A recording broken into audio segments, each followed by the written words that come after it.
All right, ladies and gentlemen, it is time for the best in guild Talandre EU Day 1. A lot has been building up to this moment to get us all the way to the tournament. Over 6,000 people competing worldwide in the best in guild tournament, the majority of which are in the EU bracket. It represents the largest single population in the game's entire, I think in the game entirety's worldwide. It's certainly Korea's not going to be higher than them. So EU consistently on top in that regard. Massive bracket today. I am Blue Squadron, joined by my co-host today, my boy Spit. Yes, sir. Thank you, Blue. It's an honor to be here again for the tournament. Of course, representing EU, because EU on top. They're bringing the guilds, they're bringing the numbers, the chat. Look at the chat. It's popping off. They're all ready for the day. I'm ready to cast. It's going to be an amazing day with some really good games. Yeah, we've got some absolute bangers is the word we like to use for us today. So honestly, let's talk a little bit about the format, because the EU tournament's a little bit different than the other tournaments that we have. NA West and NA East are double elimination brackets.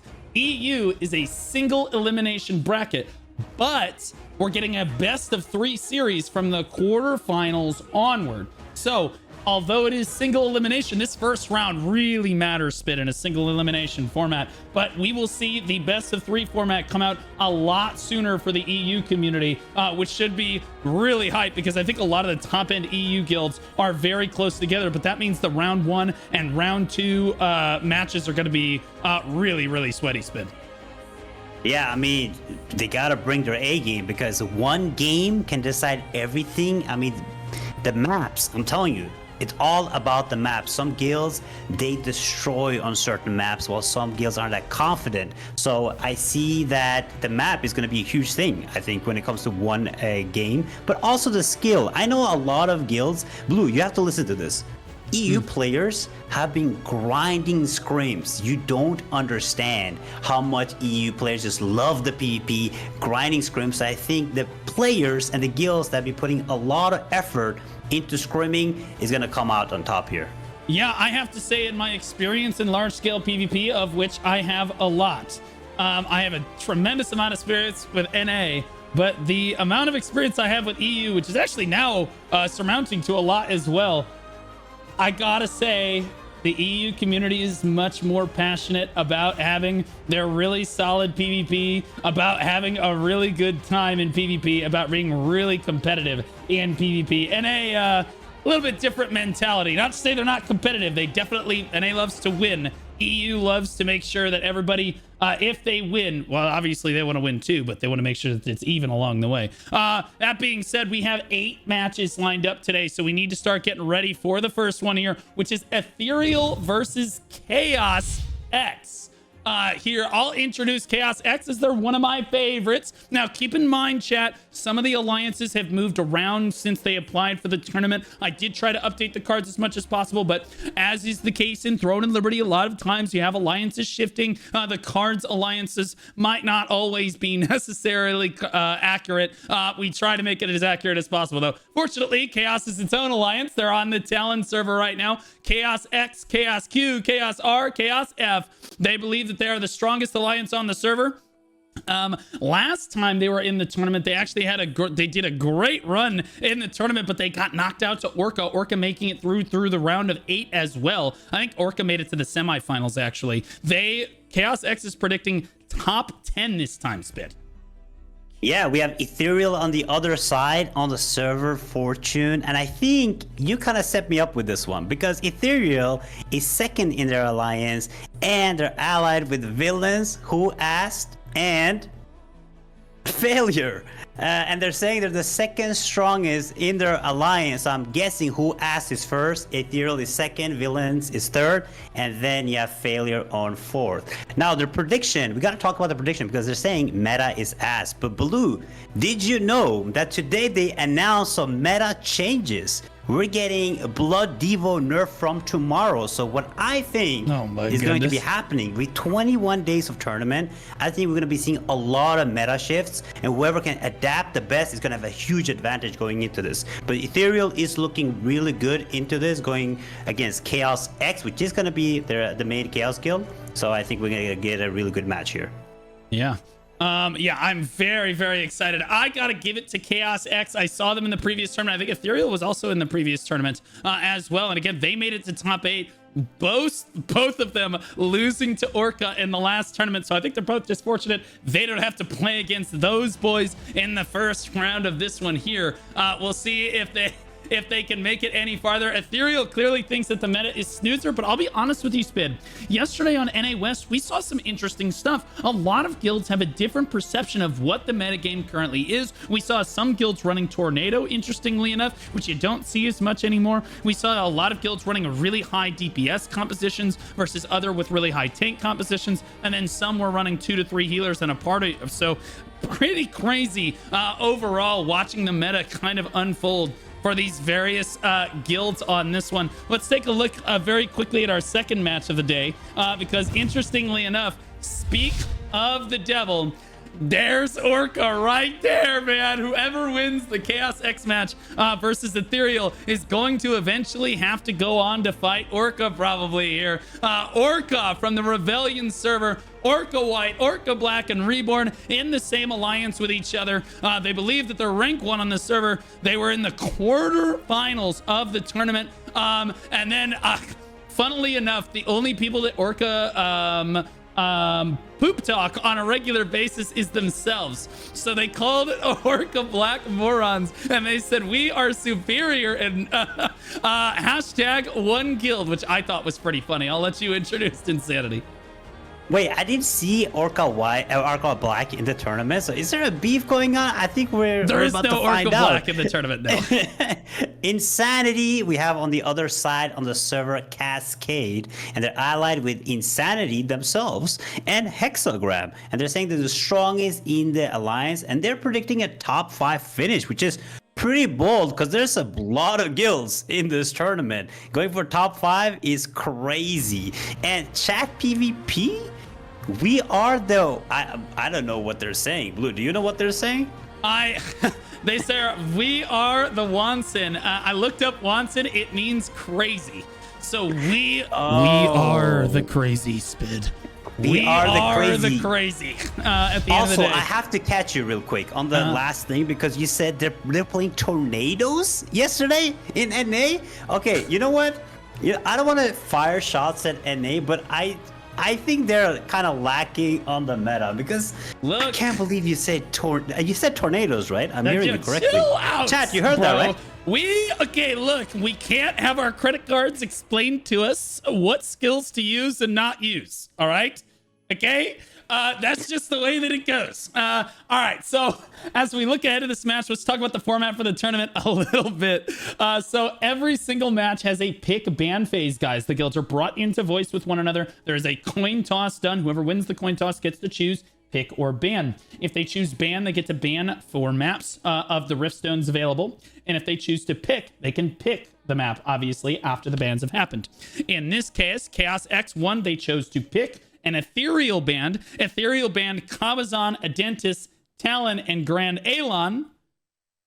And Chaos X chose Azrael, which is the common thing to choose, Spid. Azrael, you know, I actually like Azrael because it is a massive map that you have to fight on, and you have to be careful of the edges because, as we know in this meta, what is strong? The Bulwark. It is so broken, and you're gonna have tanks pulling you down the edge. You have the choke where you come in from, and then you have the massive spot where you can spawn in, which you don't like.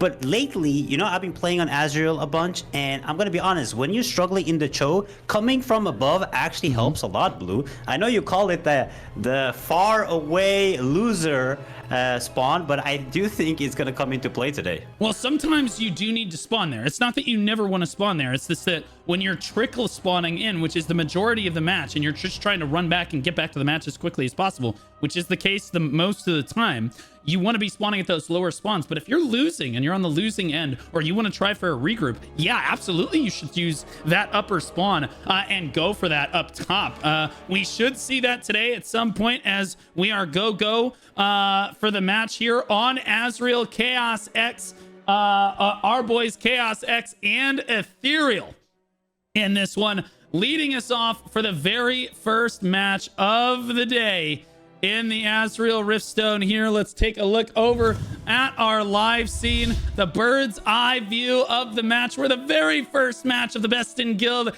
EU today. Let's see. Oh, we've got Ethereal sprinting over to the Riftstone, and we see, oh goodness, there's Chaos X spawning in. They're trying to flank him on the side spin. They're trying to catch him as they get through the choke, but it looks like Ethereal has gotten into a good position, and now it's Chaos X that's late to the party. You see the kill feed on the right side of your screen. That's looking awful good for Ethereal. What a big spin that just was right there. Chaos X getting wiped off right now. Beautiful positioning for Ethereal on the first push right there, Spid. Oh my goodness.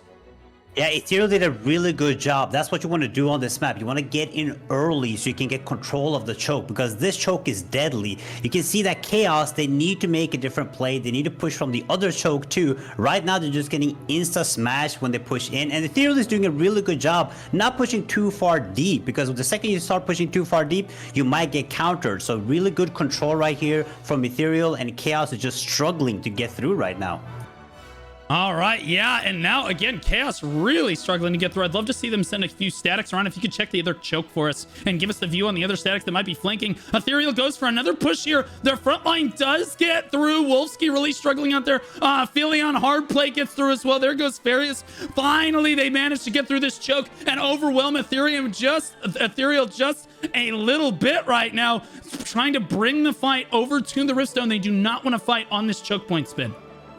Yeah, Ethereal did a really did a really good job coming in with a party or two through the other choke. You can see that they're making a play and trying to push them into the point, and now you see that Chaos is getting way better control here. They're trying to get through. They're not struggling on the choke anymore, and I think this is definitely the play to do. The time is ticking down. They still have 2.5 minutes to establish some control here, but Ethereal is trying to hold out. But you can see the yellows there are coming. They're trickling in from both chokes. They have really good control right now. Yeah, right now I'm looking at the stats screen right now, and the defeat's looking awful Ethereal, but you expect that because of how they positioned early. DPS, Chaos Q starting to get to the top of the leaderboards here. So again, these guilds very evenly matched, although Ethereal had the advantage in that first choke. You can see Chaos Q already starting to push that back the other way. Damage taken is very much so back and forth, and most importantly, the best healers in the match are all Ethereal. That's not a good sign for Chaos right here, and that would be why Chaos was winning. That would be why Ethereal was winning initially, but now it looks like those healers do be struggling, as it looks like the match is looking a little bit more Chaos favored each. Yeah, I mean, the leaderboard is not telling the truth right now, because you can see that Chaos, I'm following this F-format player, and he is doing a really good job of not getting caught, just standing there, hitting everybody, not being able to get chained at all. They just have really good control right now. I think the leaderboard, again, you can't always look at the leaderboard. I think they got a really good damage numbers early on stat-wise, but now Chaos has really good control, good positioning. They're spread everywhere with their statics. They're doing a really good job not getting caught, and the DPS is just pushing really good damage. Yeah, if you want to take a look at some of the top DPS for us, let me know when you've locked onto them.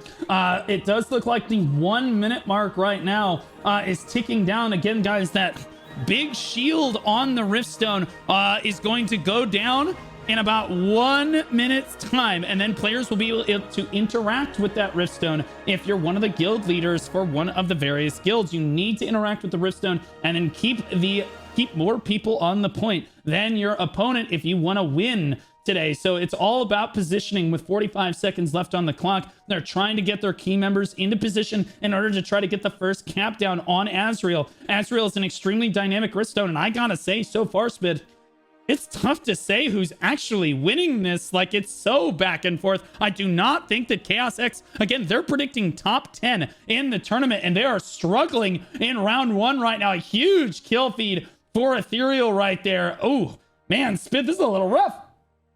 Yeah, I mean, Ethereal got a really good control. What they actually did is Wolfsy has been Chaos's highest damage dealer, and he actually got changed down into the hole, so you have to run all the way around. And I think that led to Ethereal putting in really good damage, and like Chaos is struggling right now. 1 second left, Ethereal is definitely getting this cap, and Chaos seems to be struggling. But they have a lot of time. This 20-minute games that we have here on EU is going to be really good for Chaos to establish themselves, position themselves. I don't think it's fully over for Chaos, but Ethereal definitely has really good control right now, and they're showing off on the leaderboard too.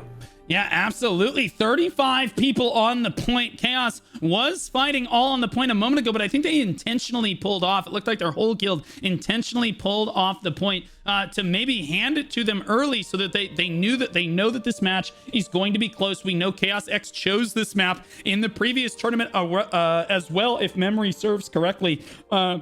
They know how to play on this map really, really well. And so I think that they're probably intentionally handing it to them early here, although now they're fighting for it, so maybe I could be wrong. It looked like, again, they had pulled off. They're like, okay, let's let them have it initially, and then we'll just battle back slowly over time, and then they won't have enough time to recap it from us at the end. Right now, they're going for the cap themselves, though, so that's probably not what is happening here. Immers going for that cap gets interrupted at the last possible moment right there. Sadly enough for Immers.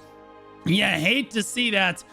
Tries to go for another cap one at a time here, just not able to get it done. Chaos X not looking super great in their first match of the day here. Ethereal coming out on top right now, or like Chaos X rather going to lose out on this cap. Ethereal looking oh god, what am I doing? I'm sorry guys, I got mixed up. I might be colorblind today. I'm not sure what's happening anymore. Anyway, both guilds participating in the cap now. It's Chaos X on bottom, although they have slightly more people on the cap at the moment. It is still Ethereal that is winning this match overall, but now suddenly we see the breath of life from Chaos X right now as they push forward onto the point, and it looks like second grade mob ball football, as you say, in EU right now, as all of the statics are basically just diving onto the point regularly. Spit, if you could go check and make sure that, go tell me if or go check for us and see if anybody's camping the respawn points right now, that would be great, because right now it does look like Chaos X has rallied. Now they're up at 43%, over 25%. Ethereal really starting to struggle right now. I'm not sure exactly what happened. It might be that they gear swapped. It might be that they're just, the light bulb came on upstairs, but all of a sudden it's like Chaos X flipped a switch and now they are on top. Ethereal really struggling to regroup right now, and this is something that we see consistently on Azrael. If you get wiped, it's very difficult to swing it, the momentum back the other way, as Chaos X gets up over 50% almost before Ethereal is able to regain control again and starts to climb back up to 30% Spid. Yeah, Chaos is doing a really good job. Spawn camping is really effective on this map because you have to actually run through the choke. You have to run pretty far without your team. The Sanix guy, the crossbow player, is just destroying everybody that's trying to come through. He's putting in a lot of damage. He's probably running a glass cannon build so he can actually destroy these healers and these DPSs running through. And it's super effective. You can see how many numbers they have. They have double the numbers on the point because this guy's just punishing players, and it's extremely important as a team to help your team come back, because if you are a DPS or a healer, you have no chance of coming back when there's teams like this just punishing you. Now they finally stopped him. They decided to regroup properly, and now maybe Ethereal can make a comeback here to take over for Chaos. Yeah, we talk about Cordy Crossbow a lot. It looks like Chaos X actually only has one Cordy Crossbow in this match. Again, the tournament, you are limited to 2 Cordy Crossbows per match in the tournament. ZLY and Zolas for Ethereal, they have both of their Cordies ready to go. And it's Garrick for Chaos X that is trying to overperform. And I'll be honest with you, overperform he is at the moment, because Chaos X is getting ready to cap this. Although Ethereal has had control early on and looked so dominant. It's Chaos X that flips it, and their strategy is just stronger. Their statics are just working together better, and they secure the first cap of the Riftstone at about 4.5 minutes after the cap started. So again, now you see there, here come the caps down again for Ethereal. They want to get that cap started. Do not count Ethereal down and out. It took 4.5 minutes for Chaos X to get that cap, which means it was very close. Now, Chaos X cannot gain percentage spid. They own the stone, which means Ethereal has the whole match, 15 minutes to get to 100%. They can take their time. They can slowly build up on it. They don't necessarily need to get in a hurry. It's Chaos X that needs to make sure that that percentage stays low, and that's exactly what they're doing.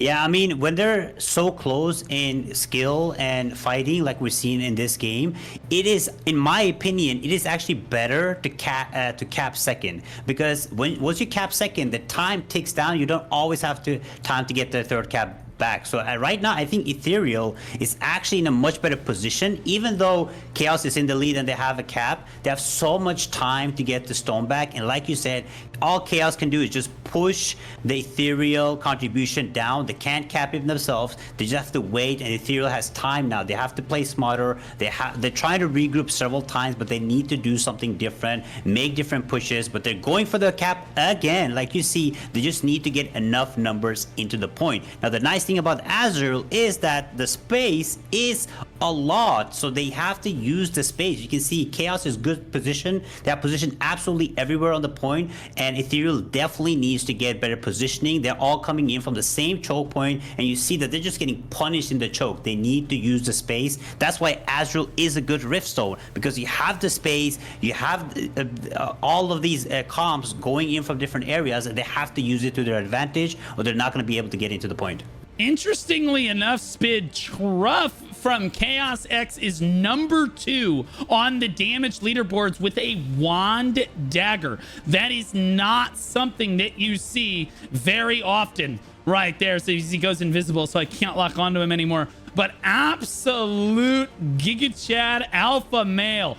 Truff on the backside over there doing what he can, throwing down a tremendous amount of damage. He does not get a heal, ends up going down there. He ends up going down right there. But man, absolutely insane to be that high on the DPS leaderboards with a wand dagger. Not traditionally what we see from any guild in that regard. We're seeing a lot of people fly down from point 3 here. I'm concerned, Spid, for their well-being. I think it has to do with the spawn camping you talked about before. If you could go check for us one more time just how that spawn camp over there is going. If you look at the percentage on the right side of your screen, guys, don't get distracted. 28% and climbing for Ethereal. 42 people on the point. And when you have twice as many people on the point as your opponent, guys, the percentage climbs twice as fast. 42 to 26. So narrowly escaping that massive climb right there is Chaos X. But the huge swing in percentage right now as we tick down towards 12 minutes. Chaos X is actually in a lot of trouble, even though they control the stone right now, climbing over 42% with 12 minutes to go. This match is so back and forth, Spin. Yeah, I mean, like I said, I never want to be the first one to cap in such a close game. Getting the cap second is just incredibly strong. I don't know why Chaos is spawning up there. There's no spawn camping team punishing them anywhere. So again, that's a really stupid thing to do. And that's probably why Ethereal was able to get that much contribution. But now they're back on fighting it. But like I said, Ethereal definitely has the upper hand here. Getting the cap second, they have 11 minutes. Once they get the cap, I don't think Chaos has enough time to get it back. I'm gonna be honest with you, Blue. And like Ethereal is doing a really good job spawning in from the right spawn. But what I'm questioning about is, where are the spawn camping teams? Nobody here is spawn camping. Spawn camping is so strong on this map. I don't understand why there's nobody else going around. Any crossbow players, hello, where are you guys? Go spawn camp these players coming back. It's incredibly strong. Yeah, I completely agree. I do think that you put one static to disrupt the regroup from the enemy guilds. A lot of people like to spawn in. They only have half health. They're really easy to kill right off the gun like that. And again, this is the difference. I say this time and time again. If you're spawning at the spawn point 3 and flying down like Chaos X was there for a while, really tough to regroup on the point. If you look up now, it's actually Ethereal, I think, Yeah, it's Ethereal now spawning up at spawn point 3, and it's Chaos X now spawning at the lower spawn. And look at the flip right now. Look at it. It's whoever has the lower spawn speed. It's literally just a strategy diff. Ethereal, I don't know why you would swap up. Ethereal was winning. They were climbing in percentage. All they needed to do was keep spawning at the lower spawn. Chaos X manages to secure the lower spawn for themselves, and Ethereal just concedes that, starts spawning up top, and now look at the difference on boots on the point. They're all the way back down at 20% and falling now. Ethereal with a massive blunder.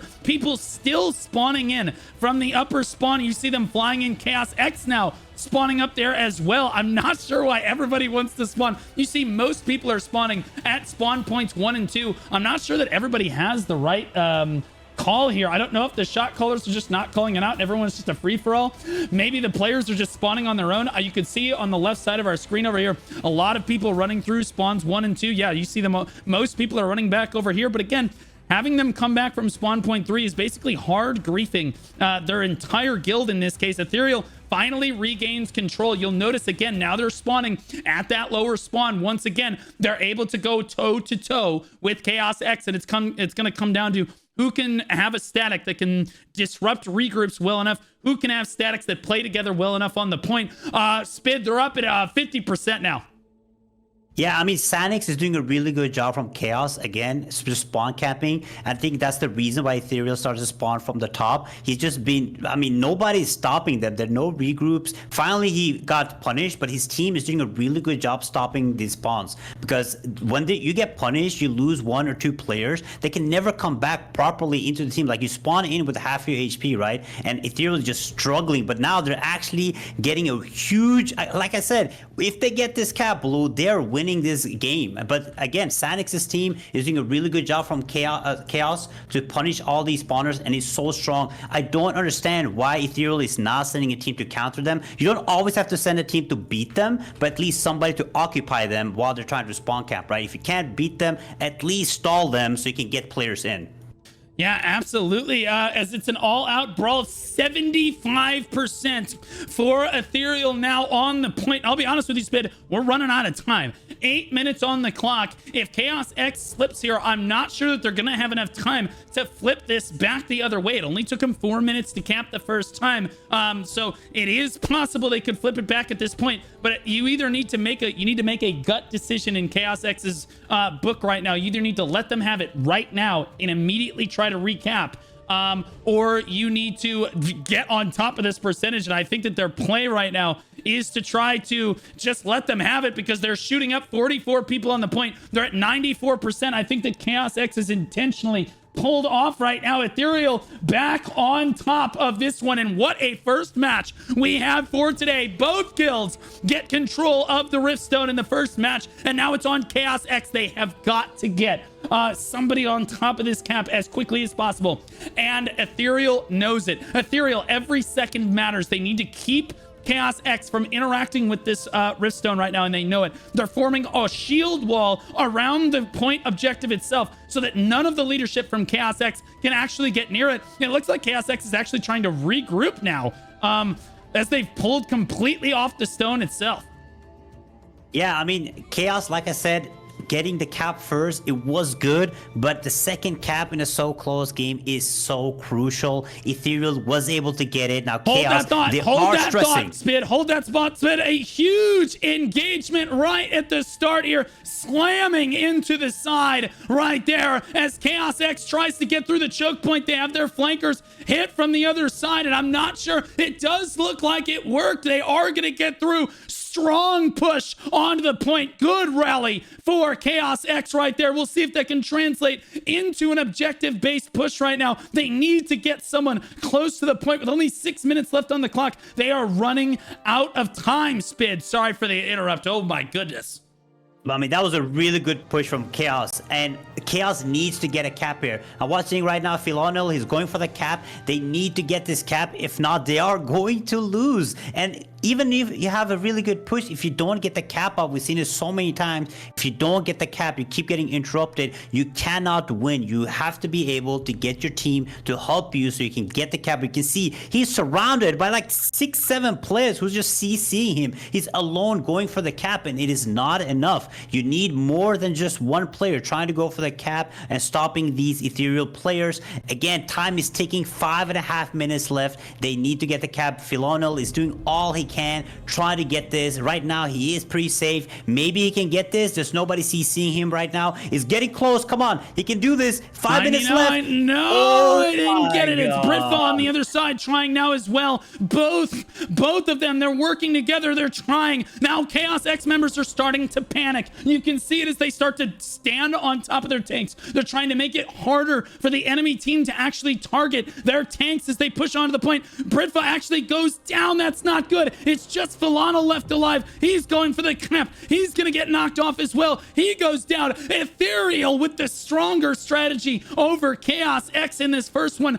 4 minutes and 50 seconds left on the clock. Chaos X with a great push onto the point, but unable to translate it into a frontline win on this one. Philonel goes for the cap again. Immers now trying for the cap. Only gets to 50%. Gets interrupted right away. Philonel goes back for the cap again. Gets interrupted one more time. Right there, you can see this epic struggle right now. Everyone else trying to dive in and help their tanks, but it's just not enough. Ethereal's front lines are locked on. They are locked in right now, Spid.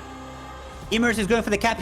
Oh my god, I thought he got it. They're trying so hard to get this cap. It is really hard. They're doing a really good job. I gotta give credit where credit is due. Ethereal is doing a really good job pushing them out, CCing them, stopping this. Like, Chaos has several tanks trying right now, but the CC and the control from Ethereal just so good. They know, Ethereal knows, they just have to keep wasting the time. The minutes are ticking down, the seconds are ticking down. If they can just delay it little by little, they know they can get this victory right now. And Chaos, they are giving heart right now. They're trying everything. The tanks, they're just not getting enough help. The CC is just too strong with Ethereal right now. Yeah, I'm not sure the tanks are necessarily running the correct build. You have to be running a bunch of CC resist if you're constantly going to try to cap the point. Philonel on one side, Brit on the other. Both of them constantly trying. You can see that battle down there. Brit's trying to take it right now. 80% gets pushed off. Now Philonel on the other side. He goes for the cap. He's getting really low now, down at 25%. He gets interrupted. Brit steps back up to the point one more time. Not going to get to interact with it. Philonel goes for it again. Down to 40%. Gets pushed back one more time. And Ethereal's front line is just better. Spid. Yeah, I mean, Philonel is struggling. Does he not know about the CC resistant artifact? Hello? Have you guys not been playing with it? That's your only job, is to get the cap. Come on, guys. This is really rough to watch, man. I think Chaos, like you said, they don't know what build they're running. I mean, tanks not being able to capture the point for 4+ minutes is just sad. I'm gonna be honest. They predicted top 10, but right now is looking like, yeah, well, I wouldn't say it's that sad. I would say that it's less sad and more impressive on Ethereal's part to consistently deny this point like this. We've not seen this yet in this tournament so far. Philonel going for yet another cap, gets immediately CC'd again. I would give it to Ethereal. Credit where credit is due. The front line for Ethereal is all working together. You can see at least 6 or 7 tanks all calling out priority targets consistently. Right now, you have got to believe that they're working together in voice to keep Chaos X from recapping this, and Chaos X is beside themselves. Had they been able to get this cap, had their front line been able to perform correctly in this case, they would have been able to take it, but now there's only 1 minute and 52 seconds left. Ethereal knows that they do get the cap off. I am afraid that they just don't have enough time, Spid. Yeah, I mean, Chaos needs to make a really good push hit. They need to have the remedies ready. They need to have the guardians ready. Like, this is the end. It's 1.5 minutes left. They are just struggling. Like, Ethereal tanks are doing a really good job just pushing players off. Chaos are just falling off the mountain. You can't be falling off like that. Like, the Ethereal, like you said, doing a really good job just CCing, controlling the game. They're using the map advantage where they can. They're not only going for full brawls, and it's just really good job from Ethereal. I'm going to be be honest with you. Like, Chaos definitely got outplayed here, but it was a really good fight. Well, it was a really close fight back and forth, but Ethereal just has the better control. I'm seeing most of Chaos X spawning from spawn point 3. You can see on the minimap in the top right of your screen, you see those yellow dots trickling in from the minimap. That is all of Chaos X spawning at the top spawn. And I'll be honest with you, they've lost in the last tournament, if memory serves, because they made the exact same mistake. Maybe it's time to just concede and say, maybe Blue's right. Maybe we should spawn at the lower spawn down here. Maybe that's the reason that we can't get control of the point. We have got to, because I believe that Chaos X actually is one of the strongest teams in the tournament for EU here. They came out, they had a great showing in this first round. I do think it was kind of just a spawn diff. I think Ethereal locked down the lower spawns. They came in, and there's too many Chaos X spawning at that top spawn up there, and I think it cost them oh so dearly in this first match, as it's Ethereal that comes out on top. I think that a lot of people had predicted Chaos X in this match, but Ethereal showing up with the boys in round 1. As time ticks down, they will move on to round 2 of the tournament. Good fights to Chaos X. Ethereal on top of it, though. Let's take a look at the defeats. It's looking awful Ethereal heavy with Chill Out 5.3, 44 kills. Ethereal's Big XI at 62 kills. A Spear Dagger. Spear Dagger's honestly the top 4 of the match. And then again, a Crossbow Dagger. Interestingly enough, for Farius right there coming in at number 5. If you look at the assists, it looks like Gajner X from Ethereal. Looks like he had the most assists in the match on that staff dagger right there. So pretty cool to see that damage dealt. For the first time in Best in Guild history, in T1 or T2, we see a wand dagger at top damage dealt. You'll notice there's not a single other wand dagger, even on the front of the leaderboard. What an absolute Giga Chad. I'm going to give him MVP of the match, even though his team lost. That's absolutely insane from Truff right there. Calypso, 3,000 damage taken from Chaos R in that match on that tank, on that Gladiator Spear Greatsword right there. The amount healed, 36 million for Zolzunia from Ethereal, and this is where the match is won right here. Look at the top 5 healers are all Ethereal. Then it's 3 Chaos healers, and then it's right back to Ethereal again. That's what you want to see if you're going to play with a winning team. But I think that both guilds came out looking good here, Spin. Yeah, I mean, the fight was really good. I mean, getting this as a first match has been absolutely amazing. Cinema. You saw it. I mean, Chaos went in, they got the cap, and I was like, okay, Ethereal, you have a really good chance here if you get the cap, and they did, and that's when the time was just ticking. I think if Chaos was able to get the cap early on, they would maybe have a chance to win, but again, Ethereal just had amazing control, Blue. Like, they were CCing, they were controlling. I think they were doing really good comms too, calling out CCs and stopping all of these tanks. Because at one point, you had 3 different Chaos tanks going for the cap, but none of them were able to, just kept getting stopped on stop. And I'm gonna be honest, I'm pretty sure some of the Chaos tanks were using the CC resistant trinket, but again, the variation from Ethereal was just too good, man. They just had good control all the time. And again, like you said, they ended up panicking and spawning from above. And you know what that means, Blue? I'm just saying, that is an L. I am not always right, just 99% of the time. Look, I understand large scale PvP. You can't build tempo unless you're spawning at that close spawn. You could see how quickly the tempo shifted when they spawned at different locations there. Let's take a look over at the instant replay from that last match.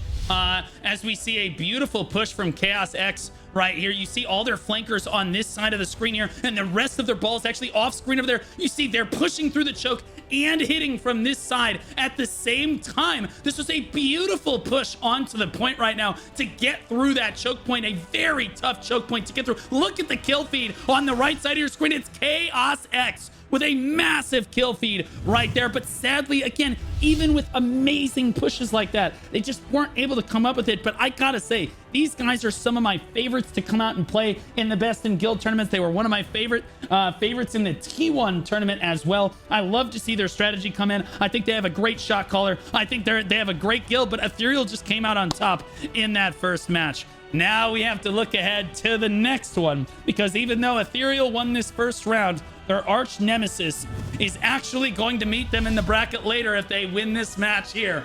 Orca White, we talked about this a little bit before from Rebellion. Orca White, Orca Black, and Reborn in their alliance. They believe that they're rank 1 on their server, even with just one win. They made it all the way to the quarterfinals in the last tournament, and they are up against Insanity. Yeah, Insanity from Cascade. Again, they're the strongest in their alliance. They have a small alliance, which I respect, and they're saying top 5 finish. Again, like I said, that's bold. In this big tournament of EU, saying top 5 is really, really, bold. So they're fighting Orca, which we know is a strong guild, and they're predicting a top 5 Insanity themselves. So I think we're going to get a really good match here, Blue. Yeah, I think that we might see something cool. Although, to be honest with you, Insanity only has 2 guilds in their alliance right now, and they're up against Orca. Again, Orca made it to the quarterfinals of the last tournament and narrowly went out in the quarterfinals. Did a great job. Insanity definitely, in my opinion, a little bit more of a David versus Goliath story. In my opinion, on this one. I think that Orca White is definitely favored, but I am always in favor of an underdog. I believe, and chat can correct me if I'm wrong, that Orca White is actually the same Orca group, maybe not the exact same players, but the core is from the Black Desert Online Guild, Orca, which was extremely and still is extremely successful in BDO. At least, well, there's no PvP in that game anymore, but that's why they're here. This is the better PvP now. I'm fairly certain that those are the same boys that I know from the EU BDO scene, which is really cool to see. I see a lot of my friends coming in to play Throne with me over here. It's pretty sweet. As we get ready for this next match, let's talk about pick ban a little bit. I'll let you go through bans. I'll talk about what was picked. All right, we see that the bans for this was Insanity 1 and Orca ban, and they banned Leviathan, Daigon, Pakilo, and Malakar. Now, I don't know about NA if you saw a bunch of Leviathan there, but I don't think people like... You saw one Leviathan. I'm actually hoping to see one here too, but the guilds like to ban Leviathan. And I think the map they picked, I'm going to let you say the pick, but I think it's one of the most favorite maps from most of the guilds. We have not seen this so far in any tournament, although this is only the second day, so NAE still has to go tomorrow. But we are going to see Morokai come out for the very first time in this tournament, which is pretty cool because this Riftstone is super back and forth. It's one of my favorites to spectate because there's high ground advantage. There's a big concave. There's chokes on either side. There's a lot of different... All 3 spawn locations are viable. Really, really cool to see guilds choose this. I know that NA West didn't even want... They've come to an agreement. Like, some of the guilds are like, yeah, you're not going to pick Morokai, right? Okay, we're not going to pick Morokai either because they don't feel it's necessarily as balanced in this case. But, like, I think it's one of the best matches in my opinion. EU seems to agree with me. So it looks like we are just about ready to get into this one. We'll move over to the versus screen. Hopefully you guys got your predictions in for Orca White versus Insanity, because this is the first time that we are going to see them on Morokai. And again, I'm so excited to see Morokai spin. Yeah, I mean, same here. It's one of my favorite maps. And you did say you liked underdogs, so you're rooting for Insanity, right? Yeah, baby, let's get it. I mean, like, yeah. Gifted? Okay, chill right now. Okay, I will say it for what it's worth. I know that I have every faith in my boys in Orca to come up with a win. But, you know, I got to go with that underdog on this one. Sadly, the spectators spawn in basically Narnia on this Riftstone, so we basically had to come all the way over here. We barely got close to the action right now. Oh my goodness. Orca, I think we caught the tail end. They killed just a few members. Hopefully that wasn't the entire guild of Insanity right there, because Orca dominatingly came out on top of that one. I don't think Insanity has all spawned in quite yet, but Orca takes posture on the Riftstone first. You guys can see on this map, there's a high ground right above the Riftstone. But interestingly enough, if you hold that high ground for too long, or you have too many people committed to that high ground, the low ground is actually the only thing that contributes to taking the Riftstone itself. We can see Orca scouting around right now. Oh, they found their prey. Insanity has spawned in, and it's Orca from all directions. They smell blood in the water, and they are sharks. Oh my goodness, Insanity getting collapsed on from all sides. It's a lot of red in the feed. Holy Orca, ladies and gentlemen, just swallowed them up like a whale spit. That is a little rough. That was really rough to see. I mean, Orca is showing off like they know. I mean, I saw them emoting earlier, so Orca is having some fun here. I'm hoping Insanity will make a comeback here, but Orca is looking really strong right now, and they're just hunting. Look at this. The whole group, they're just zerging all the respawns, looking for them. Where are they? They want that fight. They want that fire, and they have really good control right now, and Insanity definitely needs to make some plays here, man, or it's not looking too good. We've got Orca walking around as Sand Basilisk on the point. It's just a show of dominance, really, is all that is, as Insanity struggles to get the regroup. I gotta give Insanity credit.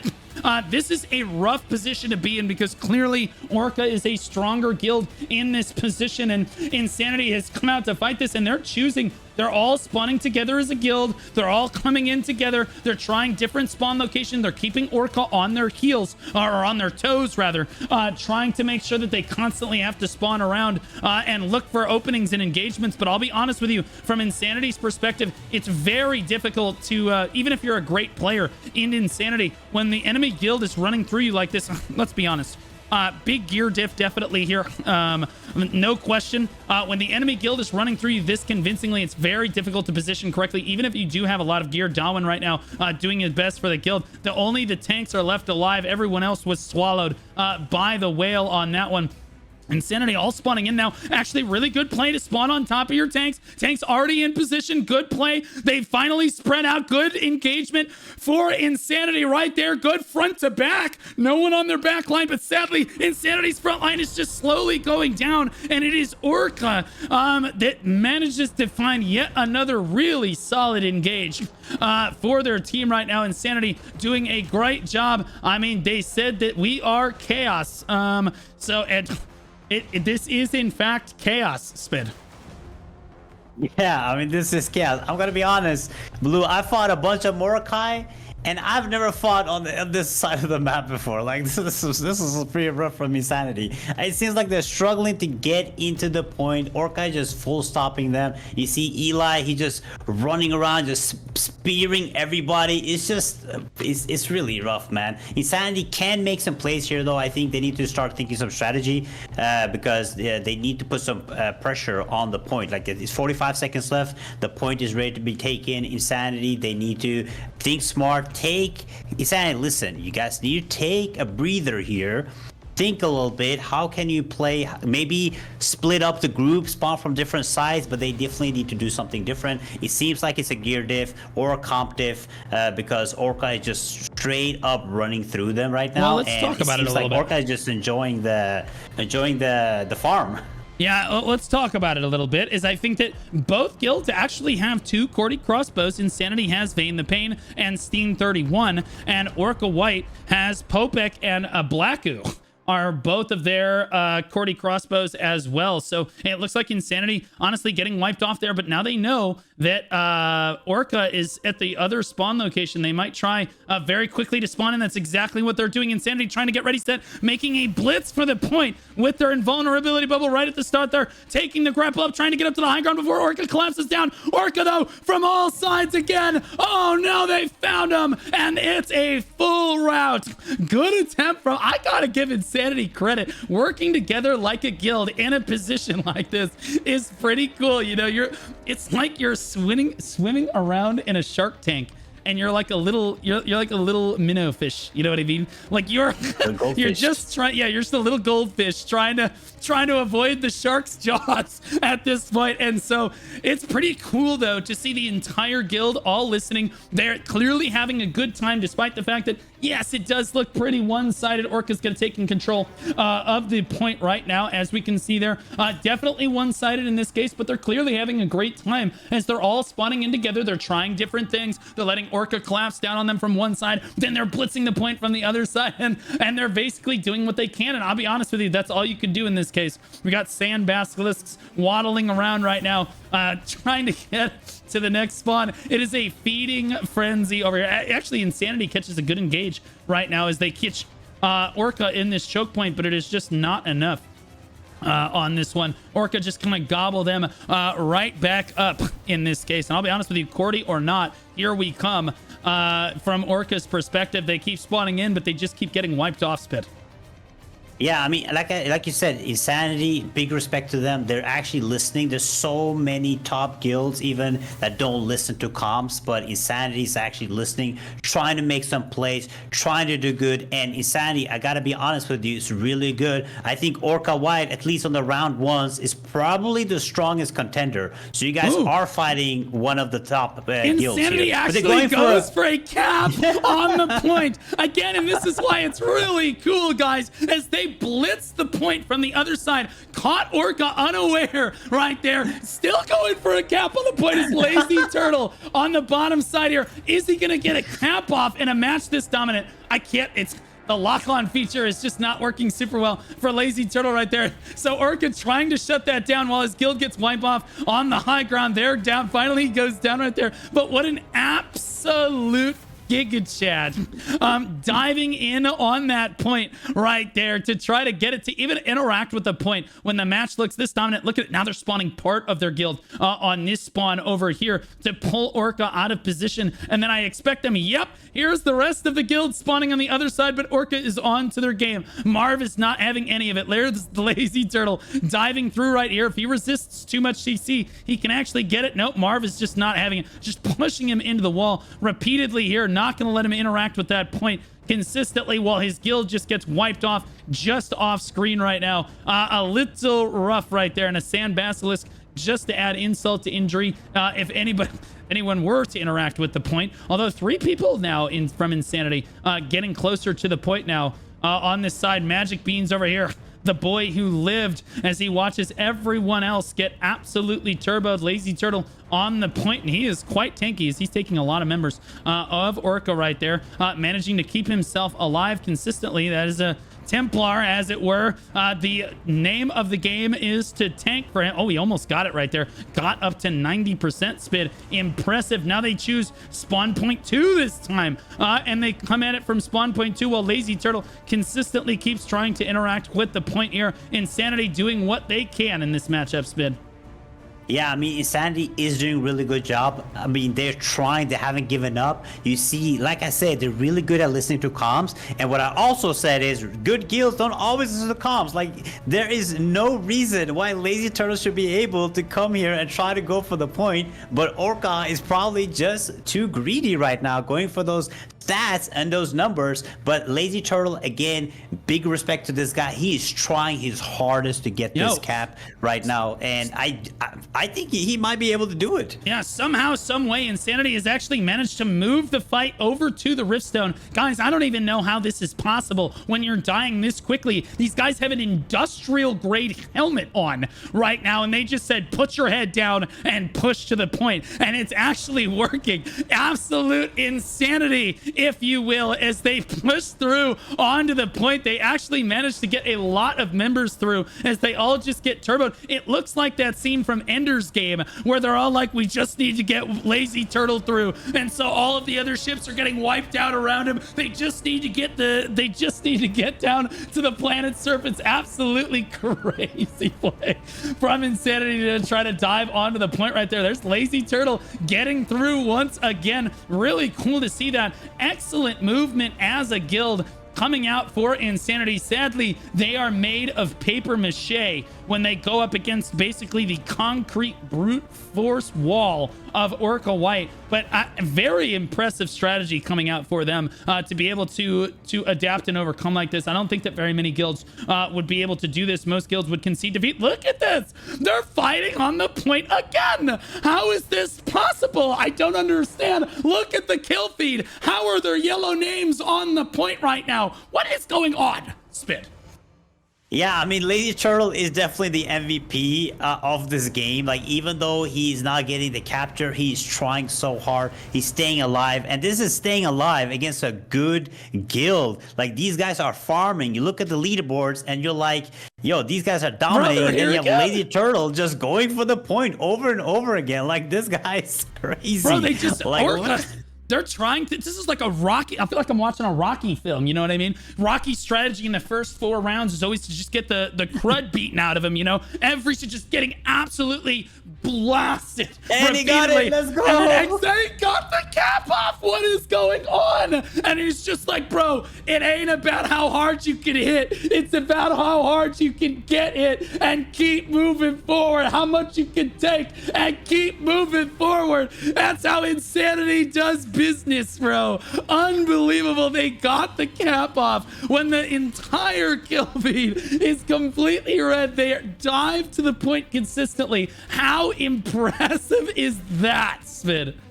Yeah, I think we should change the rules of this game. If Lazy Turtle can get the cap 3 times, they win. What do you think about that, Blue?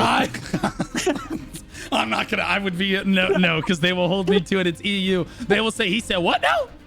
Yeah, but Lazy Turtle MVP and looking good. I'll be honest with you. I don't know if I would be jumping up and down as an orange on this point if I allowed the enemy guild to cap in a fashion like this. I'm scared to look at the leaderboards right now. Look away, hide. Oh gosh. Oh goodness. Oh merciful God. Oh boy, that's a little rough. That's a little rough. The first Insanity member coming in at number 20 on that leaderboard. The defeats right now, it's looking awful Orca favored on this one. If we look over at the assists again, it's Orca favored. Damage taken though. And there we go. Okay. there we go. And see, we call this the Tyler 1 strategy. Right? When you get to the end of the match, you're 2-55. You got farmed the entire game. You just look for the one statistic, like tower damage I carried, obviously. Tower damage I carried, obviously. So obviously Insanity is winning this match. Most damage taken. Orca White, obviously on top, healing as well. Interestingly enough, but really cool. How do they have this many people on the point? I don't understand. No, I mean, again, Insanity is trying to make really good plays. Again, they got the point. They're pushing up the numbers. Guys, you just have to get the point one more time and you win. That's what Blue said. I promise, man. No. You guys got this, man. And it's not what I said, but they got up to 25%. Keep in mind, they get maybe 1 kill per push. 1 kill per push. The entire rest of the kill feed is red. And they got up to 25% in the cap right there. I mean, honestly, as dominant as the match is, just so you put on that industrial grade helmet, man. You come out, you play with the boys. I gotta say, bro, Insanity was a good name for this guild. These boys come out, they do not care. And that is the fighting spirit that you have to have as a large-scale PvP guild, as a serious PvP guild in any game. You have to be able to come out, and you're not going to be able to win every match, but you do need to be able to fight with the best of them. Give it your best effort like this. So you got to hand credit to Lazy Turtle here and the rest of his guild for basically being, again, the Ender's Game situation where all the ships are flying around the big laser beam ship in the middle and they're all just getting absolutely farmed. But that's okay because the laser beam gets to the planet's surface, except in this case, all the insects win. Yeah, I mean, Insanity, they are absolutely insane. They have been trying their best, and a big respect to them being able to capture points. But let's take a look at some of the top performance from Orca. I have Siada here, which is a staff dagger player, and he is on the top 2 leaderboard. He's doing a really good job just hunting these players down, just pumping those damage numbers. It's actually refreshing to see sometimes not only Spears being on top, you know, some of the others, other classes shining. So Siada is just putting in work right now, doing absolutely amazing, just punishing these Insanity players is awesome to see. Yeah, it looks like Orca has finally pushed the fight off the point here and pushed it right back over to that spawn, which means that Insanity on cue is probably already spawning from point 3 over here, and that's exactly what's happening. You see them trickling in now, really struggling to fight this one Orca static right now. Eli on the low ground by himself in a sea of yellow. We got one! We got him, boys! Outplayed 1v1. Got it! Got it! Good Wait, stuff who was from that? Insanity Who was right that there. that died? Eli went Oh, down. my. Go ahead and G-kick him. Just G-kick him right now. Good play from Insanity right now to pick up that kill right before the rest of Orca collapsed down right there. But I can't believe Lazy Turtle is still fighting for the point, and they have to commit And they have really good numbers right now, Blue. Look at this. They have really good control, really a lot of numbers on the point right now. They just have to get the cap, but no, never mind. Oh, I gosh. said it too Look soon. away! There comes the wave with all the whales. It's GG. Yeah, like they're swimming in like a school of fish right here. Holy And moly! he got it again.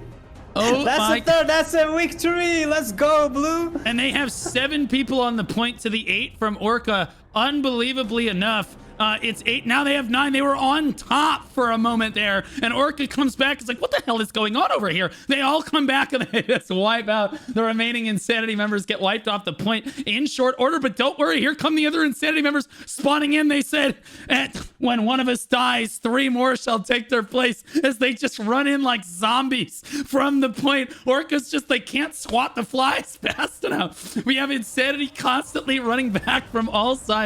Is actually unbelievably sick right now. Down under 8 minutes on the clock right now. And a match that is this dominant for Orca. We've had 3 attempted caps for Insanity and some very impressive guild movement.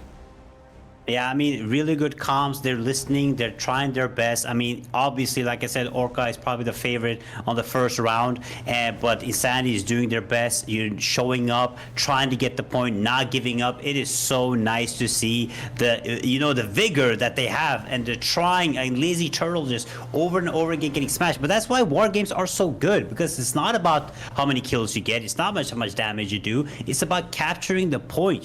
Getting the point, getting the people in, going for the objective. And a lot of guilds later on that we will see, the top guilds will lose because they're too focused on not capturing the point.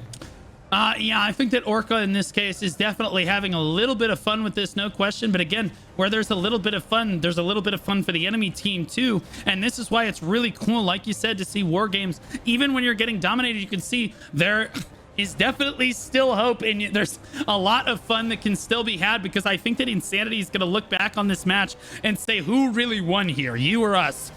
At the end of the day, I'm actually not sure, Spid, and this is going to sound crazy, which side is actually having more fun. These people might just be crazy enough. If you're colorblind, the kill feed is really yellow right now. Yeah, I mean, I'm going to be honest. I think Insanity is having a great time right now. I think they're running around. They're trying different things. They're winning some fights here and there. They know they're fighting a really strong guild, but being able to just capture points. I've played in many war games. And I'm going to be honest. Usually when you have or you're fighting a guild which you are obviously winning against and just demolishing, they usually don't get the point at all. But here we see them trying over and over again, capturing point. Lazy Turtle is not giving up. I think they're having a really good time. Yeah, Again, and it takes a lot. That shows you the resiliency of a guild.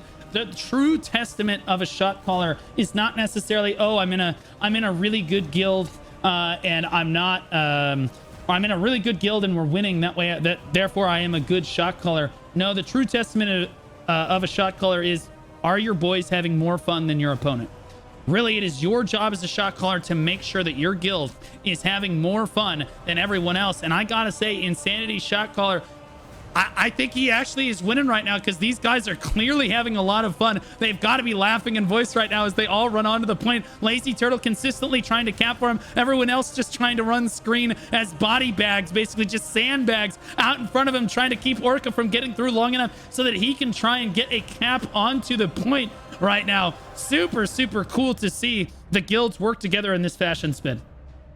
Yeah, I mean, you're talking about shot caller, like, you know, the shot caller's job is everybody having fun. Now, I won't be surprised if that shot caller is Lazy Turtle. You know, he's shot calling, he's doing it all, he's surviving solo, he is the man. If Lazy Turtle is the shot caller, I believe that he's probably like 4'2", and wears a king hat. And I believe that his motto going into this match is, "Some of you may die, but that is a sacrifice I am willing to make.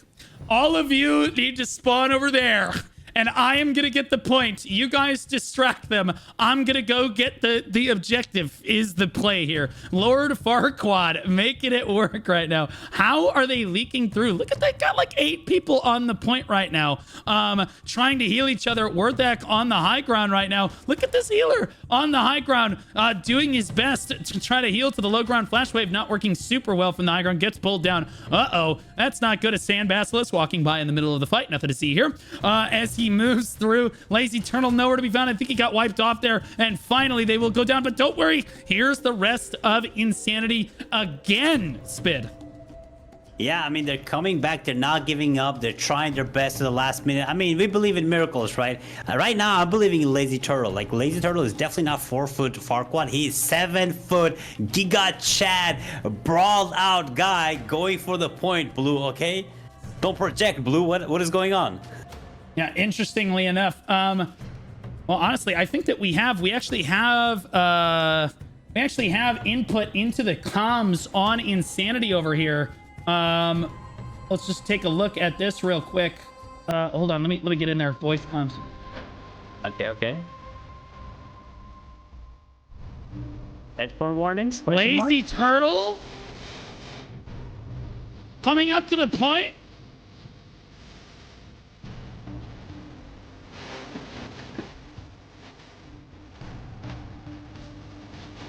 Unbelievably enough, they are ready for a miracle, Spin.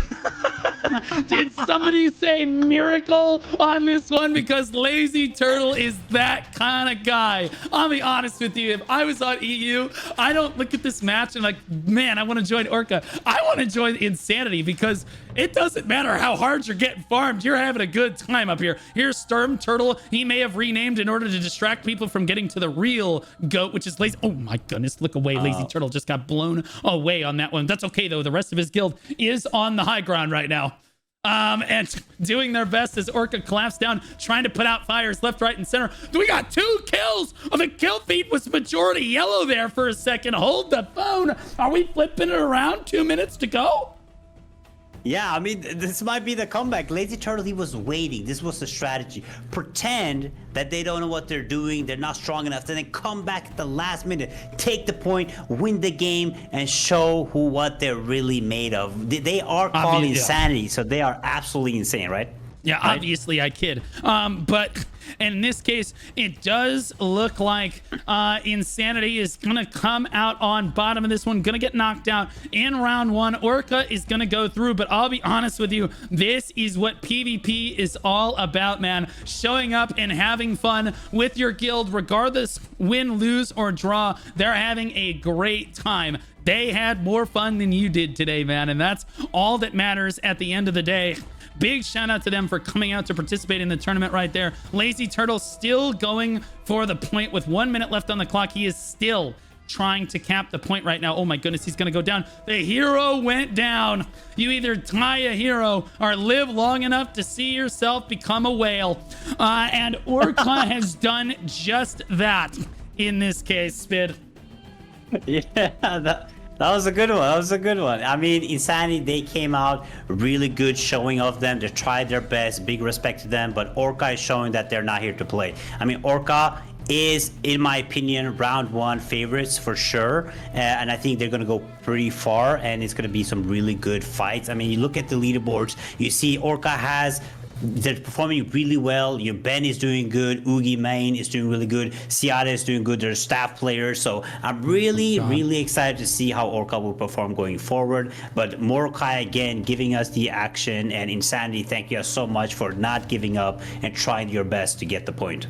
Yeah, Oogie Main mentioned. I'm never going to hear the end of it. That guy is a menace. of chat PvP on this one. There's Ben right there at the top of the defeats. It's a lot of Orca White. Honestly, Uki, who? All the way down at second. I almost couldn't see him down there, impressively enough. But Ben winning out there on the staff spear. Interestingly enough, 180 kills there. Or Uki main in second, Siata down at third, and Eli coming in at fourth. A lot of staff daggers, a lot of spear daggers in the tournament. We see that a lot here. Interestingly enough, again, no wand daggers in at number one on this match either. I was wondering if maybe the meta was different. 436 assists for Siata. Again, Ugi main always number two, never on top. You always hate to see that. Siata in at number one, Ugi main in at number two, Ben in at number three. Let's look at damage dealt. Again, there's Ugi traditionally at number two. Once again, Ben at number one, Siata at number three, Eli at five, Pow at four there. Let's take a look at damage taken, and here is the real leaderboard right here, baby. Damage taken. It's looking awful insanity, baby. Cool Darwin, XYL Jana. Sorry, I don't know how to say that. Agamita, Gustav Gans, Linu, Shiu, Frenla. You guys did a great job here. Healers and tanks doing a great time. Are having a great time there. Amount healed 40 million for the Panda in Orca White. Not quite able to get into guild just before the tournament started there. Kemi Kiru and Cyberuski coming in at number 2 and 3. But yeah, a one-sided match a little bit there, Spid. Yeah, it was one-sided, but again, they showed off. I mean, Insanity, we saw that they were not afraid to get into a fight, right? They tried everything. Like most guilds, they just give up and don't even try, but they were trying different strategies. But Orca, they know the game. They've been playing since day one. They know PvP. They were controlling, having fun. But I think at the end of the day, both guilds were having fun, even though sometimes it's not as fun getting smashed, but keep trying and keep going on. It was really amazing showing from Insanity. Yeah, absolutely nuts. If we want to look over at our instant replay, the moment that you knew that they were in some trouble. Oh, sorry.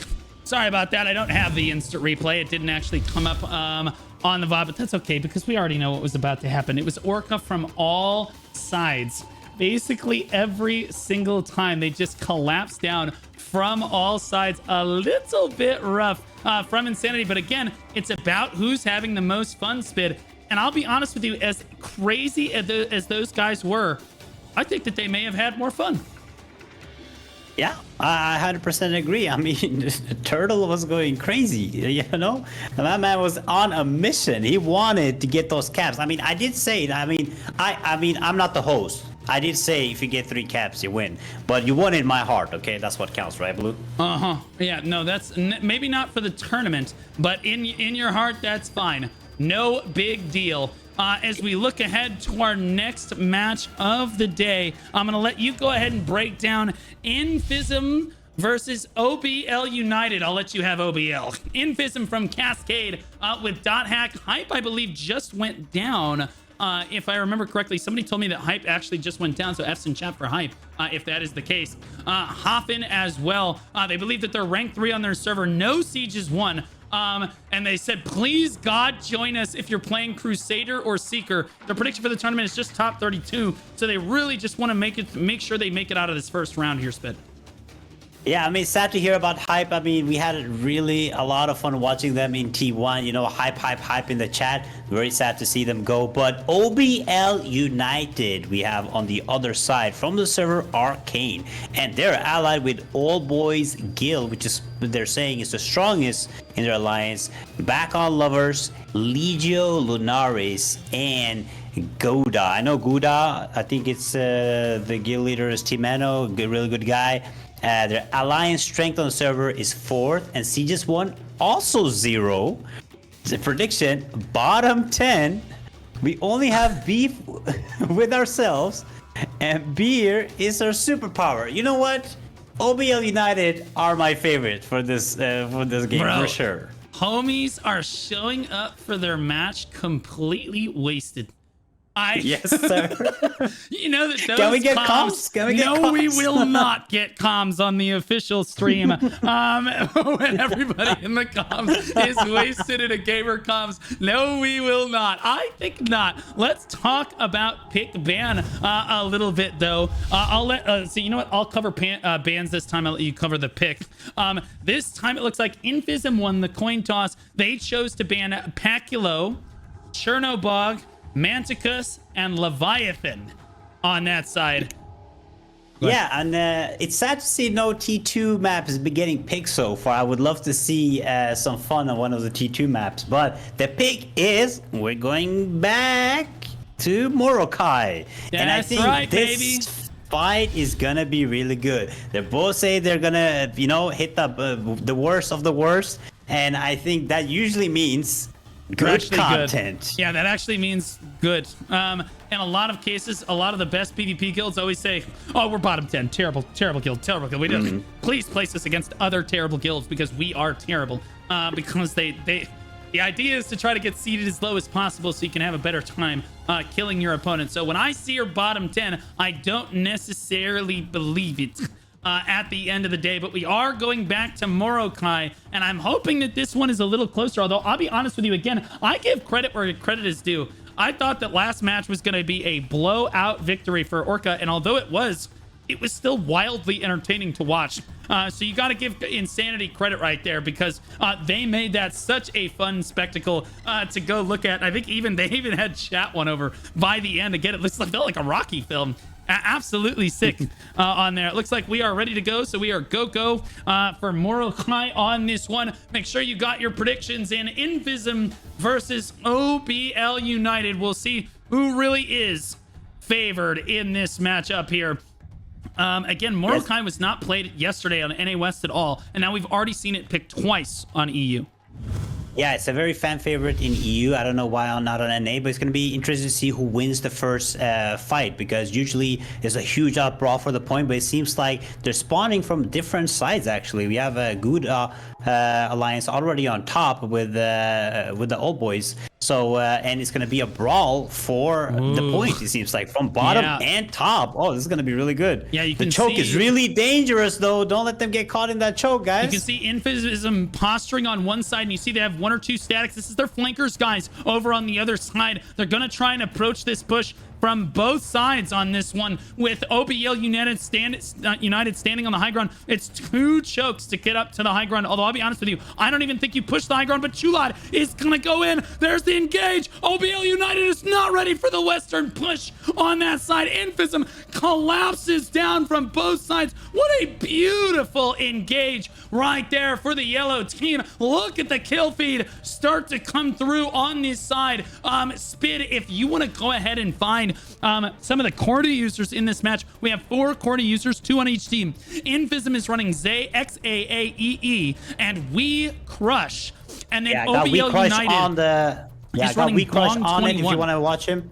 Yeah, Bong 21 and Huel Mevik Bongi. Okay, sorry, that's his name. Okay, for on the other side of it over there. So again, if you can find a couple of them, looks like you found one and you're locked in already on one of them. A Corda user though is only as strong as his party in this case, Spid. So you really do need to get all of those buffs going in order to make sure that you can be as successful as you can be. So it really is going to come down to how good your static is. Yeah, I mean, you need to be playing with your static. You need to be telling them when you're ready to go to be able to use the Cordy as efficiently as possible. Once you use it, it is extremely strong. But I have to talk about INFISM's first push. It was so well done from both sides. You can see they know what they're doing. They're going in for the kill. They're saying they were going to be one of the bottom players, but they are showing off really good strategies right now. Yeah, absolutely crazy. Just getting outnumbered there. OBL United just did not have the numbers to make that push happen. But fortunately enough, they're spawning from the other side and running back to the fight. They actually have posture on the Riftstone right now. At least some of them are. This is not their entire guild. Gets slept on the high ground there for just a moment. That's what that purple usually means, is that sleep there. Is again, it looks like INFISM definitely on top of this one. If we look over at the leaderboards for this match so far, oh boy. Oh boy, man. Morokai is that blowout kind of match Look at that. INFISM looking dominant, not as dominant as Orca was in the last match, it looks like. Because again, Orca demonstrated how quickly they can move around the map here. INFISM struggling a little bit more to try to rotate as quickly as we saw Orca do there. You can see damage taken is a little bit more back and forth there. But again, the healer's on top for INFISM as well. And that really tells the story of the match. Yeah, I mean, INFISM is doing a really good job just controlling everything. You know, these crossbow players, I'm watching Zay right now, he's doing a really good job just going in, just spinning on them. Like, they are very good at like, positioning themselves. You can see them, like, not standing in all the chokes. They're coming from every single side, making sure to have good control absolutely everywhere. But again, I do think All Boys United have to make a better play here, have to think some strategy, maybe spawning from different points and punish these teams. And definitely try to stop these crossbow users. Yeah, I'm not sure what OBL stands for. Is it Old Boys something? Could be. I'm not sure. Yeah. I'm not.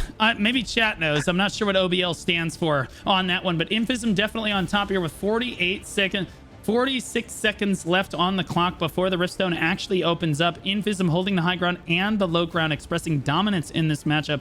Not as dominant as we saw in our last match of the day. But again, it does look like, and again, this is the interesting thing about mmorpg, is that it can get pretty close even if you are the dominant guild. We saw even as dominant as Orca was in that last match, Insanity was able to cap the point a few times. So we should see at least a few caps come out here from OBL United. We'll see if they can put together some good pushes. I'll just be honest with you. Based on that first push, though, it just looked like INFISM was more organized. They just didn't. OBL United committed too hard to one of the chokes, and then the entire guild just ran up the other choke uncontested and slammed them in the back. I just don't know if the shot caller maybe didn't see it, or maybe they miscalled it, or maybe everybody just went the wrong way. It was a little rough. Looks like the point has opened up, and it's interestingly enough, it is OBL United going for the cap here. Is he going to get interrupted? It is OBL United that gets the cap first, despite getting, like, well, for lack of a better term, farmed for the entire first part of this match. And now INFISM is kind of upset about that, as they have not even gotten a chance to interact with the Riftstone quite yet. Now they need to drop the percentage of OBL all the way down to 0 here, or interact with the Riftstone themselves as well. A lot of red on the low ground right now, but again, the fight is being shifted onto the Riftstone. INFISM definitely winning out here. Only 18 people on the point for OBL United, but they're the only ones that have interacted with the stones so far. Yeah, I mean, we've seen this many times, definitely on this map, that usually a guild that is struggling takes some time, you know, positions themselves and then comes back. And that's what LBL did, but they got shut down, unfortunately, by INFISM. But INFISM has really good control. They're standing on the point, but that is very dangerous because they're really clumped up right now. So I think OBL United can punish them right here because, again, mmorpg is a small map. You have to stand very stacked on top of each other, and you can get very punished for it. So OBL definitely has to think about trying to bomb these players that are standing on top of each other so they can make a comeback here. Yeah, and now INFISM finally gets on top of it here as OBL United really struggling to try to get through onto the point right now. A wall of yellow. Although a couple statics come in from the backside of the fight, interestingly enough, for OBL to try to flank and actually do a good job of it. Look at that kill feed come through right there. A beautiful dive onto the backline of INFISM, and they have more people on the point. They actually hold the high ground. So although INFISM is too distracted with this choke over here, again, they're getting kills. These two statics working together. Nocturne over here. Snowman, Lick over here as well. Chula doing a great job. Chicago finally getting onto the point as well now to try to help out his team. But OBL's statics right here. SC, Mouster, Triber, and Raya doing a great job of kind of coming at this from behind. There's Piggy now joining the fight as well. Carpy on the high ground. He was one of the original flankers as well. Super cool to see them come out and actually make something happen for their guild. Yeah, you can see they're doing a really good job trying to get control, but INFISM is just stronger. They did a really good job coming back into the point when you saw that they were struggling. And this guy I'm watching right now, Barbarossa, is just punishing players with the spear right now. Blue, like, this guy is just dominating. They have to shut him down. They have to shut down his team if they're gonna make play. Like, you see so many times when you have spear players that know what they're doing, they get a lot of kills. They punish a lot of players and they deal a lot of damage on AoE clumps. And Barbosa is doing a really good job, and he's not even getting touched. That's what's really insane about it. Like usually when you want to be watching the leaderboards throughout the fight to see who is pumping the most damage, feuding them, and make sure you're stopping them. But right now, nobody's even touching him. Yeah, I'm locked on to Aoi Gods right now. Interestingly enough, he's jumping around, going absolutely ballistic. This is a great sword dagger user, which is not something you see very often, but it does have the highest single target damage in the game. Oh my goodness. That damage is absolutely nuts. So you want to be isolating single targets to the best of your ability, and this is exactly what you want to see your great sword dagger players doing. Sadly, he just went invisible, so we can't see him anymore, but that's exactly what you want to see him doing. Is you want to put them on spawn camp duty down there and try to isolate people as they run back to the fight. They're distracted, their static might not necessarily be there to help them, and that's when you can get that damage down. You can lock them down, you can get them, you can kill them basically on your own, which is a really, really cool thing to see. Yeah, right now you can see that OBL is doing a really good positioning. They're making a push soon. They're going positioning from the top and on the bottom, and they have to make different plays here, and it's really nice to see them try out different things. They're not going head first. They're trying to position themselves on each of the map so they can get a really good push in and hopefully get a capture. And I mean, they have a capture, but they need to get onto the point and try to punish these INFISM players. Yeah, I'll be honest with you right now. OBL actually did manage to get yet another cap down on the point. Despite the fact that INFISM looks really dominant in this matchup, they got another cap down. They tried again. They just got the door shut on them, which is a little rough. So they're going to have to grab another cap again. But you can see they're able to pile 10, 15 bodies onto the point at any given time. And that's why I think maybe NA West doesn't like mmorpg as much. Is like you can be the dominant guild and the weaker guild can still come out on top if you're not playing well. But that's where the strategy comes in. You just have to play better. There's yet another cap coming down from OBL United, as well as INFISM is playing. You've got to hand it to the front line for OBL. They're outplaying the front line from INFISM. INFISM should not be allowing this many caps onto the point in a situation like this. They're just getting outplayed. A gear diff, to be honest with you. They should have more people committed to preventing this cap from going off, and you can see there's 3 people on the point. It's actually climbing for OBL United. They just have one more set of boots on the point than your opponent. 15%, 16 and climbing. It looks like INFISM has not realized it yet. Up at 20% now. It's skyrocketing. INFISM has still not realized what is going on quite yet. They're being bamboozled. Up at 30%. There's only 4 people on the point. OBL United is completely distracted. Their opponents right now, they get up over 32%. They are just better strategists. I'm just going to say it. INFISM definitely keeping their eye off the ball. You see, they finally realized that. They're like, oh my God, we're actually going to lose. Got up to 30% right there. And then the whole guild, you could tell the moment that they realized that the whole guild shifts down to the low ground. Huge props to OBL United's frontline and their shot calling core for even making that play happen. To make a play happen like that in a position like this where you're getting dominated, for lack of a better term, like this. I mean, just look at the leaderboards. It's a little rough out here if you're an OBL fan. To get up to 30% like that as quickly as they did, it just takes strategy. You're just playing better. Sadly, INFISM just a lot stronger than you, Spid. Yeah, I mean, OBL is doing really good with their pushes. They're trying to come up. They're trying to make some plays happen. It's really nice to see. INFISM did get caught off guard. And I'm going to be honest, the reaction time was pretty slow. Like, OBL had that point for a long, long time, getting slowly up. But then INFISM reacted. And we got to take a look at this guy with the crossbow, Zay. He's doing really good. I think by all the crossbow players, he's using it the most efficient. He's getting some insane amount of kills, Blue. Like, this guy is just playing so good with that crossbow. He's doing really good pull-ins, you know, smashing them and then just spinning on them. Really nice to see. Yeah, finally, INFISM gets back on top of the point and shuts the door on that attempted cap right there. And that's more of what I expect to see out of a dominant guild like this.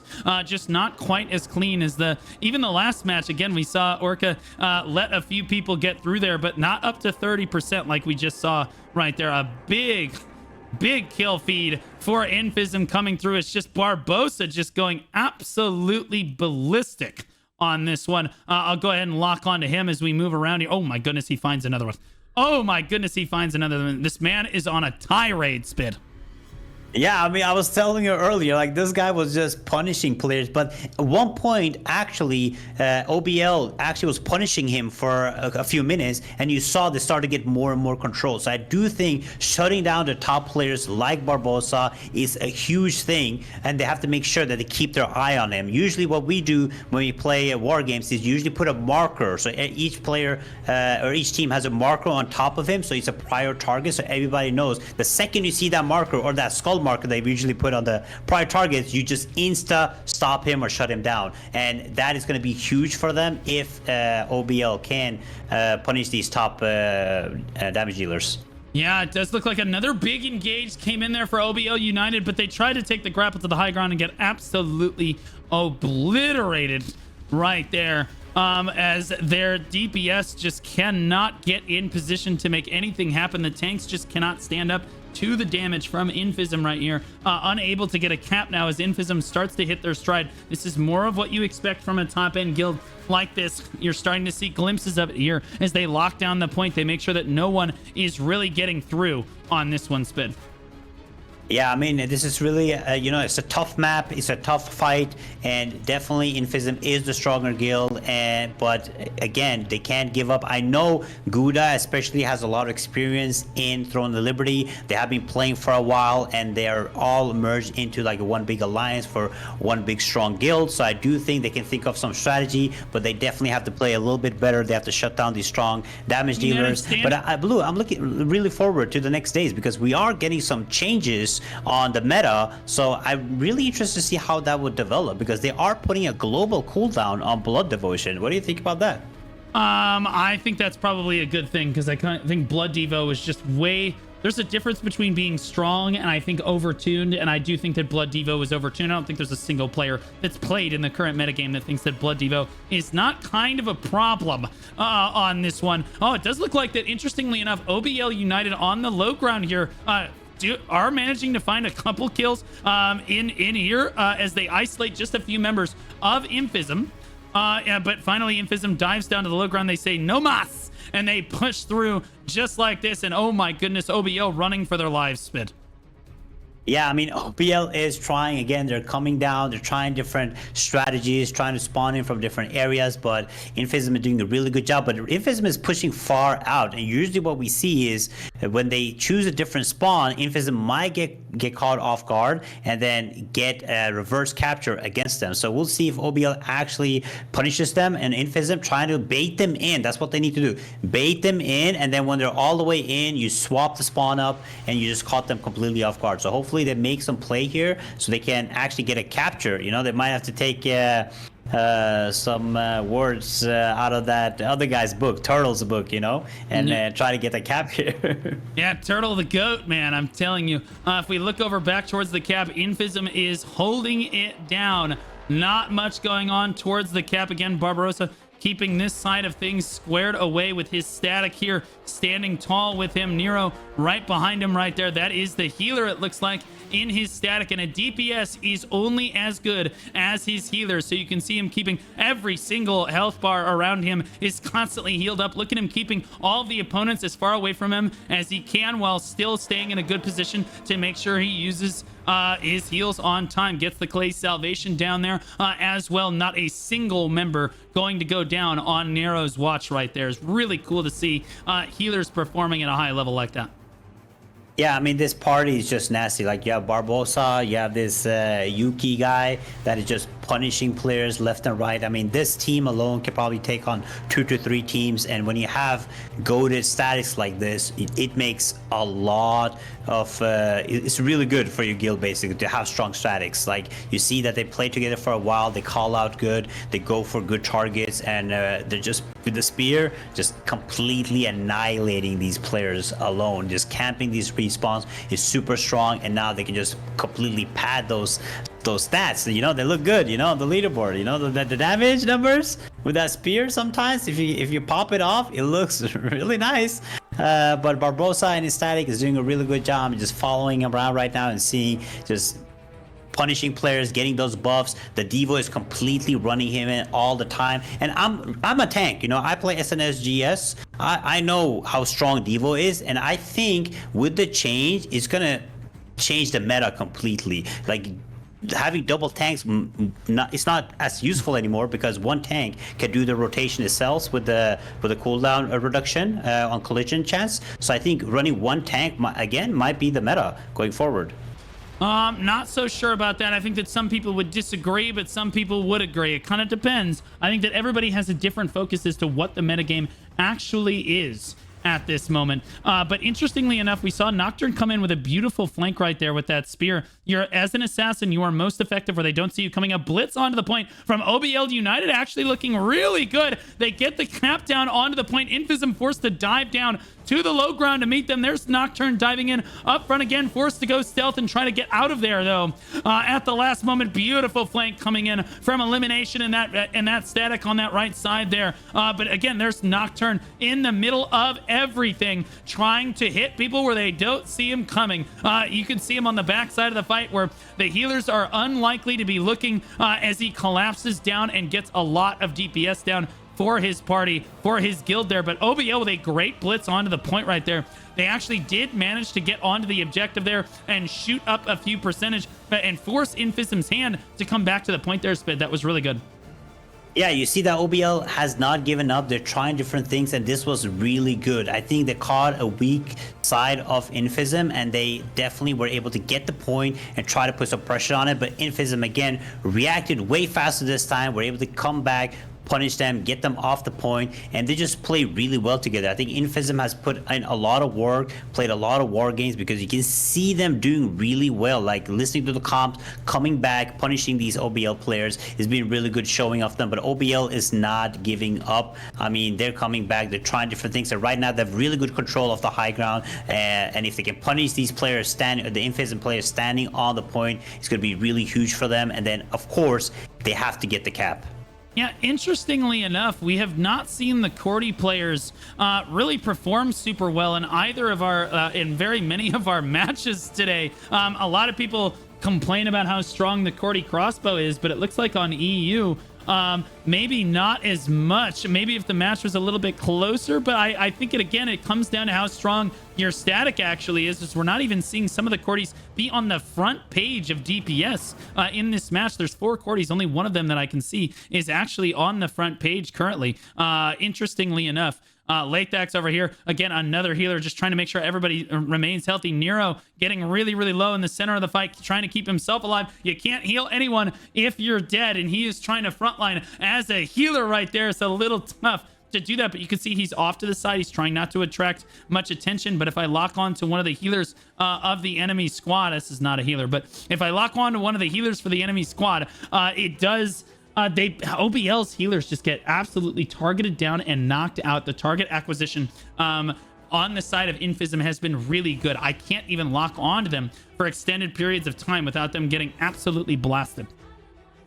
Yeah, I mean, it's really tough for OBL right now because they are really good at capturing the point. You know, they're using the right builds. They're probably using CC resistant trinkets, but the problem is not getting enough players on top of the point. You know, that's how you can win. That's how you can get enough pressure. But when they're just getting absolutely smashed by these spear players, it's really rough right now, man. Like you said, I've been trying to follow these players from OBL, but even the tanks are just getting annihilated. But they don't give up. They keep coming back, and hopefully maybe they can make a play with some guardians and some remedies, but it has to be really good coordinated, and I don't know how good the IGL is.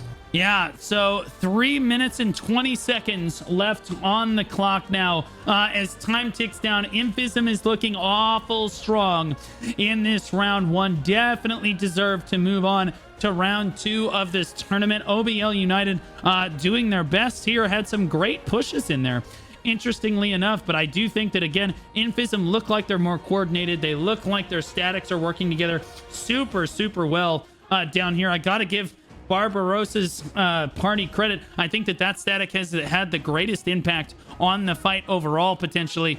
Maybe it's just the the bias is I've seen them basically moving around and isolating every target that I lock onto. I feel like gets killed by someone in that static group is a little obnoxious on that one. But again, healers are only as good as their DPS, so the DPS performing very well.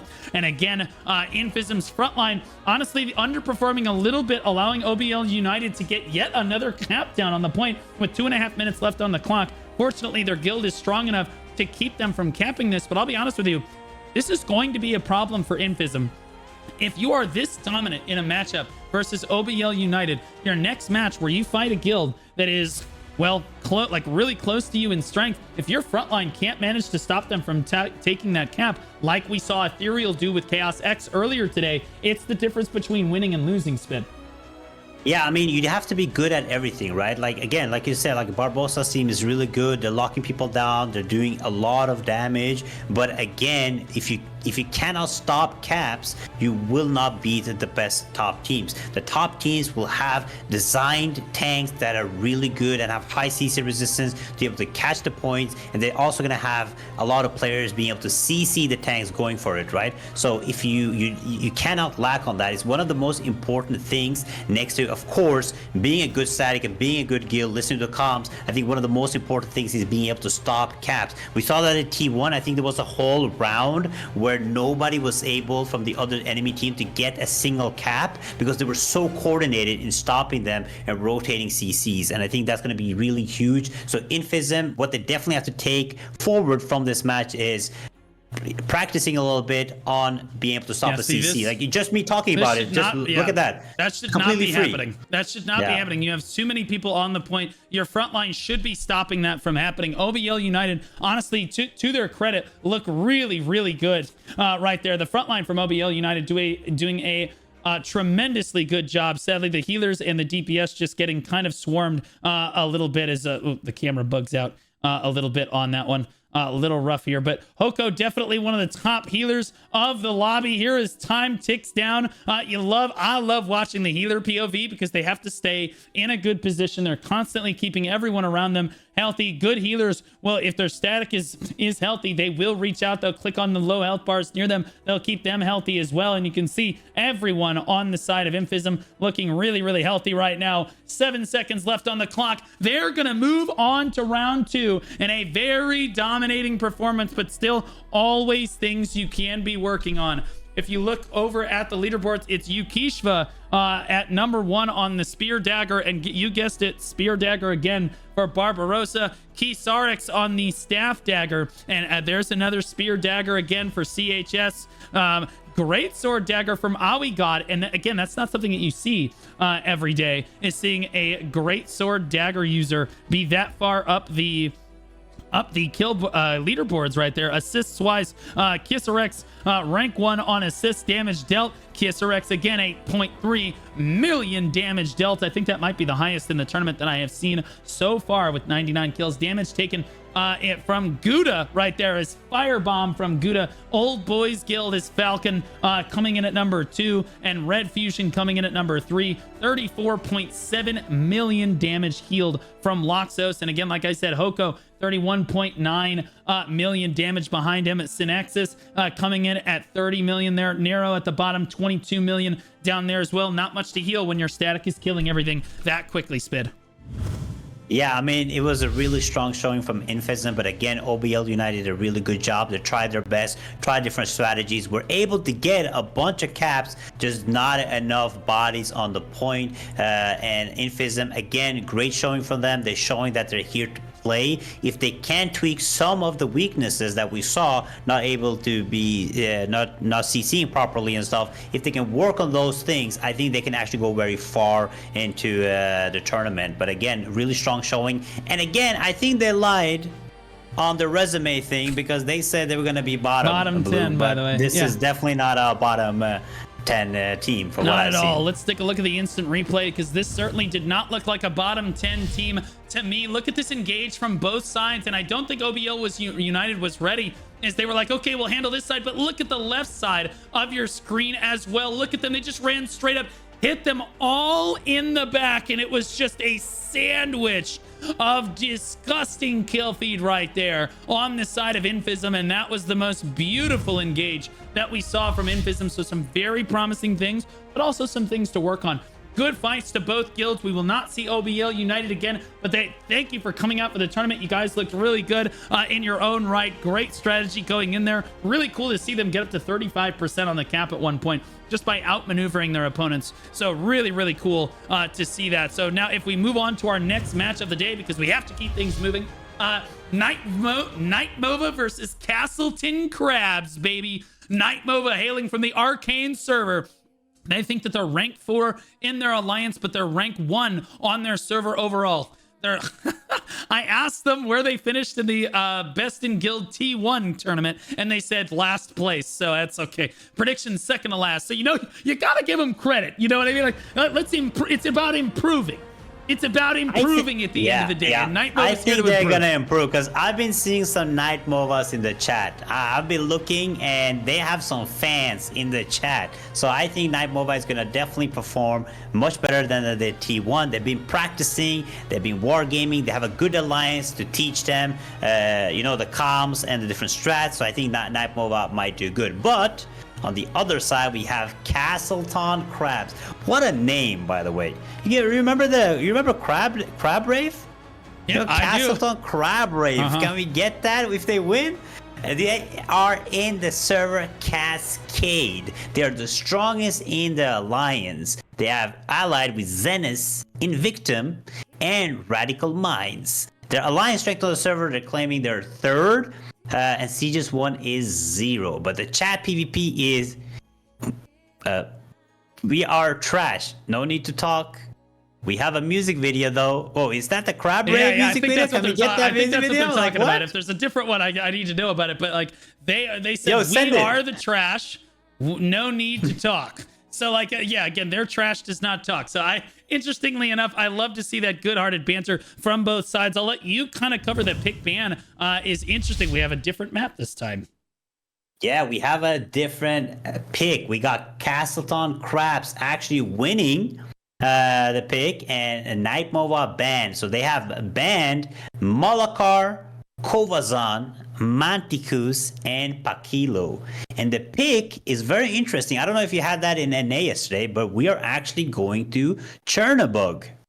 Yeah, we did have it in NA yesterday. It was it was our most heated match of the day. It was very like chat PvP focused, and I think one team came a little bit more prepared than the other, and they just pulled out like the wild card Chernobog. For those of you that don't know, Cherno is a very difficult map to wargame on. If you do the normal Riftstone, it's kind of one-sided. You can keep people from coming up to ramp. It's relatively easy. But in war games, there's close enough spawns that it becomes a king of the hill situation, and your statics just basically have to win, where tanks are just trying to throw people off the side. Everyone else is just trying to run up. Very difficult to contain unless you're just so overwhelmingly dominant that the other guild can't keep up. Honestly, the match could go either way, Spid. Yeah, I mean, I'm actually a fan of a map. I know a lot of guilds don't enjoy the map, but I think like the constant respawning, the King of the Hill style of play is really fun. And the tanks, let's see how good they are at using their bulwark. You know, with the chain pulls, throwing people off the map is going to be huge in this. It's actually, I think it's actually faster to come back with the respawn than it is to actually getting thrown off the hill, Blue. So it's going to be a really good match, hopefully, that we're getting here. And, you know, I feel for both teams here. I want NightMova to do good because, you know, they didn't do that great last tournament. But again, Kastleton Crabs, such a great name. So it's going to be a really fun match, I think. Yeah, as we are go for the Chernobog match here today, getting ready to start this one. And again, Chernobog always promises an absolute clown fiesta of a match on this one. It looks like the match is underway as we go to the live scene. Both guilds should be spawning in on point 2 and basically running immediately over to the point.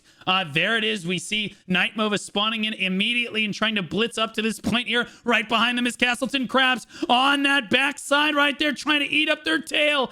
Moving down, finally getting into position is NightMova trying to fire down from the high ground, but their whole tail gets eaten on the backside. Finally, Kastleton Crabs starts to battle back a little. I'm sorry, NightMova starts to battle back a little bit as the respawners come back in, but you can see that it is going to be an all-out brawl, Spid. Yeah, it's been really good. Like, they went up really fast, make sure that they punish them when they're coming up. But again, it's a whole brawl, but they got a really good position. You see NightMova is standing tall on top of it. Again, it's a king of a hill fight. You want to get the high ground. You want to punish them. There is a hook on the side too, so they got to watch out for their flank. But they're flanking really good right now. You can see they got flanked by Kastleton Crabs right behind them. And now Kastleton is actually putting in a lot of pressure from each side. And it's going to be really important on this because, again, you see on the respawn, you just instant respawn back on the stairs. You just run straight up, right? So it's just going to be who can get the best positioning, who can get into the point as much as they can, and then watch out from getting pulled down. Yeah, interestingly enough, it does look like that NightMova is not going to be in last place in this tournament if the tournament plays out. Although I'll be honest with you, it looked like this yesterday, and then it completely flipped, and the other guild ended up winning. So, like, Chernobog is just so back and forth like this. Not everyone loves Chernobog, but I love shoutcasting Chernobog. It's great. Very, very fun. Damage dealt looking NightMova heavy, guys. Really good if you're a NightMova fan here. Defeats looking NightMova heavy as well. Damage taken, though, you're starting to see Kastleton Crabs 2.5 million healed. NightMova with the top healers of the match as well. We do have the Kastleton Crabs comms here. I'll go ahead and jump into their comms real quick. Let's see what's going on in there.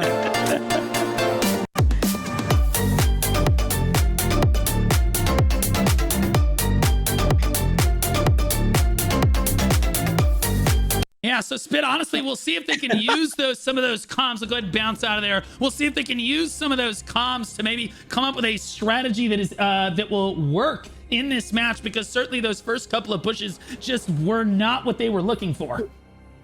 Yeah, and if you're looking at my POV right now, this is what I was talking about. That Zest just got pushed down. It's their top crossbow Cordy user, and you see to get back into the map, it takes way longer than actually getting killed. So Zest has to go all the way around to be able to get back in. And again, it's really important to punish those top damage dealers, because it's going to turn around the game for Kastleton. Yeah, absolutely. Our corny users in this match, guys, to look out for. Kastleton Crabs is Lester and Sander 0880. NightMova corny users Ishkur and Zest on that side. So we'll be looking out for them, because I think that they will have, this is a cordy rich environment right here. As long as your static is playing really, really well with you. We see Sander coming up the stairs right now, and again, he does not want to go forward without his static group here as he moves up towards the Riftstone. Decides to go around the grapple way. He sees a big clump of red. We'll see if he decides to go in here, or maybe he's trying to pull people towards the, oh my gosh, again, the Lion King right there. Lysra looks like he's Scar. I killed Mufasa as he throws 3 people off the side of the map. There goes Sander all the way down to the bottom of the map right there. And pull or be pulled at the side of the map. And again, 47 seconds, and then we're going to start to see who is really winning on this map. If we take one more look at the leaderboards here, it's NightMova. It's more NightMova. It's more NightMova everywhere.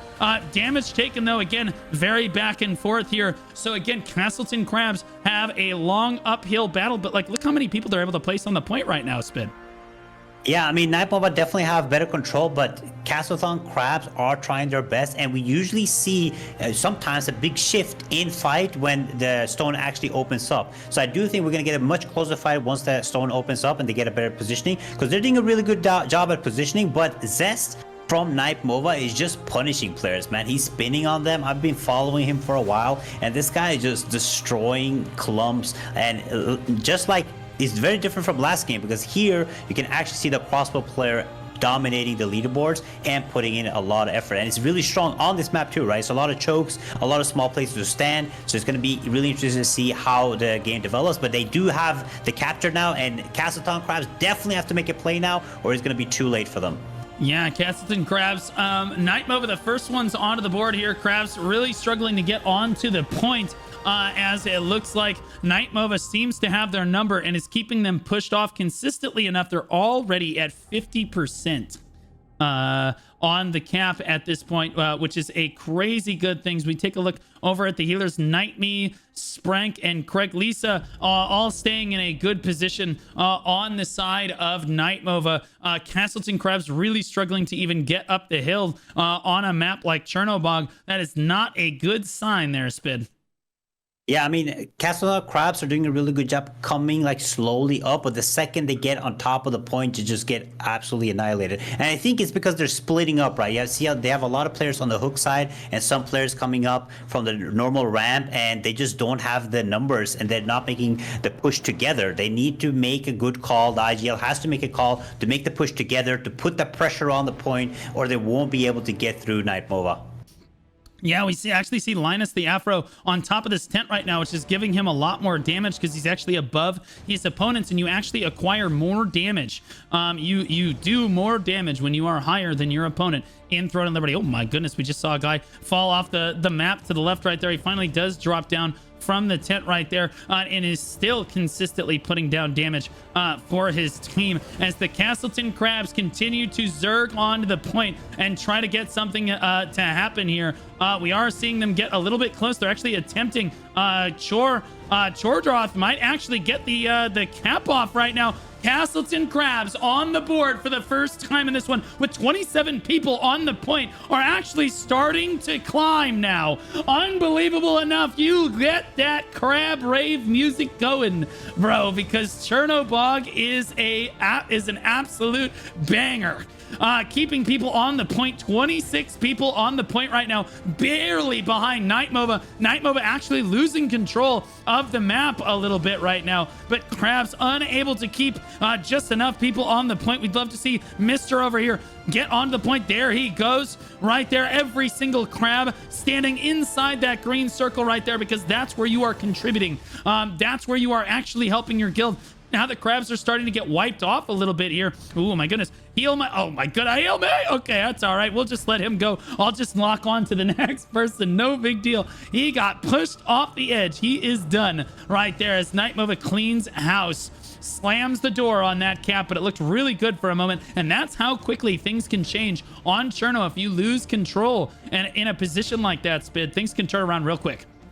Yeah, the Crabs got a really good push there because the Dragon Wind that I'm watching right now, he was doing a really good job pushing players down. He pushed down like 6 players, and then Zest, the crossbow spinner, died, and that's when they got the really good control. So they are really doing a good job getting a good control, pushing players down is going to be the way to win, because usually you don't have to do the most damage, you don't have to kill most players. Sometimes on maps like this, if you're doing a good job positioning, pulling people down, pushing people off, you can get control, and that's what Kastleton has to focus on. That's the strong suit. That's how they got the push earlier, and that's how they can actually win it right now. They do a good job at least getting the point when they want to, and the NightMova is struggling CCing them, but Kastleton Crabs definitely have to play on the strong suits, and that is pushing players down and pulling them down, because right now NightMova is just punishing them on the leaderboards.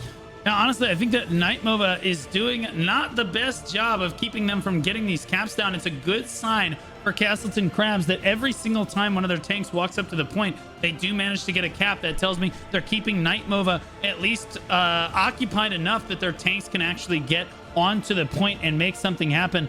Golda here firing away as a healer, trying to keep everybody on his team healed up right now. But Kastleton Crabs, again, it's very difficult to position as a healer when your guild is getting blasted. Look at the target acquisition. Golda cannot keep himself alive, and down he goes. Mandarin going, hey, you were here just a second ago. Where'd he go? Where team at? Like the ape and the monkey and the meme, looking around, asking where his team went. Again, that target acquisition for NightMova is actually so exceptional. They did a great job. Or they didn't do as great of a job in the first tournament. In the T1 tournament here, they have definitely come a long way as a guild to come up and have their statics work this well together.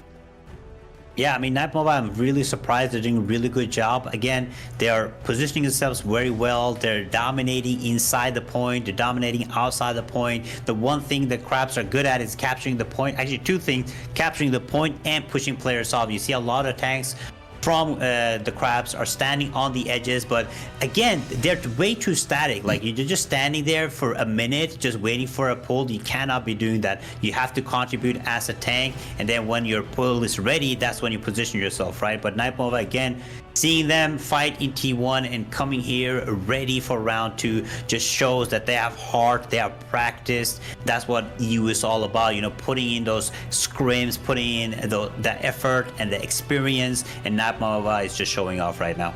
Yeah, absolutely insane. They are dominant so far in this match, just constantly shutting the door on their opponent, which is extremely difficult to do on a map like Chernobog, where there's just this many people pouring onto the point like this. You can see just how much they're struggling right here. But honestly, NightMova, again, look at the kill feed on the right side of your screen, says everything. But look at, there we go. Choro getting moves forward and immediately gets that cap off for his team, and Kastleton grabs push up once again. And again, it's NightMova dropping the ball and allowing the enemy guild to get the better of them in that cap war spin. Yeah, I mean, again, crabs are really good at capturing the point. They just don't have enough bodies on top of the point, right? They have to get control one time because, again, it is a king of a hill type of map. Once you have good control, you can make a play. And if they are able to get the cap here and get the contribution, it's going to be really scary for NightMova. But the crabs definitely are struggling, right? The second they put the foot on the point, Zest is just destroying them, man. This guy is a menace. He's pushing people off really well. He's pulling people off and then he's spinning on them. I mean, this guy is a badass, man. Yep, one of the best Cordy players we have seen today over here, and now he's moving towards this choke point over here. Gets a big pull in right there. We'll see if the spin comes out. There's the big spin, big kill feed right there, and that's exactly why Cordy is so strong right there. Holy moly, just waiting for the opportune moment to make something happen for his team. You are absolutely right. Zest is doing a great job there. Golda, again, coming up here. One of the better healers for his team, for Kastleton Crabs, but gets flipped into the middle of the action. This is not where you want to be standing as a healer. He is way too close right now. It's too easy to target him down. He's trying to get with his static. He's trying to keep people healthy. You have to stay in range of your tanks, of your healers, or I mean of your DPS in this case, but he just can't keep everyone alive. Everyone is taking so much damage, but he is managing to stay alive himself impressively enough here, Spin. Yeah, if you look at my POV right now, you will see that these guys are doing a really good job positioning themselves on the tent. That way they can be pushed down. You see the tanks, you have Dragonwind over there that is trying to make pushes and pull people down, but because they're standing on top and close to the tent, they cannot be touched. And look at this guy has been free casting for at least 7 minutes right now. Nobody's touching him, nobody's putting pressure on him, nobody can pull him. It's just such a good position to stand out. So they do knowing what they're doing, they're knowing where to position themselves, because they did get punished from this once before, right? They got pushed down and that's when Crabs took the point, but they learned from their mistake and now they're doing really good on positioning themselves. Yeah, Mirhol here doing a great job of healing for his static as well. And you can see how much easier it is when your guild is winning to keep everyone alive, to stay in a good position like this. It just makes the healer's job that much easier in this case. There's the barrier coming down as well. Mirhol, everyone standing around him basically at full health right now. Kastleton Crabs really struggling to get back up onto the point as NightMova, I'll be honest with you, has improved as the match has gone on here, as they've just dominated this point now. Now they're keeping them from even getting close to this point as they want to start to lock this down a little bit better, like we would see a high-level guild do in this case. So NightMova definitely not last in this tournament, Spin. Yeah, I mean, NightMova is definitely showing off. Not only did they do a really good job controlling the point, but learning from the mistake. We've seen so many times over and over again when a guild get punished, they don't learn from the mistake. But the second they realize they're getting pushed down, that's the only way the Crabs can win. I'm going to be honest. The only way the Crabs can win is having their tanks pull down NightMova players off the hill and take the cap. But NightMova knows this, and they're doing a really good job in positioning. And then they know they are really strong on top of the point, punishing these players coming up on the flank and on the hook, and they just have really good control right now. Yeah, absolutely insanely good control, but you can see all the top healers in the match, as we just looked at there, are on the side of NightMova here, and they are basically just always in a good position, and they just can't, Kastleton Crabs just cannot get in position to help their guild members as they dive up here. They just don't have enough time to stay alive here. NightMova creating a wall on this high ground. This is very hard to do, and it's very interesting that, again, as this match has gone on, we've seen NightMova kind of adapt and become better and better at playing this and shutting the door on Kastleton crabs like this. So very, very cool play that we're seeing come down on the side of NightMova. Again, much stronger showing than they had in the first tournament. We love to see guilds improving like this. Yeah, I mean, the Kastleton crabs are trying though. Like they're just struggling downstairs. Like look, if you look at the downstairs right now on the respawn, they're just stopping up. They're getting staggered, right? What you want to do is when you spawn up, you want to run all the way up as far as you can, right? You cannot be stopping on the bottom of the stairs because your guild is fighting up there, right? And then you're stopping up, fighting 3 or 4 players down there with like 10, 20 players. There's no chance that you can get any type of control upstairs. You have to make the push all the way up. You cannot be staggered by a few players downstairs, unfortunately. Yeah, and they go for another cap on the point, and they get it again. So Kastleton Crabs gets another attempted cap, but it just keeps, the door just keeps shutting in their face on this one. Ogorola trying to run up the stairs, and you can see how quickly he's dying. On the right side of your screen, catches a heal right there from himself, as he basically has to use swift healing to keep himself alive, even just running up the stairs for his guild here. And again, that door just gets shut right away. NightMova clamping down the vice on this match. Chordgrath gonna go for the cap again, but he's taking a lot of damage. Death is the best CC, but they're not able to kill him in time. They get another cap down on the point. So NightMova not completely dominant in this one, struggling a little bit to keep them from getting those caps down. We talked about this on the last match too, is NightMova is showing off really good. They have good static. They have Zest just spinning on everybody, right? They're learning from their mistakes, but one thing they have to get better at is CCing the cap. They cannot let guilds get free caps. It's gonna get really punishing once they meet a strong guild, because it's gonna be extremely important to CC rotate. So they need to work on their weaknesses for sure if they're gonna progress far in this tournament. But again, NightMova really, you know, this is really respectable, coming down from what did they say, last in T1 to coming here, showing off really good, has been really commendable from them.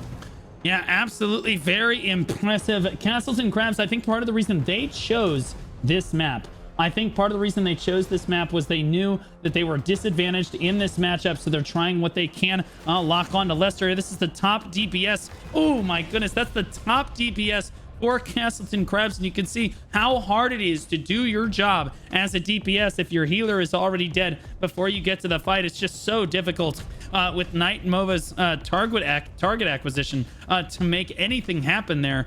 So really impressive. I think their pick ban went really well. Picking Chernobog, definitely the play if you're in a disadvantaged situation and you've been practicing it. Maybe you have a strategy that you can pull out on your opponent here. You take that coin flip, but NightMova clearly ready for the Chernobog pick. Yeah, I mean, that's really nice thing about having the matches be 20 minutes, right? You can adapt, you can get better, you can learn. I mean, that's, and remember, it's not only the underdogs that can learn, it's also be the ones that have control, right? And that's what NightMova did here. Like, Crabs took the point, they got a lot of contribution, but NightMova swapped it around really quickly. They're like, we learn from mistakes, we're not going to get knocked down anymore, and we're just going to punish them when the second they get to the point, right? So, you know, a really good job from them. They're playing with the statics, playing together, having good control, making sure they have people punishing the hooks, making sure they have people punishing the ramp, and just standing down. You see the spawn camp parties are down there too, just, you know, picking people off the second they respawn. It's just really good, well done by NightMova. You know, they didn't want the map, and you know, he got picked for them, and they just showed off here. And I'm gonna be honest, I don't think many guilds have practices on this map. So NightMova just coming here and learning really quickly has been really good. Yeah, Lester trying to go for a big spin there with his Cordy crossbow for his team, but sadly he was not buffed up, and that's the problem here, is if you're this far behind as a guild, the static parties for your Cordy crossbows just can't get together and get all of those buffs off to make the Cordy as impactful as we're seeing for NightMova over here, where the statics are together, you can get buffed up, you're communicating with each other. We're seeing Lester really struggle to get those buffs on. It was a good spin, it was a good attempt right there, but just not able to come up with it. Kawaii actually gets another cap off for Kastleton crabs as we tick down to the 4.5 minute mark here. All the rest of the crabs trying to rave their way up the stairs, if you will, and pile onto the point. 25 of them actually do make it onto the point. They almost had more than NightMova for a split second there. But again, Tholder trying to pull people off the side of the map on the side. And this is part of the difficulty of Chernobog, is if you walk too close to the edge, you're just going to get pulled right off the side of the map. So your positioning is always super, super important, Spid. Yeah, I mean, this was one of the better push from Crabs. You see they're pushing down. They have really good control here. They're trying to get enough numbers, but just slowly NightMova takes control again, right? But again, if you have a really good push, especially this late at the end of the map, you can swap it around, but you have to be coordinated, right? With your Guardians, with your Remedies. Somebody has to do the call out as an IGL, but as we saw and listened into, the crabs, they don't have IGL right now. They just listen to Crab Rave right now. So it's pretty good having no IGL and doing this good, Blue. I'm not gonna lie.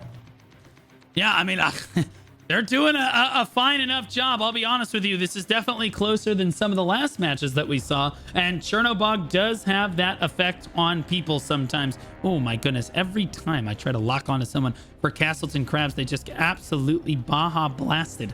If you will. There's another big Cordy spin for Lester, but again, he's just not buffed up. He did get a kill, but not able to come up with anything there, and you're relatively squishy on that Cordy as well, so not quite as tanky as maybe you want to be, especially if you don't have all the buffs necessarily going into it. Look how quickly he gets blown away right there the moment that anyone finds him. But honestly, a lot of Kastleton crabs up on the point right now. I'd love to see them go for the cap, as I think they actually have more members on the point, if not for just a split second here, Spin.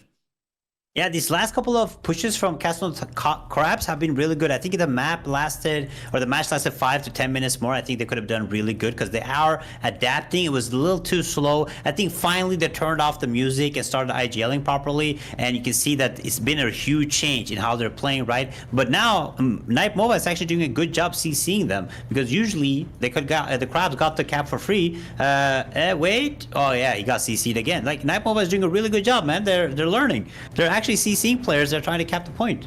Yeah, I was just about to comment on that, and you stole the words right out of my mouth. Now we're seeing caps go off on the side of Kastleton crabs, and you see yet another interruption there, Spid. Over and over again, now they're getting interrupted. The front line from NightMova actually improving as the match goes on. Another CC off the point. They know they just need to buy time now. It's under 2 minutes on the clock. They don't want some coin flip right as time runs out. That's what Krabs is hoping for. Leak goes for another cap on the point, gets CC'd off again. Now we're starting to see NightMova. This is what the stronger guilds look like they need to do. They're looking like a better and better guild as time goes on. So they're improving even in the middle of the match. Their tanks are now starting to coordinate and work together to keep them from getting those caps down. Under a minute and a half left on the clock. Time has run out, I believe, for the Kastleton crabs, but a good fight from them here, Spin. Yeah, I mean, the nice thing about this is, crabs, they did good. They tried their best. They're going for the cap. Almost got it again. But NightMova, I think they're listening to us, because I said the biggest weakness they have is not being able to CC the point. And for the last 5 to 6 minutes, I have not seen the crabs get a single point. Wait, did I jinx it? Yeah, I did jinx it. Yeah, I did jinx it. Yeah, I think you did jinx it. It's the caster curse as usual from Spid. Right there, as we finally do see yet one more cap come in from the Kastleton crabs. I think the crabs had a great showing here. I think their pick ban went as well as you might have hoped. I think that Chernobog was absolutely the play for them, interestingly enough. I think that all things said and done, they had a good showing here. You can see how many people they have on the point right now. Sadly, it is just not enough. NightMova looking a lot stronger in this tournament than they did last time, Spid. Yeah, I mean, NightMova, big respect to you guys. You guys came in, you improved. I know you guys have been screaming, you've been practicing, you wanted to show that you have gotten better, and you have. You guys were a little depressed on your fill out, but again, you guys are showing off. Good job, NightMova, and good job to the crabs. Yeah. Zest coming out on top there. You look at the defeats, it's a lot of NightMova. Scary Motherfucker is his name at 100 kills. Linus the Afro at 94. Gaskiel Cuba at 80. on this one. Holy moly, these guys, 306 assists on Linus right there. Glacial Cube at 268. Damage dealt, 7.1 million damage done by the staff dagger user, Linus the Afro. And then again, Zest has a Cordy crossbow, so he's basically cheating. I'm just kidding. He had a great match there. Damage taken on the other side. Grola representing Invictum right there for the Kastleton Crabs, doing a great job showing up for their alliance. Oh my gosh. 42.4 million damage healed by NightMe, and then 35 million by D-Word for Russia, down at 31 million. Elias at 30 million. It looks like Sprenk at 29 and Miral coming in at 28.8. The GOATs of the match, the unsung heroes, if you will, Spid.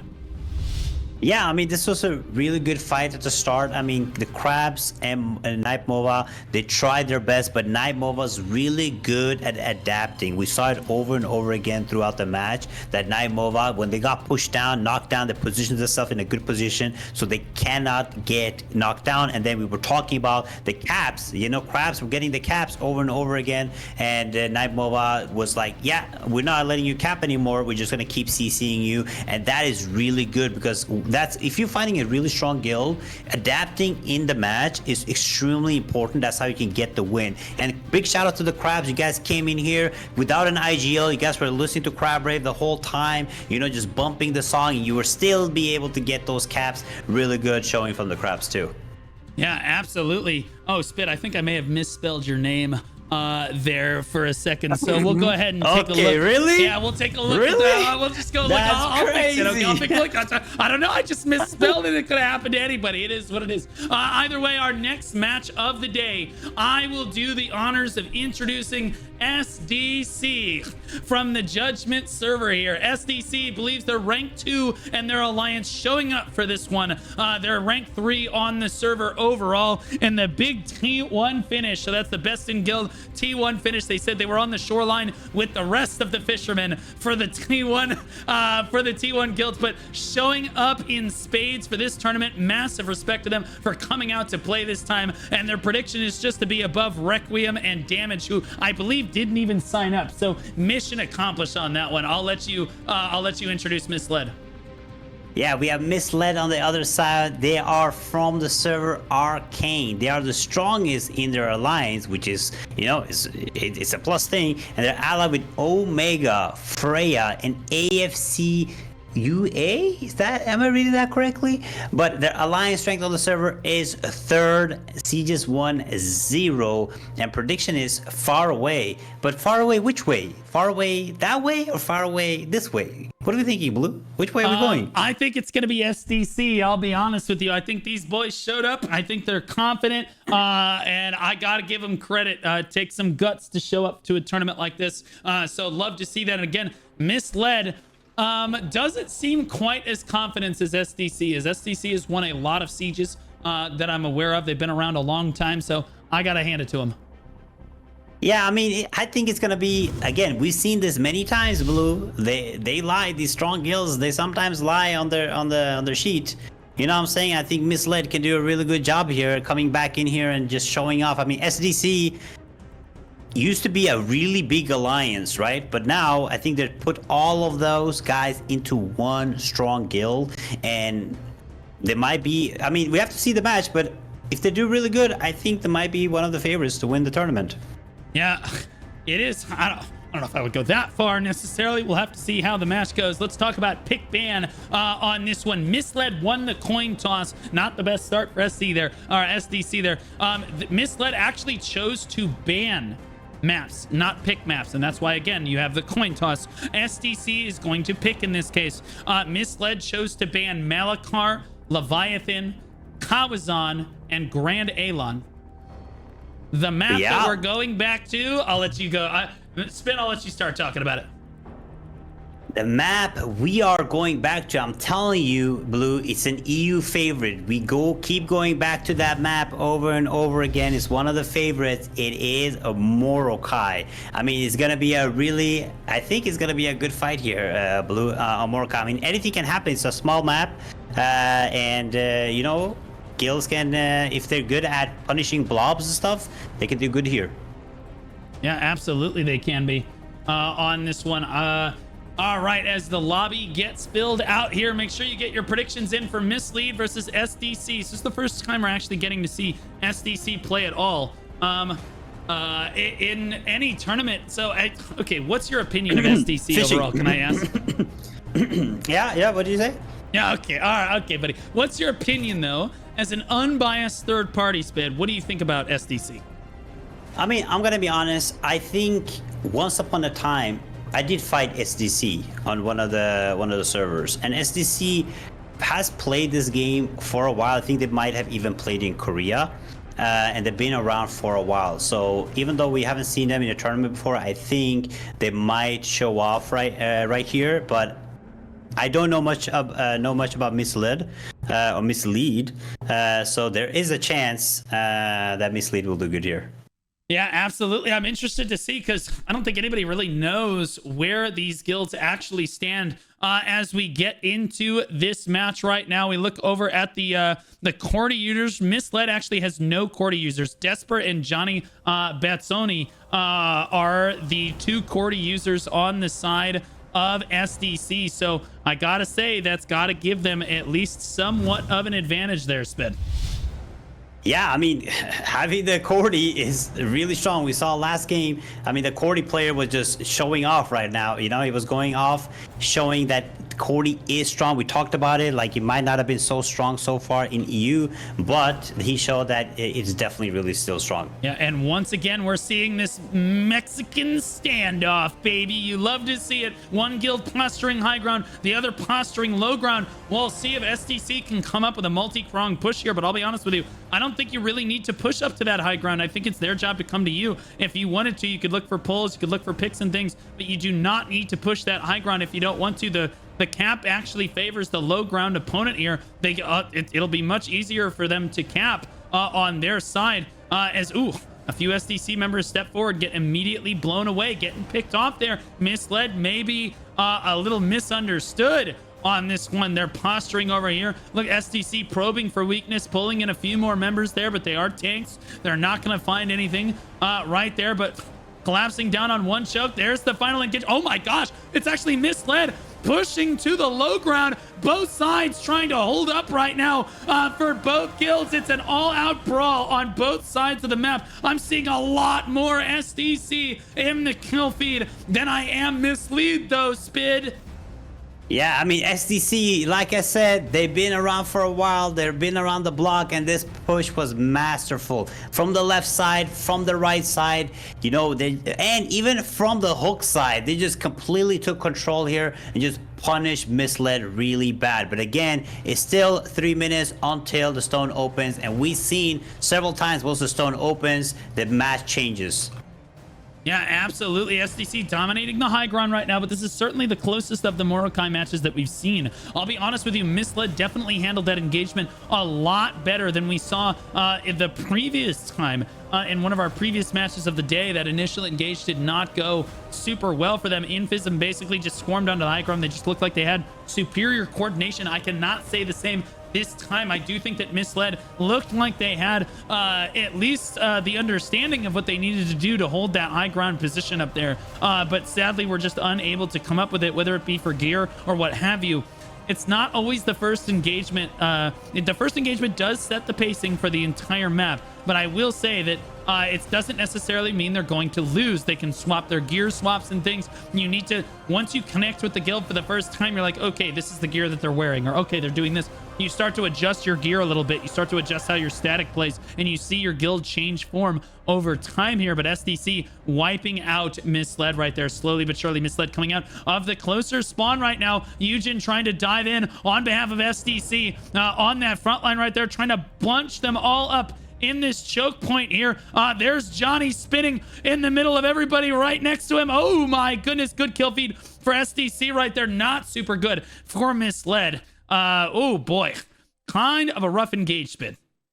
Yeah, it's a really rough engage, but again, Misslead is positioning themselves really well here. They're trying to make different plays coming from different respawns. The nice thing about mmorpg is you can always respawn away, right, from the previous point, because the respawns are pretty far away here, so you can make really good plays and position yourself in a really good place too. And usually what I want players to do or guilds to do when they're struggling, because when you go into a map, you tell players where to stand. This is where you take control. You take control of the tents. This static stays on top. This static stays on the side. If that is not working, you want to be able to adapt your team comp, right? Just switch up. If you're losing a fight continuously to a team, you want to put a different static there. So hopefully Misslead can do something like that, position itself a little bit better. But they are doing good here. I mean, they're trying to get out of that choke. You see they have a bunch of players on the cart side, on the tent side, and trying to push out a little bit, and definitely adapting to the fight. Let's see if they can make a change. It's 15 seconds till the stone opens, and that's going to be really crucial to see if they can get through that choke. Yeah, SDC, keep in mind, Ominous is also part of SDC. So dominating the damage dealt, dominating the DPS. Damage taken, though, again, Misslead. Woo! That's what you want to look at if you're on the losing end of everything. Amount healed, again, very SDC heavy and Ominous heavy on this side. 6.9 million for Clara, Mist, and Jemmy right there. As the Riftstone opens up, you see SDC immediately get that cap off and have locked it down. Terrace going to get pushed in and immediately denied right there. So wasting no time trying to cap this stone.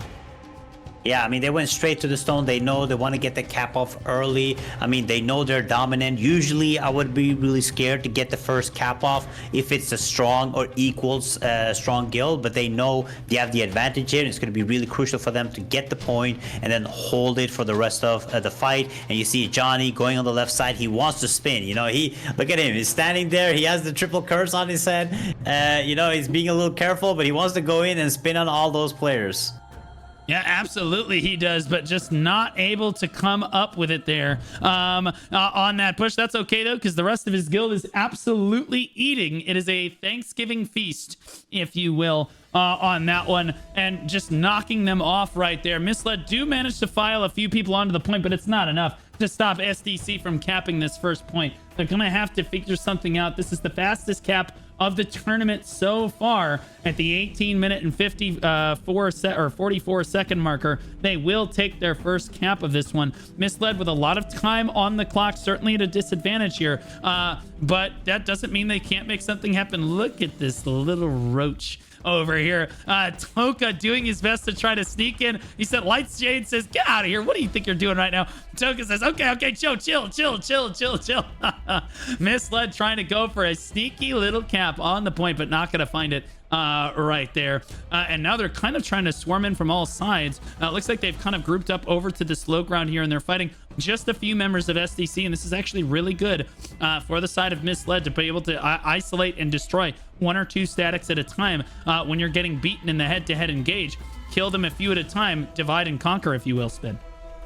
Yeah, I mean, they're really good at doing the slow push. So we saw it earlier and we see it again, but right now they're very split. You see a lot of players are fighting close to the stone, while some players are fighting close to the spawn. I mean, getting split like this, sometimes it could be beneficial, but they're just getting completely blasted on top of the stone right now. You see, it's like 70% of SDC's guild versus like 30% of Misslead's guild is not good enough. They need reinforcements, right? These players just standing near the spawn, you know, fighting for no reason. They're not clumped up. They're not working together. The IGL needs to call for a really good regroup here, or some kind of you know, different strategy, because getting split up in like this is not good. And the SDC is just punishing them every time they see them split like this.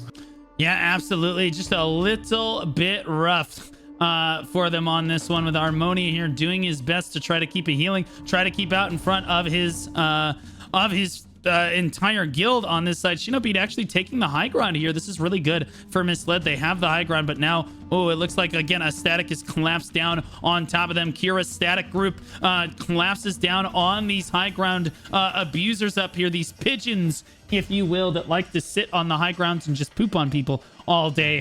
They are not going to let that happen here as Kira's trying to fight through this. Look how many people they are occupying up here. It's a 3v10 almost. And finally, the rest of SDC starts to swarm to the high ground to help reinforce this. Kira does end up going down, but the rest of this the guild is here now. And again, it's a lot closer than it was before. Misslead going for a cap right now. Toka looking for a cap. We'll see if he can find it. Can he get it? The first cap of the match for Misslead will come out right now. Only 3 people standing on the point there, Spin.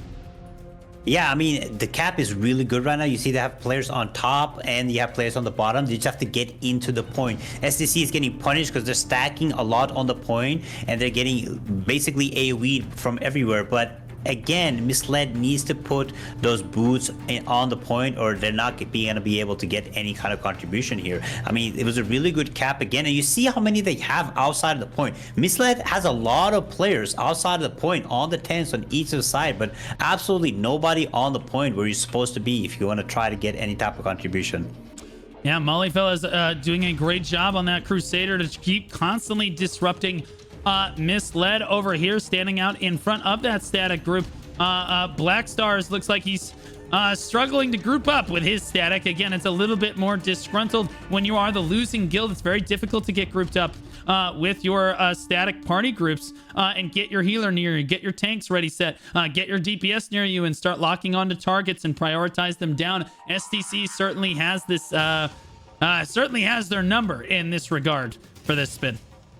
Yeah, I mean, STC is showing off really good here. They, like I said, if STC did really good on this map, I think they might go really far. But again, we've seen a lot of good contenders right now going forward. So STC showing off, but Misslead, I don't understand the play of Misslead. I feel like they're coming from everywhere. There's no organization. You know, some people are spawning on the left, somebody's spawning on the right.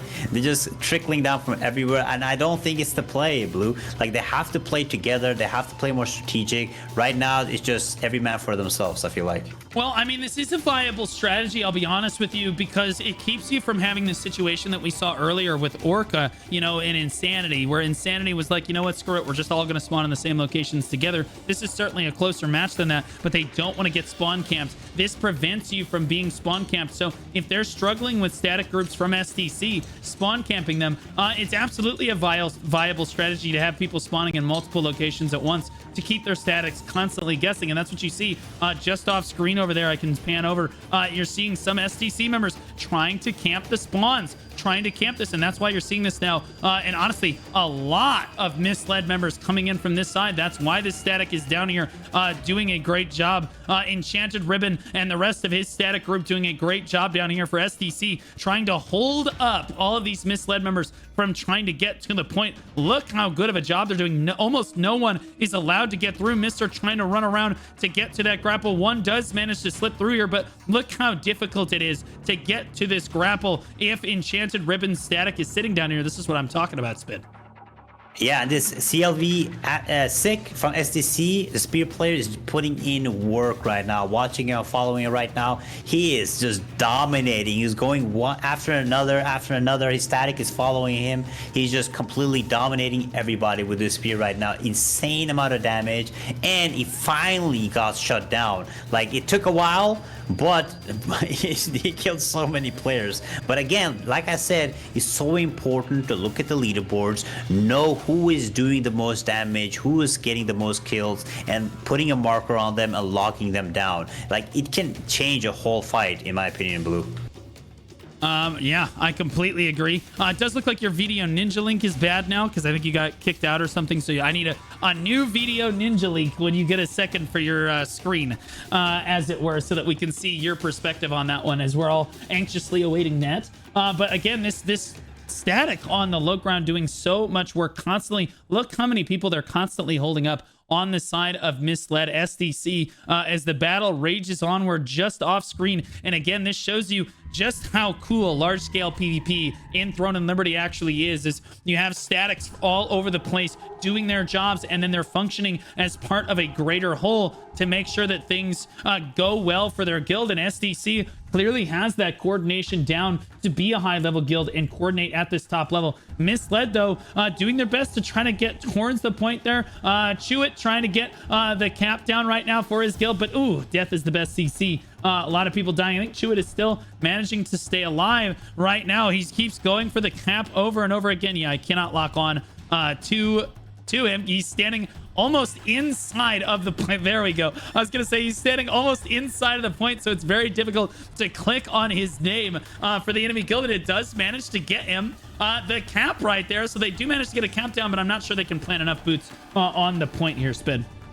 Yeah, I mean, that's what they've been struggling on the most. Like, they get the cap. Again, we've seen this so many times. Like, some guilds are really good at actually capturing the point, you know, using the CC resistant artifact if they need to, but getting enough boosts is what they are struggling with, right? They have good amount of players around the point. They just instantly, when they step on top of the point, STC just does a really good job in shutting them down. And just, you see, like, they're standing outside of the point. The second they enter, even at full static, they just instantly get deleted. STC is like, it's okay, you can stand outside of the point, we let you, but if you step inside, you are dead. So STC is doing a really good job of just controlling the point right now. But again, Misslead is getting good positioning on top, but can they get on top of the point? That's how you win, right? Again, at the end of the day, it is a game about capturing the point, you know, not getting enough kills, not where you position. If you have so many players just standing out top there, not getting their boots on the ground, you're not going to get anywhere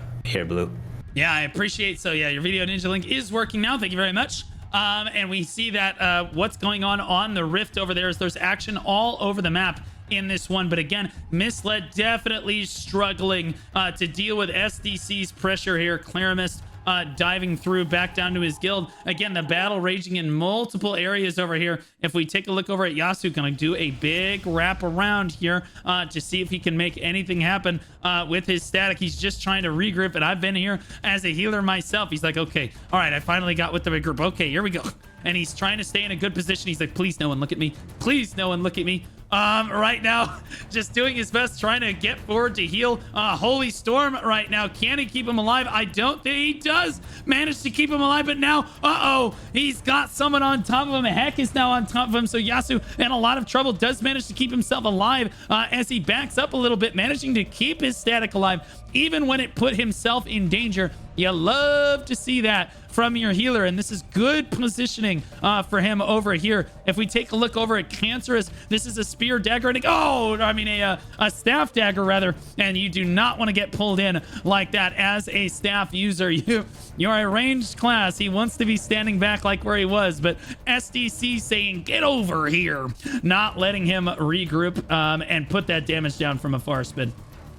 Yeah, I mean, you have CLV sick again, going crazy. I have the POV on him, and this guy is just putting in work, man. Nobody's shutting him down. He's really good at just moving and just doing insane amount of damage. You see him right here, just moving around everywhere. I think sometimes he runs away from his team. Some players are like that. You know, they just forget their team sometimes. But this guy is just chasing players down, and he's just dominating absolutely everybody. The second these players from Misslead get on top of the point, he makes sure to shut them down instantly, right? So it's really good to see. Like, I mean, it's the spear players, Blue. These spear players, I feel like they're everywhere, and they're just doing insane amount of damage and getting shit ton of kills, man. Yeah, I think that people said that the spear was relatively weak in T2, but that was until everybody decided to go Vanguards on this. So very interestingly, we're seeing spears just top DPS. I don't know if that's necessarily a surprise to anyone per se, but I mean, you know, the meta is the meta on this one. O'Hara doing what he can from the side of the fight on this side for Misslead. But again, there's only so much a Templar can do in a situation like this to try to keep his team alive and keep himself alive on this one. But honestly, the best kind of tank in the game is one that can heal himself, Spit. I mean, no, the best tank in the game is the tank that can give blood devotion, okay? That's the best tank in the game. Okay, the Bulwark Pulse and the blood devo, you know, that is the MVP tank. As of today, you know, tomorrow, after the changes, then I'll agree with you. The guy that can heal himself, right? Yeah, the guy that can heal himself, or the guy that just doesn't need any healing at all, honestly. You could also make that case as well. Big shout out Turtle, right? Big shout out Turtle. Yeah, Turtle, who needs no help and no introduction. Harmonium getting tossed around like a salad in the middle of everyone right there. Yawn right now on this staff dagger, putting down a lot of DPS for his team. Firewall out in front as well, getting a lot of kills for his team as well. And SDC is coming out. They are on a massive redemption arc. I would agree with chat on this one because I think Misslead, a lot of people have seen these people play. They know they are no slouch of a guild. Very strong, are managing to get caps down. But again, SDC just closing the door on them every single time, Spid. Yeah, and SCC is a really good job coordinating Bulwark's pull too. Like, it's very refreshing to see when these tanks actually coordinate the pulls, because they can pull in 6 players at once, you know, devastating smash them and just line it up and be like, hey, here's free food, Spears, or anybody that can do any type of AoE. Just lining up those pulls are so strong. You're gonna be seeing a lot of the top guilds do this. You're gonna have these players or these tank players coordinate their pulls. They're gonna pull in like 10 players at once and just nuke them. A lot of the top guilds are doing this, and we're going to be seeing a lot of them. So STC actually doing it shows me that they're a very high caliber team. Yeah, I mean, the coordination that you saw at the start shows both of these teams are actually high quality teams, and it's a shame one of them gets knocked out in the first round here. Currently, it looks like it's going to be Misslead, as they are still struggling to get onto this point right now. Agagumi getting a big heal feed for SDC right there. Aratar doing his best in the middle of everybody to try to heal what he can, but oh my god, he gets focused down immediately and blown away on this one. Daddy diving down onto the point. It's an interesting name for a healer right there, but hey man, I'm just the caster. I just report the names. What are you gonna do? Wait, what did you say the name was? Daddy. Yeah. I mean, I saw the name too, but I was hoping that you would call him out first. But again, SDC is doing a really good job at stopping. Like, we haven't even said it this round, but they're actually stopping the players actually capturing the point, which is huge. Like, they have good control. Again, very good coordination, stopping the captures, making sure nobody can even stand on top of the point without getting punished. SDC showing that they are here to play. They're here to fight. They are here to redeem their name. Overall, a very good showing from SDC, but again, Misslead trying their best, you know, trying to get those caps off as hard as they can, but SDC is just showing that they are just stronger. Yeah, very difficult to stay locked on to these spear dagger users because they keep going invisible, but Firewall definitely one of the better players for his guild today. It does look like that Misslead got a cap there, and for a moment it looked really close, but now again a bunch of red names. SDC just pours onto the point to shut the door one more time on this. 3 minutes and 50 seconds left on the clock. Time is running out for Misslead. SDC showing up in a big way in the first round of this tournament here, looking really, really good for them. If we take a look at the leaderboards, we can see defeats up at 102 for Classic. And again, there's Firewall. We were just locked on to him at 88. Again, it's a spear dagger. Both of them are spear dagger users. Damage dealt 5.5 million for Firewall right there. Damage taken all Misslead, and that's how you know you're running behind on that. Damage healed 33.8 million for Clara Mist and Jix over here. And then Lunam coming in at number 3, but SDC looking very dominant in this match, Spid. Yeah, I mean, SDC did a really good job. Again, you know, what I kept saying is Misslead, they get close, they do really good slow pushes, they get around the point, but the second they get on top of the point, these spears and these SDC players just completely annihilate them, right? Again, you see them, again, getting around the point, you know, but the second they just step on top, it's just over. The pulls of the bulwark just comes in, and the spear just, you know, completely dominates them. It's, you know, I mean, Misslead, big shout out to Misslead. They have been trying. They didn't give up. They try all type of strategy. But SDC, they just really strong, man. The statics are really strong. They're coordinated. They know what they're doing. They're listening to each other. Overall, a stellar performance from SDC. Yeah, absolutely. 2.5 minutes on the clock, and they can't. Oh, they finally do get one more cap, but Misslead just does not have the boots on the point, as I like to say. Just not enough players around the point. They just keep getting blown away. There's Chips gonna go down in the middle of everything right there as well. Right there, Toka's gonna go down. DJ Ella trying to block in the corner over here. Just no heals in sight. You can see them just falling over like dominoes. SDC very dominant in this first match of the tournament for them. Looking forward to seeing them play further in this tournament after making such a statement in round 1 like this, Spid. Yeah, I mean, we have been seeing a lot of good performance in round one. I mean, I feel like going forward, it's going to be really intense games. Like SDC, they have something to show, I feel like. You know, they got a little chip on the shoulder and they're out here to show that they are going to win. They're here to fight in the tournament. And SDC, the way they've been playing, I'm going to be honest, Blue, I've been impressed. You know, the coordination they have, the way they're like moving around, the way they're punishing the second people enter, it's top tier guild showage right here.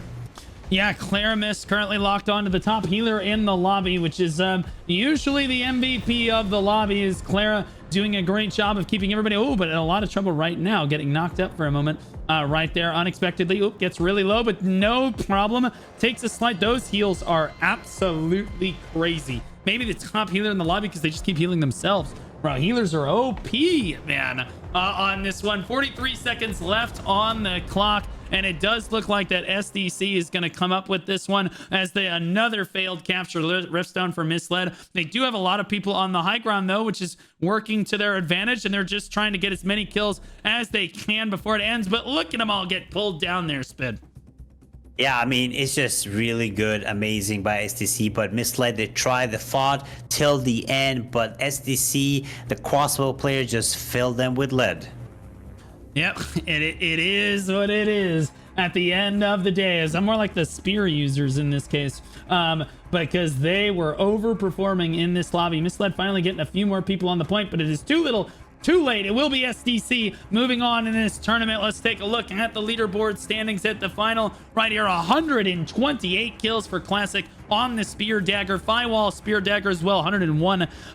Maybe down at 81, another Spear Dagger. And then the first Desper, that is a Cordy crossbow user. And then the first non-Cordy, non-Spear Dagger is TB Kiwi from SDC. Right there, coming in at 70 kills. The top assist in the lobby, Firewall, Classic, and then Claramis on the third as well. So you see a healer coming in third on assists as well. So Clara, I'm just gonna go ahead and say it, probably the MVP of the lobby to have that many assists and the amount healed there. Chips coming in with the highest damage taken in the map at 3 million, almost 3.1 million there. Chewit and Taurus coming in 2 and 3 right there. The amount heal again, Claramis, the MVP of the entire match. Someone give that healer a raise. 39.7 million healed and the third most assists in the match. What a W. Yeah, I mean, this game has been, it was really fun show, and SDC, again, I'm really surprised and pleased. I mean, they came out here, they performed, and Misslead, big shout out to you guys, big respect. You guys came in here, you tried your best, but SDC showed that they're here to play. Yes, they did. And play they did. If we take a look over at our instant replay really quickly here, you get this first engagement. Looks like it's going to go Misslead's way. They push down the ramp, which is not something that you see every day. But again, you see this fight just slowly play out over time. SDC just accepts the push. The left side slowly losing for Misslead. And then the flankers get through and they just eat the back line of those yellow health bars away right there. And then all of SDC floods to the high ground. Just a beautiful engage overall, I think, for both guilds. Sadly, I think that SDC just definitely had slightly better statics going into it, Spin.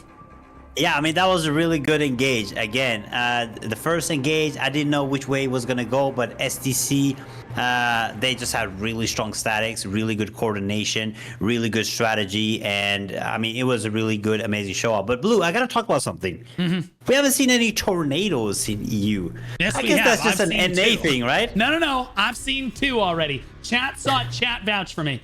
I seen 2. I just didn't call them out because I didn't want to be that guy. But we 100% saw tornadoes. Yeah, we did. We definitely saw them. It must be some NA players, I think. 2 only, right? Okay, definitely buddy. NA players. Okay, buddy. Look. Just because you're running tornado doesn't mean you're bad. Okay, maybe it's just a different strategy. Okay, it is what it is. Let's take a look ahead to the next match of the day. I'll introduce Daikirai on this one. They are from the Judgment server. They have Daikirai, and then there's 2 Asian characters, so I just labeled them plus and minus. Daikirai plus rank 1 in their alliance. Rank 2 overall on the server. They've won 9 of 12 sieges that have happened on the server so far, and their prediction for the tournament is a modest top 50%. Yeah, on the other side we have Fruiced. Fruiced actually I was part of Fruiced for a while early on in Throne Liberty, and I know the guild master Trevor, you know, big shout out to him. They have some really good players. They're in the server Emerald. They're allied with Xmark, which is also a really strong guild, Just and Divided. And they're the second strongest in their alliance. I think they're the strongest. But they're saying they're the second strongest. They won 2 sieges, and their predictions are we will be happy to win 2 rounds. So a humble prediction from a humble guild leader, you know, and I definitely have to go with Fruiced here. Yeah, yo, you want to go 5 gifted? Sure. 5 gifted on. I'll put 5 gifted on Daikirai here. No problem. Money okay, where your mouth is. Fruiced. All right, Fruiced, don't let me down. Come on, man. Show me. All right, we got this. Last time it was Spid Pig be Buddy. Well, the tournament went on, so we'll see how this goes here. But we'll see what chat thinks as well as we look over towards the pick ban of this one. I'll let you introduce the bans here. Yes, sir. We have Daikirai 1 or Daikirai 1 and Fruiced banned. So the bans for this was Manticus got banned, pretty obvious. Malakar was banned. Daigon was banned, and Cherno was banned. And yeah, we're going back to Morokai. It's a Morokai kind I'm of telling thing, you, EU bro. loves Morokai, man. It's like they have an agreement. They're like, bro, everybody just keep picking, please. Everybody just keep picking Morokai. You know, okay, just keep yes, doing it. sir. Yeah, it'll be okay. Let's It's a Morokai kind of day on EU guys versus NA West, which is like refuses to pick Morokai. So interesting how you see all of these different metagames like develop in the different regions, because NA West just hates this map. They just can't. They don't want to be anywhere near it.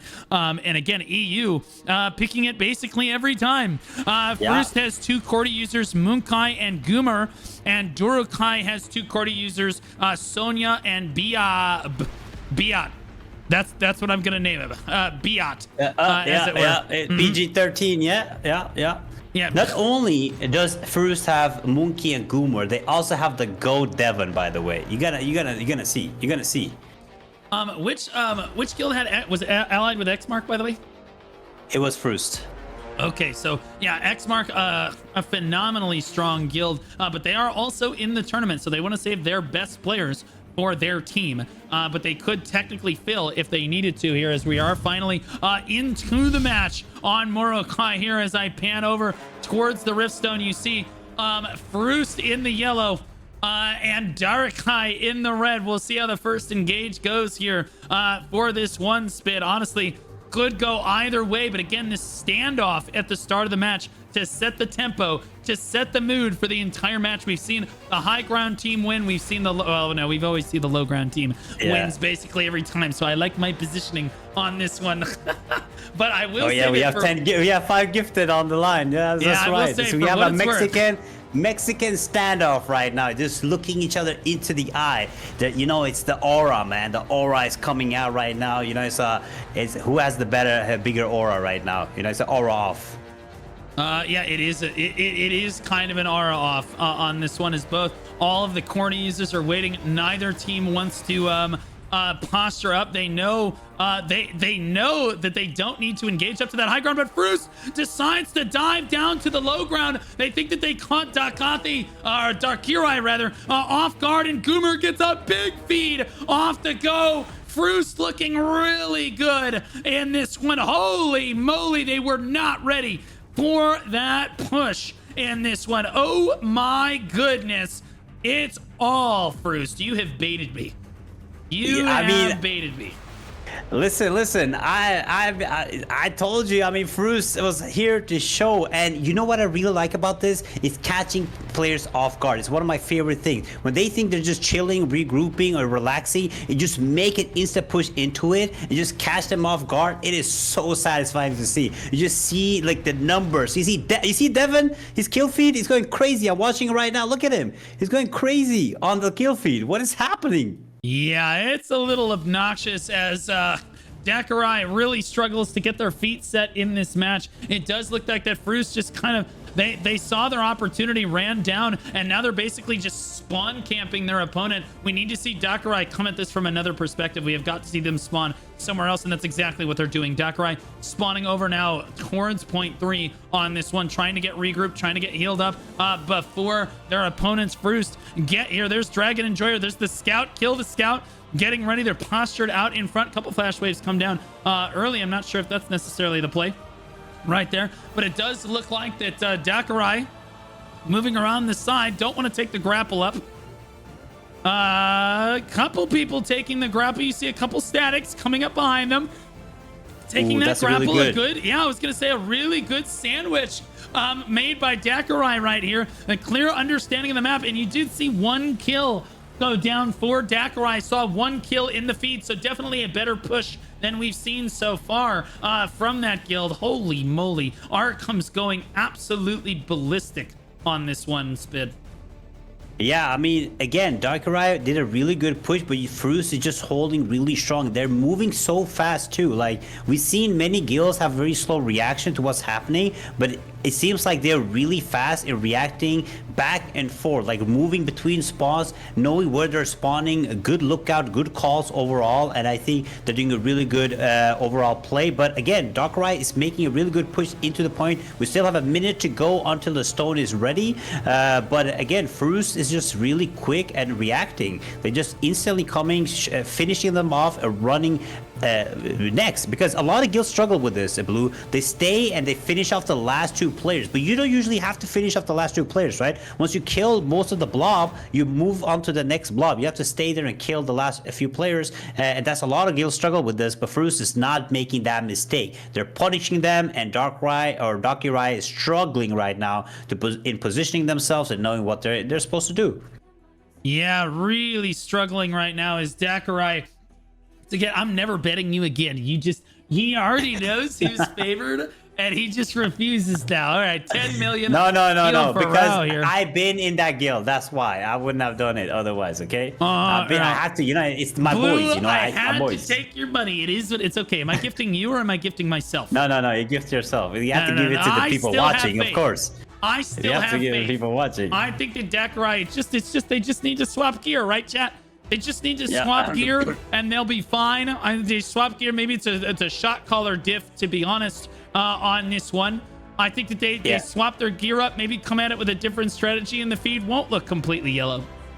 Yeah, I mean, the good thing, the reason why Fruiced is so strong, you know, the actual original shot caller, which is Treborg, was the original shot caller of Synergy, the one that was the last tournament. So this guy is really experienced. He's really good at knowing where to position himself, where to stand, where to go. He just has the Korean experience, right? And that's why Fruiced is doing so good. Like, I remember still Treborg, he was like, we were fighting the first siege, and he was like, push. It was one of the best meme voice sounds ever made. So again, really strong shot caller. And right now, watching Monkey is just going crazy with the crossbow. It's just absolutely demolishing the enemy.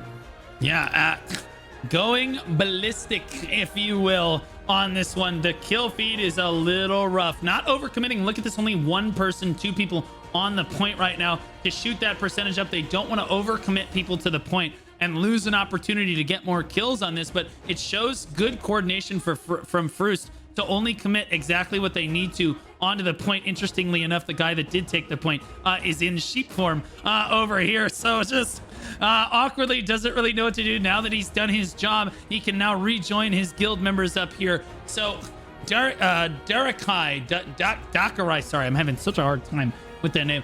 Daikirai is trying to kind of square off on this high ground, spread the fight out a little bit, see if they can come up with a win with their smaller statics, divide and conquer maybe, but so far not so good here, Spid. Yeah, I mean, Daikirai is struggling. I mean, Fruiced is showing off. This guy, Monkey, that I've been watching, he's just going in, you know, spinning really good. His team is with him. He's providing them the buffs that he needs so he can actually use the crossbow in a very effective way. As he has a bunch of fans in chat too. If Monkey has 1 million fans, then I am one of them. You know, right now, I am also one of them, because I'm about to get 5 gifted from Blue. Yeah. Okay, buddy. All right. See, the next time you're streaming, I'll hook you up, because that's too good to gift you off stream. But I still have faith they could still win. They could still win, but I'll be honest with you, Daikirai with the industrial grade helmet on, this is giving me flashback vibes that we saw from Insanity versus Orca earlier today on this Morokai map. Maybe they should have tried Chernobog on this one, because Morokai probably not the play if you know that it's going to be a bit of an uphill battle in this regard. They can't even make it over to the point. I would love to see them maybe spawn at a different location here and try to mix it up, try to come at this from a different angle, or maybe have different static spawning from different areas, mainly because you can at least move the fight over to the objective. In this case, they're just getting Baja blasted on one point right here on repeat, because Fruiced knows exactly where they're spawning. You need to start spawning at multiple spots in order to pull Fruiced back towards the objective, and that is possible on Morokai. It's just not a strategy that they're trying yet, Spid. Yeah, I mean, you're 100% right. They have to try a different strategy. I mean, they just got the point. They were able to go behind them, but Fruiced, again, really fast at reacting. The instant it was called, you see that they're on the point already, right? Punishing these players, getting them off. But again, Daikirai they're trying to adapt. They're trying to learn how Fruiced is playing so they can adapt to it and try to get any type of capture here. But Fruiced, again, gotta give credit where credit is due, man. They're really fast at reacting. I did not know that Fruiced was this strong. They look like a top 5 contender. I'm not gonna lie to you. Yeah, and you're like, Blue 5 did crazy, bro. Like, this is insane. This guild looks... This is a shutout. They can't even get, sadly for Daikirai, they can't even interact with the point. Even Insanity was able to interact with the point earlier. And this is what I was saying was so impressive from Insanity, was to see them actually try to get the point a few times like this. Daikirai unable to really try to catch Fruiced by surprise here. You know that you're going to lose the overall engagement. So the plan is to hold your spawn. Like, everybody dies very quickly. And the advantage of that is, okay, well, you spawn up and then everybody spawns from a different spawn location. Then you attack the point from the other spawn location, like we saw Insanity doing repeatedly. We're just not seeing that here, sadly, from the side of Daikirai. So very rough match for them so far here. But again, I think it's less that Daikirai is weak. I don't feel that they're weak. I think that Fruiced has gotten this strong. You know, they've got Xmark in their alliance as well. Yeah, I mean, like I mentioned earlier too, is I did call out Devin before the even fight started. You can see that he's dominating the leaderboard. I've been watching him for a while, and this guy, again, is the spear, man. He's just, they know how they're playing. This guy is really good. I know for a while. He's just completely punishing these players. And again, Devon being the good DPS, they're having good crossbow players. You have a really good shot caller with synergy shot caller, Treborg, you know, it's like overall just insane amount of experience, Korean experience and everything. And you just see that they're just completely destroying them in the choke right now, Blue. Like Daikirai definitely has to think different. They have to play different or they're not going to be able to go through here.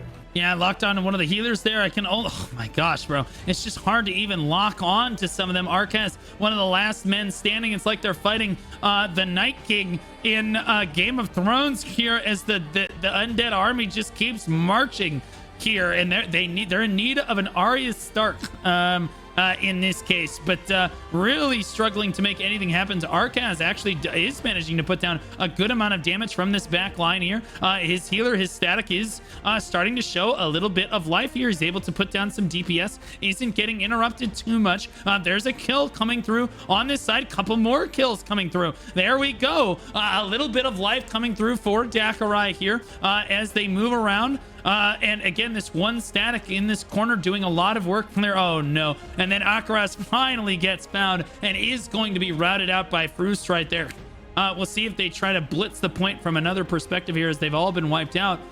Yeah, they're swapping the respawn now, hoping to make a difference. I think they might have to do what we were talking about earlier, try to spawn from several areas at once. Because right now, just spawning as a full blob of one respawn point, they just get insta punished. So they might have to go with the Misslead strat and try to spawn a little bit of everywhere, and hopefully, you know, get to the point. But you'll notice immediately when they hold their spawns like this and they've got a few people spawning on each point, look where the fight is now. Now you're forcing Fruiced back to the objective in this case. where you can see them starting to swarm on the outside of the fight, but most of Fruiced basically has to stay back on the objective because they're going to get approached from 3 sides, and there's not much you can do about this from Fruiced's perspective. But this is what Daikirai should have done. They're regrouping. They're saying, okay, we're not just going to sit here and get farmed the whole time. We're going to regroup. We're going to take our spawns. We're going to see what happens here.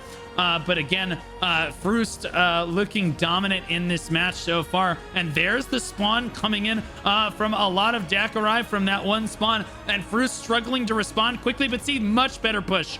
Much better push from Daikirai right there. A great engagement to try to come through, but sadly, just not strong enough to get any kills. But like, look how much closer the fight is to the point overall. Definitely a little bit better on morale, if you will. Spid, just a little bit better for everybody. Yeah, I mean, again, Daikirai, they got the point finally. I mean, this is already massive. It's an improvement. Even though they did get shut off pretty fast, it was a really good push. Like, overall, strategic-wise, they did good. They repositioned, they made Fruiced back up, you know, not chase them everywhere. It was a really well played, good IGL. But overall, it's just hard because the statics of Fruiced are so strong. You know, this monkey, he just absolutely obliterating anybody that even comes close to the point, right? The overall massive control by Fruiced. And I mean, Fruiced is a top tier guild, right? They have everything, and Daikirai, it is a hard enemy to face, but again, they're trying different strategies. You see they're slowly trickling in now, right? They are on top, fighting on top of the point, fighting on the side of the point, so they're definitely making some progress here. But again, 11 minutes and ticking, they definitely have to move way faster. They have to adapt faster if they're gonna make any type of play here. Yeah, and look at this again, that now they're coming at it from multiple perspectives, and now they're starting to gain a little bit of high ground advantage. They're starting to pick up a couple kills in the kill feed. They're keeping Fruiced spread out here, even though Fruiced is stronger as a clump, like we saw Hand of Unity in the previous tournament. You said Fruiced shot caller is currently, or used to be in Hand of Unity, is that correct? No, he was Synergy's shot caller for many months in Korea. Oh, okay, so why is he not in Sin now? Was he chopping trees now, or what happened? I mean, he probably decided they want to do something on his own, you know? So, I mean, it's working clearly, right? It's working for him. He's completely dominating right now. Interestingly enough, holy moly. Honestly, it's better than... Honestly, that's better than most of the ways our NA guilds end up going out. A lot of the times there's just e-girl drama constantly. Yeah, all the time, bro. We had one yesterday, another one went down, another one went down the day before. It is just all absolutely crazy. Goodness. We are shameless in North America. It is tornadoes and e-girls. That's what NA is known for. That's crazy. Okay, buddy, we would beat you head to head every time. I think that our top guild beats your top guild. It's not even now you're smoking really copium. Like, this is insane. Well, how many gifted are we going? How many gifted are we going? I would put 50 gifted subs. You know what? I'll 50 go gifted. Yeah. I'll go. AGS, hook us up. Hook us up. I'll go 100. We want land. We want land, dude. Hook us up. Fly us in. Fly us in. Let's do it. 100 gifted. Yeah, I'll do 100 gifted. We're gonna beat those tornadoes easy. You know what? EU can even send 30 players versus your 48. You know, since you guys are using tornadoes, right? You need some kind of advantage. Yeah. Okay, buddy. All right, buddy. I'd do 100 gifted down if we got to see NA versus EU, bro. I'd love to see that. And I wouldn't be disappointed either way, but my wallet might at the end of the day. No, I mean, AGS will fly us in, right? AGS, you guys got us, right? It's going to be a huge event. I'll be honest with you. Top tournament winners versus NA is going to be absolutely amazing. Just fly us in. We got you. Yeah, speaking of AGS, we'll cast. This tournament wouldn't even necessarily be possible without AGS's support. So big W's. If we get some W's for AGS in chat, the 1.3 million Lucent prize pool and a ton of promotional support for the tournament helps hype it up for, I think, the entire community. So W Amazon Games for understanding how important this event is to the community and being there for the community in this case. So a big W for them. Appreciate them. It's the most I've ever been supported for an event. Absolutely super sick as we see Fruiced, if we look back towards the match, still dominating in this match right now. So really struggling to get in right now is Daikirai, but I think that, again, they are showing resiliency as a guild. It used to be, okay, well, we were just trickle spawning from one, then they tried to all spawn and try to blitz the point. Now they're spawning from all locations at once, and now we're starting to see some attempts at capping the point here, Spid. So some resiliency coming out for Daikirai, even though they're the weaker guild. Yeah, I mean, they had a really good push onto the point, but I'm not gonna lie, I just saw lifetime murder. Monkey just spawned on like 5 players and they all died. That was insane. Yo, this guy is crazy. Like, what is he doing to these guys? Man, I feel kind of bad. Like, this guy is really good. He's like, again, look at those spins. Like, he is, I mean, so far today, there's been some good. There's been some good players, but this guy is definitely by far doing the best right now, Cordy wise. Well, it is what it. I don't know. I think that we saw a couple. I think we saw a couple good Cordys today. I don't know if I can say which one is the best, because mainly I don't think it's fair to give it to the player that holds the Cordy crossbow when it's his static that really makes him successful at the end of the day. Sheik moving through here for Fruiced, doing a great job for them on that. It looks like, again, Spear SNS, which is not something that you see every day. Spear SNS coming down for Fruiced. How do you feel about that? Spear and SNS, I feel like after tomorrow, that might be meta, because again, like I said, Blood Devo is getting nerfed. You only need 1 Blood Devo in your team, and I think Spear SNS might be a play if you can manage your mana. And if you, again, there's many ways to go. I feel like the meta is the tournament is 21 days long, Blue. There's going to be insane meta shifts. Like the healing, a little bit of healing is getting nerfed tomorrow. Blood Diva is getting nerfed. There's some changes to the playstyle, and it's 21 days in the tournament. I mean, we're going to see a lot of meta changes, Blue. Yep. I had somebody in chat try to ping me and say, well, Supple guild lead here, we would definitely lose to the EU guys. Well, yeah, that's because you're not even the best NA right. guild, so it is what it is. Oh my god! Holy moly, that's crazy. I'm just kidding. I do think Supple did win. Oh my god. Supple did win the best in guild T1. So right now, we do know that Supple definitely was the best last time. They're highly seeded. They're rank 1 seed in the tournament. This time I gave it to them out of respect, and I'm hoping to see them go all the way this time. I have every faith in the Supple boys. But if you try to chat PvP me in my chat, you engaged. Okay, this is your fault. Don't start none, won't be none. As it were. Okay. Why is it, bro? Everybody seems to be a fan of Monkey today.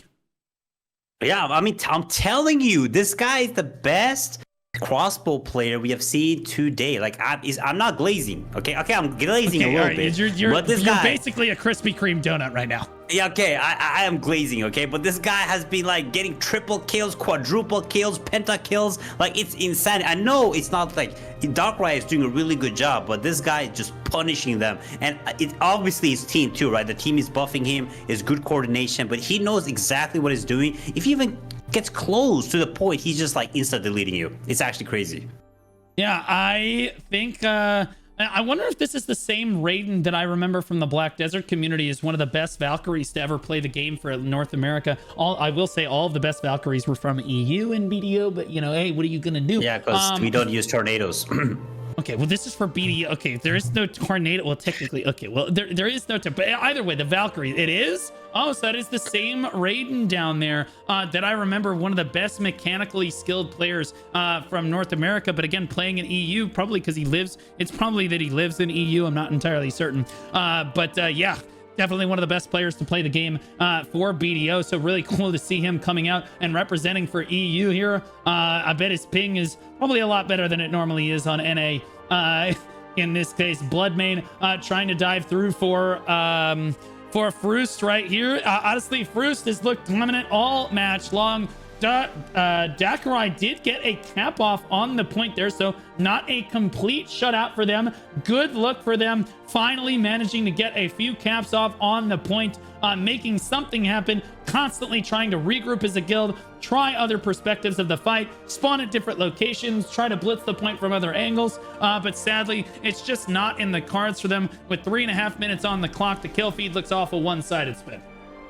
Yeah, I mean, again, this map has been going on a lot, and I think a lot of EU guilds really like this map because they've been practicing on this map, so they think, hey, maybe they don't have as much practice, but they forget EU players are addicted to this map. So usually if you face an EU player or EU guild, they've been practicing on this map, maybe more than you, right? So again, Daikirai picked it, they tried their best, but Fruiced, they came in, they showed off that, hey, we've been also practicing this map, we have good statics, we have good players, we know the meta, we know the positioning, we have the goated shot caller, we have Monkey, we have Devon, we have all these players. Of course, we're gonna win this. Let's be honest with you, Daikirai right here, they get the advantage. Yes, they got out in round 1, but they get to say that they lost to potentially the tournament winners here.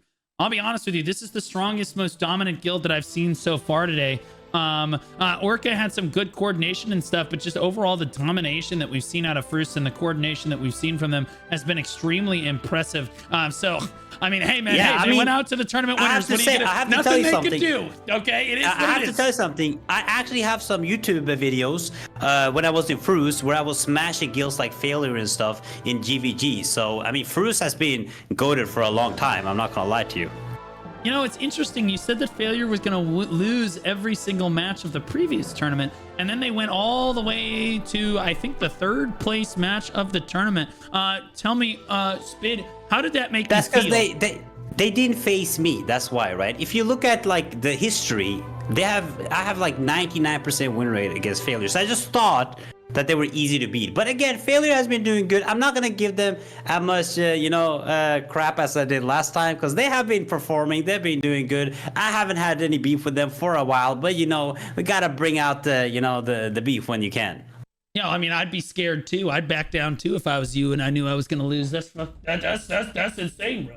That's crazy like that, bro. He going crazy right now with that. But yeah, I'd love to see Failure go far in this tournament too. On this one, it does look like that Fruiced is going to take this one with 1 minute on the clock remaining. Daikirai is going to fall over, but Fruiced looks like they're going to be going very far in this tournament based on their performance in this match so far. I wonder if we're just going to see only Morokai. I mean, we've seen Cherno today too, and we saw Azrael at the start of the day, but clearly a favorite map here, which is very, very interesting. It's been...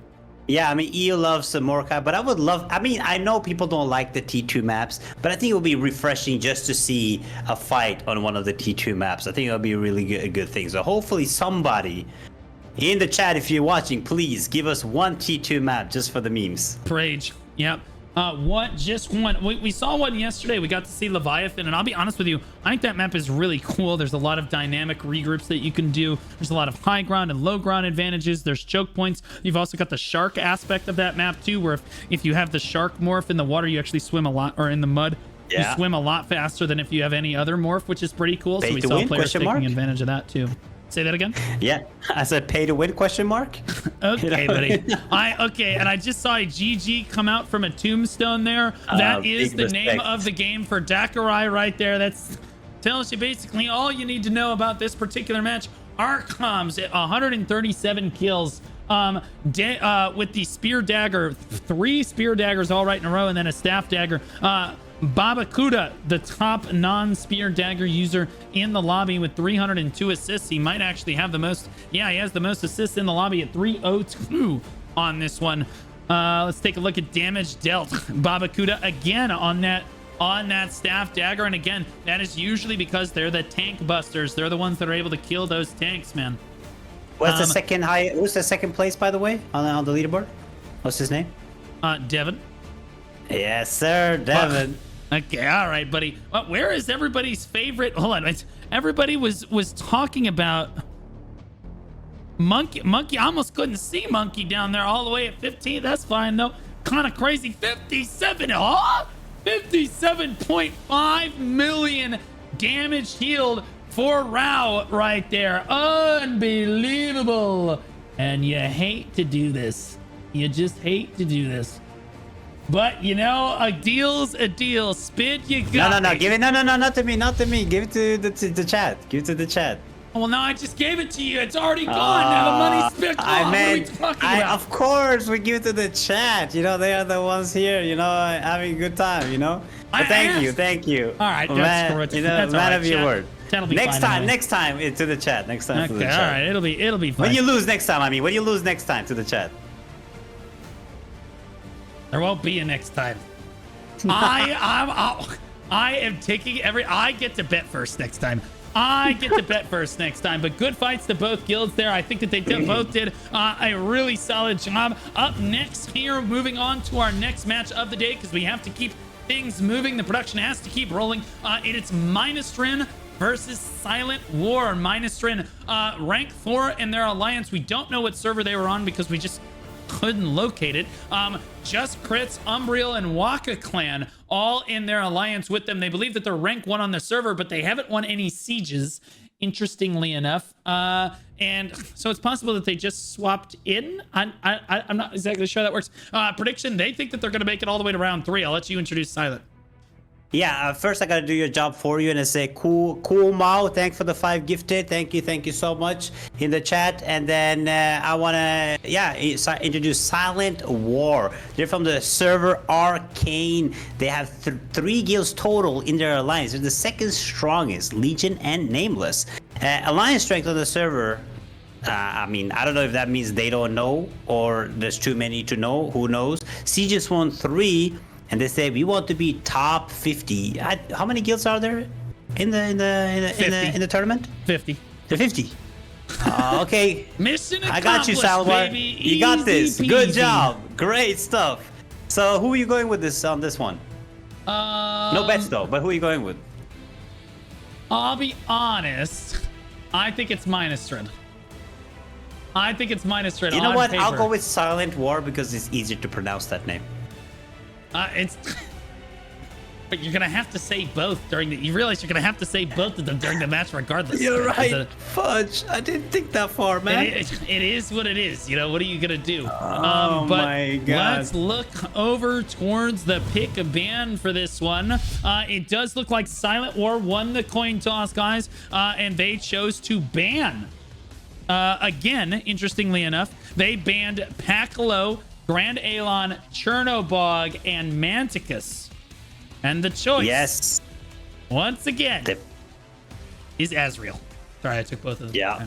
It was I'm shameless. supposed to say Azrael. What are you stupid. doing? Look, I'm a little salty, okay? I am the Dead Sea of salt right now. Oh my God, this guy is taking my sayings, man. Is that what And you say? took My words. savings. Okay, I'd rather take your sayings than my savings. Okay, it is True, what it is. true. At the end of the day. So, Meinastrin versus SilentWar. Make sure you guys get your predictions in for this one. Azrael is the Riftstone of choice. We love Azrael. A lot of strategy that goes into this one, and I think that, again, one of the most strategic Riftstones for sure. And we'll see which guild understands which spawn point spit. I say it every time. The spawn point matters so much in these guilds. They think they know better. They think that Blue he doesn't know, man. Debatable. Yeah. Debatable. No, it's definitely every time we see them spawn at the higher spawn point, they immediately start losing. I will say, if you are already losing, if they are on the last minutes and they start spawning up there, it's griefing. They're dum-dums. It's They're griefing. dum-dums, yeah. Hard I griefing. agree.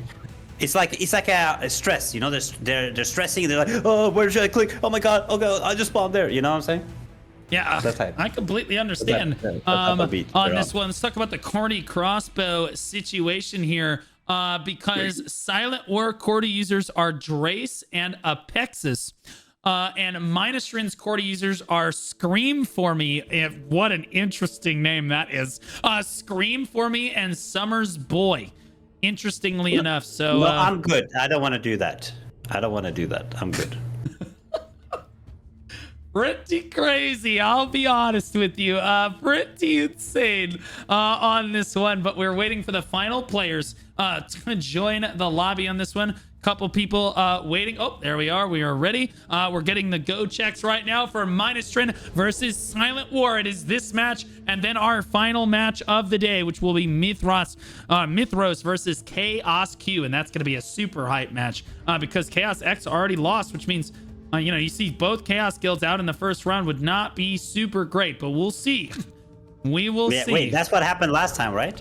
So it's like a... No. One of the Chaos Guilds made it through. As we are in the game now, we're looking up. I'm going to check all the spawn they're points. not on 3. Okay, they're not on 3. They're not on 3. We'll see. It they're does already look like, in, actually. Yeah, I was going to say, Meinastrin actually making it to the point before their opponents. So SilentWar going to have their work cut out for them as they try to rush toward the point here from whichever spawn point they choose. I don't see them spawning in quite yet. So an interesting strategy here. And this is where, again, Azrael becomes interesting because one guild postures up. You guys can see, chat. There's one choke point right here. There's another choke point off to the left over here. And then there's the stairs that you can approach from as well. And then this courtyard that you can fly down to as well. So a multi-prong assault is absolutely possible. But so far, the only ones on the map are Meinastrin at the moment. We have not seen SilentWar. Oh, there we go. Finally, SilentWar spawns in. We'll see if they send statics around the side. And Spid, could you give us the statics that go around the sides perspective, or give us the flanker perspective? I'm following the main flank wall coming in. Actually, a lot of... I think the whole blob is coming in from the side right now. Yeah. Go check that the other choke here to see if anybody comes in through that other side, because this is what makes a good guild. They have to do a multi-pronged assault here. If they step through this choke, guys, they will get absolutely farmed. They're gonna send the tanks in. They said, put your helmets on and go. No strategy required. A hard engage from SilentWar onto Meinastrin. Meinastrin had every concave available to them on that point. I'll be honest with you. Is it enough? They finally are. The kill feed is coming through. Meinastrin taking a big win right there over the top of Silent. I'm not sure that that was the play from a shot caller perspective. They just hard and... Oh my gosh. Oh, Spid, look away. Yeah, this was pretty rough. If they had even one flank group right there, I think they could have done a really huge damage to Meinastrin. But because they went all from one side, it was just a... full-on brawl, right? And whoever is the stronger comps win the fight. So very bad play from SilentWar. Hopefully they learn from it and at least send one static or two statics from the other choke. I mean, that's why Azrael is so good, right? You have two different chokes. Use them. Why are you not using them? Yeah. And interestingly enough, if you could check the other choke for us, because I've got the main choke covered here. You really do need to send statics over towards that other choke that you can see Spid there covering on your screen. It's a ghost town over there. If you want to check the stairs too, maybe they'll come at it from the stairs as well. But again, we're not seeing SilentWar really take a different approach here. Now, I will say, I don't think that they've played bad yet. I actually think that they're playing really well. I just think that they're trying things that on paper don't seem like they're very good, which sometimes works from a shot calling perspective. You never know until you try. Sometimes you're like, maybe we'll just catch them off guard and we'll just dive in here. We'll see what happens. You see him rotating one more time towards this side choke here. If you could always just make sure you're watching the flanking choke for us, that would be great, because I don't want to miss a second. If they have anything going on there, there's no way they're going to do it again, right? If at first you don't succeed... No way they're going to try it again. And you can see Meinastrin's actually ready for the flank. No, my God, they're going to do it again. Oh, look away. They just all dive through the choke point. I'm not sure that that is the play that you want to do, as it's Meinastrin going to eat them alive. Look at the kill feed. Unbelievable. I'm not sure that that is what you want to do necessarily. They're engaging from this choke and they're trying to reinforce from point one over there so that they can come in and maybe the respawners come in and flank the fight. But sadly, that's not gonna work. That is not what you want to see there. You see Lenita just going to town on this high ground here, getting a ton of damage down on that staff dagger, able to kill tanks much more efficiently from this high ground, who are the last targets generally left alive in any given engagement over here. As the collapse comes down to the main choke now as well, and now they're getting SilentWar getting blasted out of the main choke as well. Meinastrin honestly doing a great job of just allowing SilentWar to make the mistakes. I'll be honest with you, the first push, Spid, I was willing to give them the benefit of the doubt. The first push, it's like, okay, well, you tried it, it didn't work, but you don't try it again. If it fails that colossally, you don't try that again. And they went and tried it again. At that point, you do call that a mistake. Yeah, I mean, Meinastrin is just getting a free capture right now on Azrael, and again, SilentWar making the same mistake over and over again. That is pretty rough to see. I mean, this is a tournament, high caliber fights, right? You have to adapt, you have to do better. I mean, again, the Azrael has even 3 places to enter from. Like, use them. At least send 1 flank, at least send 2 flanks. I feel that they just show that they're very inexperienced right here, but hopefully, I mean, slowly they can learn. Maybe they're listening to us, you know, and they can know, like, hey, maybe send a couple flanks from the other side. He just blood devoted and then ran completely out of range of his party. I don't know if anybody else saw that, but that doesn't do you any good if you do that. Oh no, they just hard committed on the choke one more time, and everyone just got run down in the choke again. This is not the play. You do not just want to run face first into a choke like this repeatedly. You can see even Meinastrin, guys, has a static ready. They think that they're going to get flanked, and they are getting flanked, but only there is by a fight. Static. There's a fight happening. There's a fight happening in the back. There's only 1 static over here, and they were ready for that. So you need to split more people off. Maybe even try a 3-prong engage, but maybe split the ball in half. Have the flankers come in first, and then like send like 3 statics around. Have the flankers go in first, and then send the main ball in so that they're distracted. But you can't send the main ball into the choke like that. It's just a little bit rough. Ooh, Penny Bum getting pulled in there as well. Doing their best to try to back up on that Templar. Should be able to get out of there. There we go. Yeah, if I was SilentWar here, what I would do is I would do a regroup on top, actually, on the 3rd, because on the top you can actually fly down into the flank, and you can also have people wait on top there and fly into the flank on the right side on the stairs. So here there's many plays to be made, and I think SilentWar has to go for a different play here, and they can't keep trying the same thing. I've seen many fights and done many war games where players flank from above, and it's actually very effective if you use it properly. Yeah, you can see, look at the statics all rotating around right now. I think that they're listening to my suggestion. I think they're listening to my suggestions. They just set 3 or 4 statics over to the side, and now they are basically perfectly split, and you basically need to draw attention off of the main choke so that you can try to get through. And there's the tank starting to blitz through, both sides coming through at the same time. This is a much better looking push on the side of SilentWar, but still Meinastrin. Okay, there we go. So one side getting obliterated, but the other side are seeing some success getting through here. SilentWar getting a few people through, not getting any kills, but they did manage to get through the choke at least this time, and are fighting around in the middle of everyone right now. B-Leaf, funny enough, B-Leaf running around in Morph right now. Buddy, I think that you need to come out of Morph if you're going to contribute to your party. Maybe I hope it's a bug, guys. I hope that's a bug. No problem right there. But honestly, now look at them running in. They're able to reinforce right now because they pushed Meinastrin back. They're able to get through this choke. You do not want to stand in this. Oh my gosh, that's why you don't want to stand in that choke. They're just going to gobble you up like something out of like a cookie on Sesame Street, like Oscar the Grouch, just num num num num num, eating their cookies. If you stand in that choke point, you cannot stand there and fire. You have to get through and move to a safe position. It also clogs up the choke for your other guild members as well.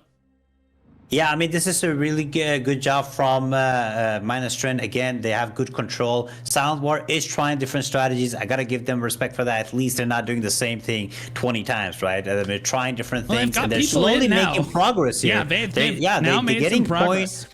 Yeah, they're making progress, but they're struggling on the choke. The choke is deadly. Right now, watching Scream for me, I mean, I have to say his name, unfortunately, but he is putting in numbers right now. He's the Cordy crossbow player, and he's just punishing players. They come into that choke, and he just spins on them, and it's extremely deadly. The choke is really rough when they have control like this, and so getting through it is going to be really difficult, and that's why I think they need to try to make a respawn and a regroup on 3, because the nice thing about regrouping on 3 is Meinastrin can't really do anything because they have to go all the way up the stairs, and then they will get caught in the choke. So I think they need to probably go for regroup on 3 and try to do like either a split push or dive in. Yeah, absolutely. We're seeing them regroup one more time. Just by the way, This is what I like to see out of guilds. This shows resiliency out of SilentWar on this one, to be like, okay, they've done a different push every single time, and they've learned, okay, well, we can't push directly through the choke. Okay, well, we're going to send people around the side. And you saw them, they've had more success every time they've pushed in. Now, I mean, they could try a three-pronged approach at this point, or they could all mix it up and all wait to spawn and then spawn at the stairs and fly down, try to catch Meinastrin off guard. But look at them immediately splitting off. I love this. I love this out of SilentWar. Quick rotation to try to catch Meinastrin off their toes, but Meinastrin is already ready for it. I would honestly run back to the other choke again. I would honestly just run back again. You just play back and forth. Yeah, exactly. You run back and forth, try to catch them off guard, and at one point you just leave a few statics behind at the other choke. So when Meinastrin thinks you're rotating, they all move back. They get into a motion like a wave, right? They start moving back and forth. You can leave a few statics back, pump fake them, and then come in with the statics at the end. But sadly, that's not what they try to do. They're going to try another hard engage one more time on this side of it. They did get one kill there, but it's Meinastrin coming up with a lot of kills. Spid, this is not good. Yeah, this is tough. I mean, that was actually a good push because they were also able to push from above the wall to catch them a little bit on the flank so they don't get completely choked. But again, Meinastrin is just really good at targeting the correct players, pulling them in, you know, punishing them. The statics, the devotion is good. I've seen many times SilentWar use a devotion before they even start the fight and just waste it completely, right? So they definitely, you can see Meinastrin has the experience. They've been playing, they've been wargaming, they've been scrimming. They have the experience over SilentWar. So SilentWar has to try something different here. Hopefully, like I've been saying, try to spawn in on the runes and see if you can make a play, because right now they're just reacting really good to everything SilentWar is doing. Yeah, a little bit rocky on their side. If we take a look at the leaderboards, you see Daismo at the top there. Scream for me. Again, the other one of the Cordy users right there. Top kills. Daismo right there. Top damage taken. Looks again all SilentWar. So doing their best is that front line out in front right there. And then the amount healed 15.4. It's all Meinastrin on the healers, because their healers are able to stand in such a strong location for them. Just a little bit rough, but the leaderboard reflects how the match is going, man. And it shows that, again, Meinastrin just on top of this one. Yeah, I mean, Meinastrin is doing a really good job. Again, I mean, I love to see it. I mean, they've been practicing, they've been showing off. They have good control. Not only like are they just winning the brawls, they're positioning themselves really good, right? They're punishing them the choke. You can see it on the choke right now. The second they're waiting, they're careful, they're patient. The second they come to the choke, they punish them. They don't over-engage. They try to be careful. And the second that you see the SilentWar is rotating, they're just instantly there. They're not giving them a room to breathe or try to outmaneuver them at all. So it's a really good showing overall for Meinastrin. Playing really careful, really good, and SilentWar definitely has met a really hard match here. Yeah, absolutely. Chetely's doing what he can on the outside of the fight. Actually, good positioning on this healer right here from Chetely's on the side of SilentWar, keeping himself in a good position. But sadly, everybody that steps up to that choke point is just getting immediately blasted right there. So trying to lock down at the bare minimum, they are able to lock down this spawn down here. They do have Chumo and his static in their backline, but they're consistently able to wipe Chumo and Spawnimos out of their backline and focus them down. It's just free kills for them. They're basically just inting right there. Zups, Chumo, and Spawnimos all go down at the same time. And yes, they will respawn and come back, but they're just handing free kills over to SilentWar, which is good for them. We're waiting for the engage to happen here. You saw a few people split off and go in through the other way. We're going to watch the main engage choke this time. There's the hard engage on the main choke right there. And oh my gosh, Chetely's is like, I can't save everyone. As they dive in right there, a few kills come through. Where is the flank team from SilentWar? Finally, you see them running in on the backside of the fight back there, but it is too little too late. They came in way too late to make the fight happen. Again, that's why the main ball cannot engage before the flankers do. The flankers have to go first, or you end up having the main ball. They're just fighting a meat grinder, Spid. It's just a little rough. Yeah, I mean, there's no coordination from SilentWar there. I mean, the flank was like 10 hours later. You know, it was no chance at all for them to come in at all. They were already, I mean, destroyed. And Scream for me is playing really good. I've been following him for a while, and he's just waiting. He's so patient. The second he sees that they're making a big push in the choke, he just goes in there and spins. And for some reason, I don't understand, but he stays alive for so long. Yeah. Like, he's just spinning, going deep. Like, look at him. He's just deep in, just spinning, and he's not taking any amount of damage as a crossbow player. It's actually insane. Oh my gosh, you think you're safe on the back line and then you get yoinked in. Oh my gosh. Oh man, you just hate to see that. All of SilentWar's backline were like, we're fine here. It's safe back here. It's okay. And they said, no, you're not. And they pulled him right in. And that is what makes positioning in Throne difficult for ranged casters and healers like that.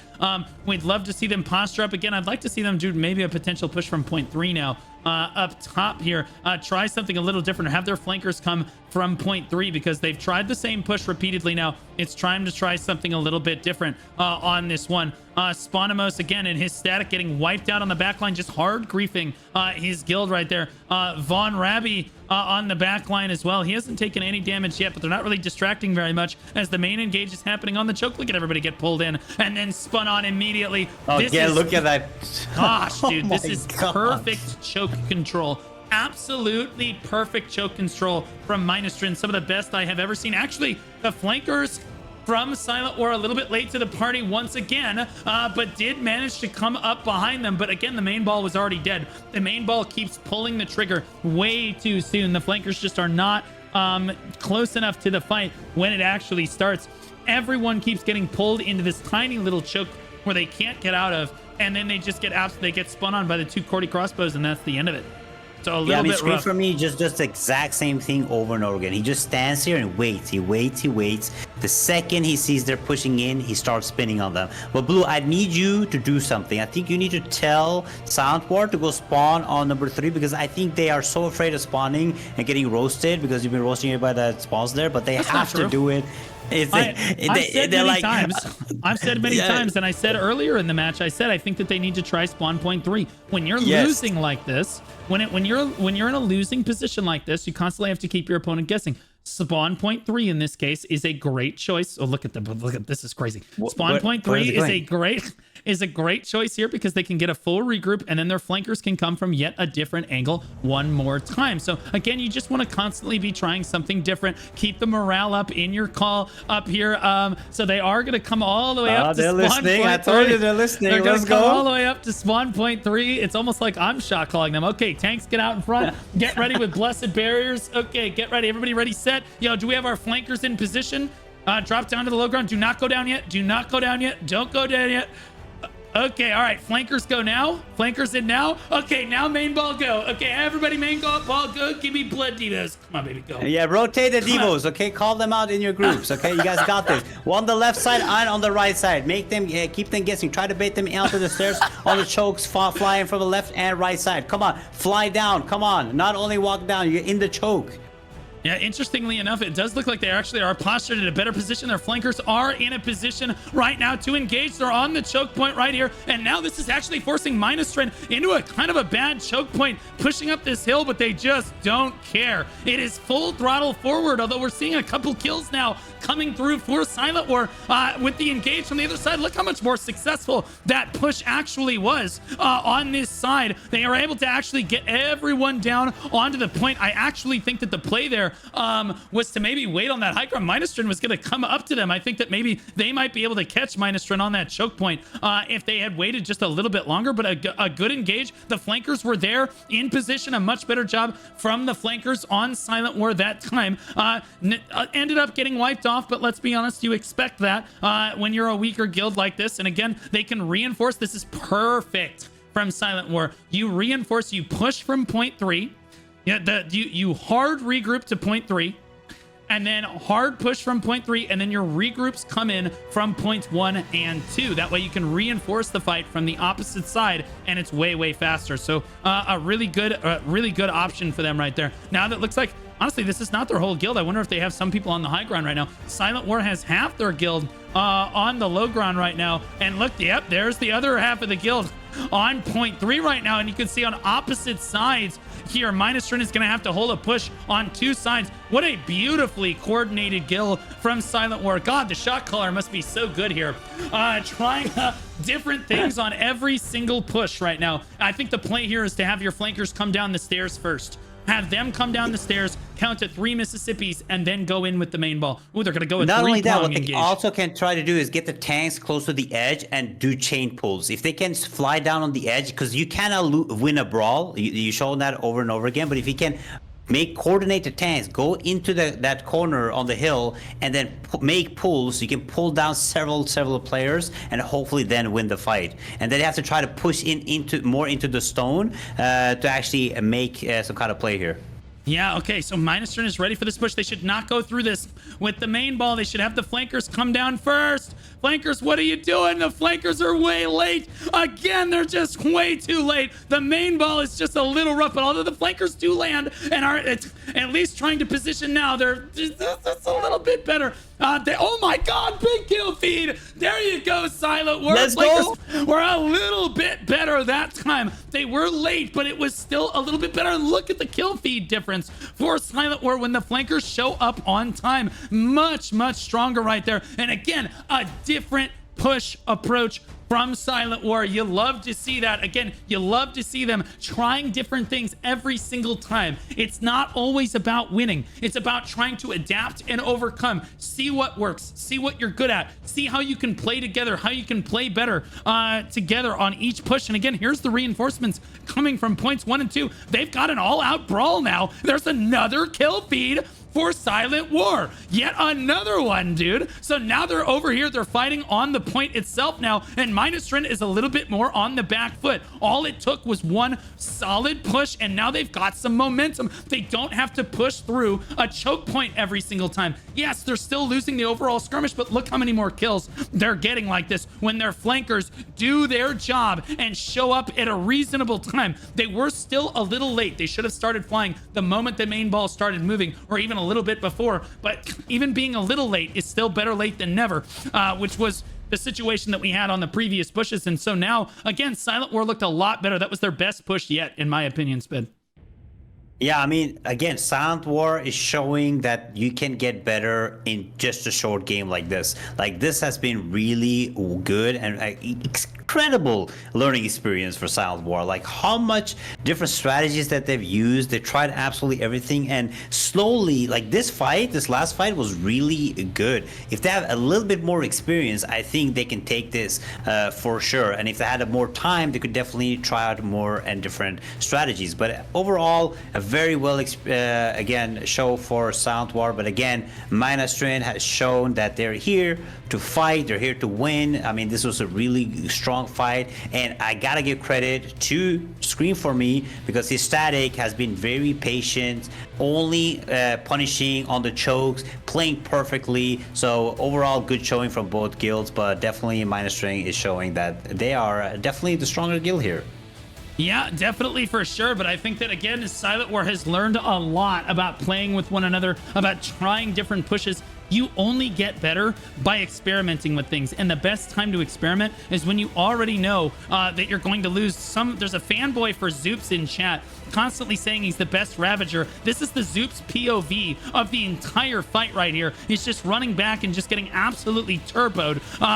Every single time I see him, I try to lock on. He's just gone every single time. It's a little obnoxious right there, but that's okay. There's one more engage coming in for SilentWar, and they're, oh my God, the flanker's actually in a really good spot. Molly trying to get in there. Green Tank trying to get in there from the other side to the main ball. Gets obliterated, but the flankers might see more success on the back side of the fight as they caught Meinastrin off guard right there. Yami does pick up a kill, but not much they could do about that. So not their best push by far, but honestly, really good show up. Their flankers are getting better timing every single time over the course of the fight. 1 minute left on the clock, Spid. I do think it's looking awful Meinastrin. I'll take the prediction for this one. I mean, you were the shot caller for SilentWar, so I think that I should get the prediction for Meinastrin because you're shot calling, right? For SilentWar. That was sick though. Were you I'll doing be that? honest with you. I've never proxy shot called. I've never proxy shot called a fight in my life like that. That was pretty cool. And you'll notice that they did a lot more. They were a lot more successful by listening to my guidance. Okay, like you try this something, you self-glazing? fail, Are you you try glazing something yourself? again. Yes, I'm glazing myself a little bit. Okay, I honestly could call you a jelly donut. You're so glazed. You've been glazing all day. Absolutely That's obnoxious. crazy. Yeah, Zubs with the tombstone POV tragically the entire fight. But he did as good of a job as he possibly could. There we go. Meinastrin gonna wrap this one up. A cap does end up going down for SilentWar at the end, but it is too little too late. They are knocked out of the tournament, but a great fight from them. And that's why we love to see Azrael, as you get to experiment as a guild. You learn a lot about each other and how your statics work with one another. They learned a lot about timing on the various pushes. And honestly, in real time, got to try something different each time. That's why War Games is so important for a lot of guilds. So again, you see Meinastrin dominating these leaderboards on defeats and damage curse at the top of the damage there. Scream for me, Lenita, Valida. Honestly, again, where's Zoops is all... Yeah, Zoops is all the way down here. And honestly, he did a great job. It is what it is. What are you going to do? Top damage tape is Gothrol, Rewolf, and Frank, and Metadox, and damage taken right there. It's interesting names, I gotta say. Amount healed, 34.6 million damage deal for HT, Brigid Bay, and then D Shizzle and Milky are the top three healers in the lobby, all with over 33 million damage healed there. But a fantastic match. Really cool to see both sides, even though it was kind of one-sided. Yeah, I mean, what I'm surprised about is Zoops was in the winning team, and he was the Tombstone POV. That's crazy, actually. Yep. You know, big shout out, Zoops, big shout out to you, man. But overall, a good fight. I mean, Meinastrin is definitely really strong. I'm looking forward to seeing how they play. The strategy, I'm gonna be honest, I played in a blowout before, but the patience Scream for Me squad and Meinastrin had, I don't have it. When I'm playing blowouts, I go bananas. I'm like, okay, I'm gonna go kill some players. But they were just calm and collected the whole time, patiently waiting for the right moment. I could never do this. I can't. Okay, I have too much ACDC. I'm running around roofs and stuff when I'm just standing still. So really good respect to them.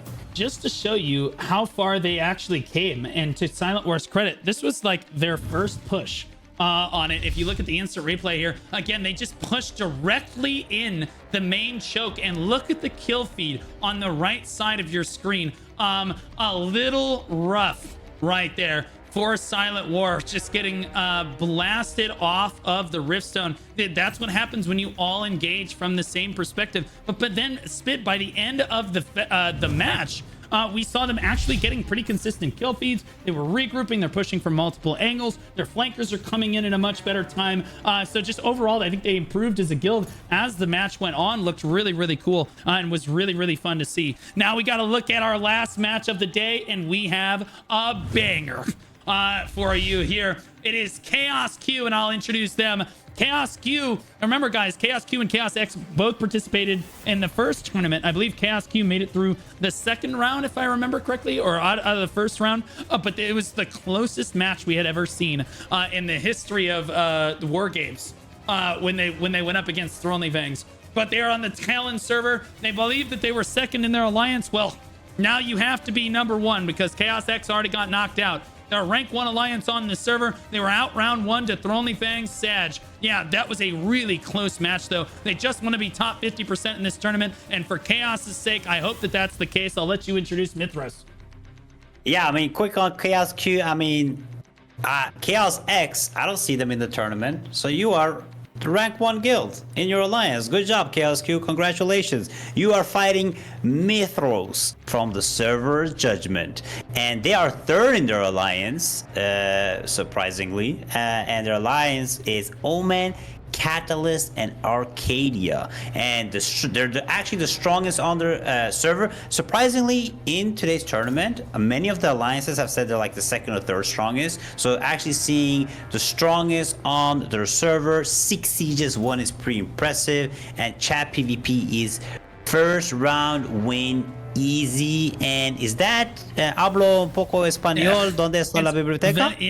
Venimos por los DKP. ¿Sí? It's like we're here for a the la DKP. Madrid.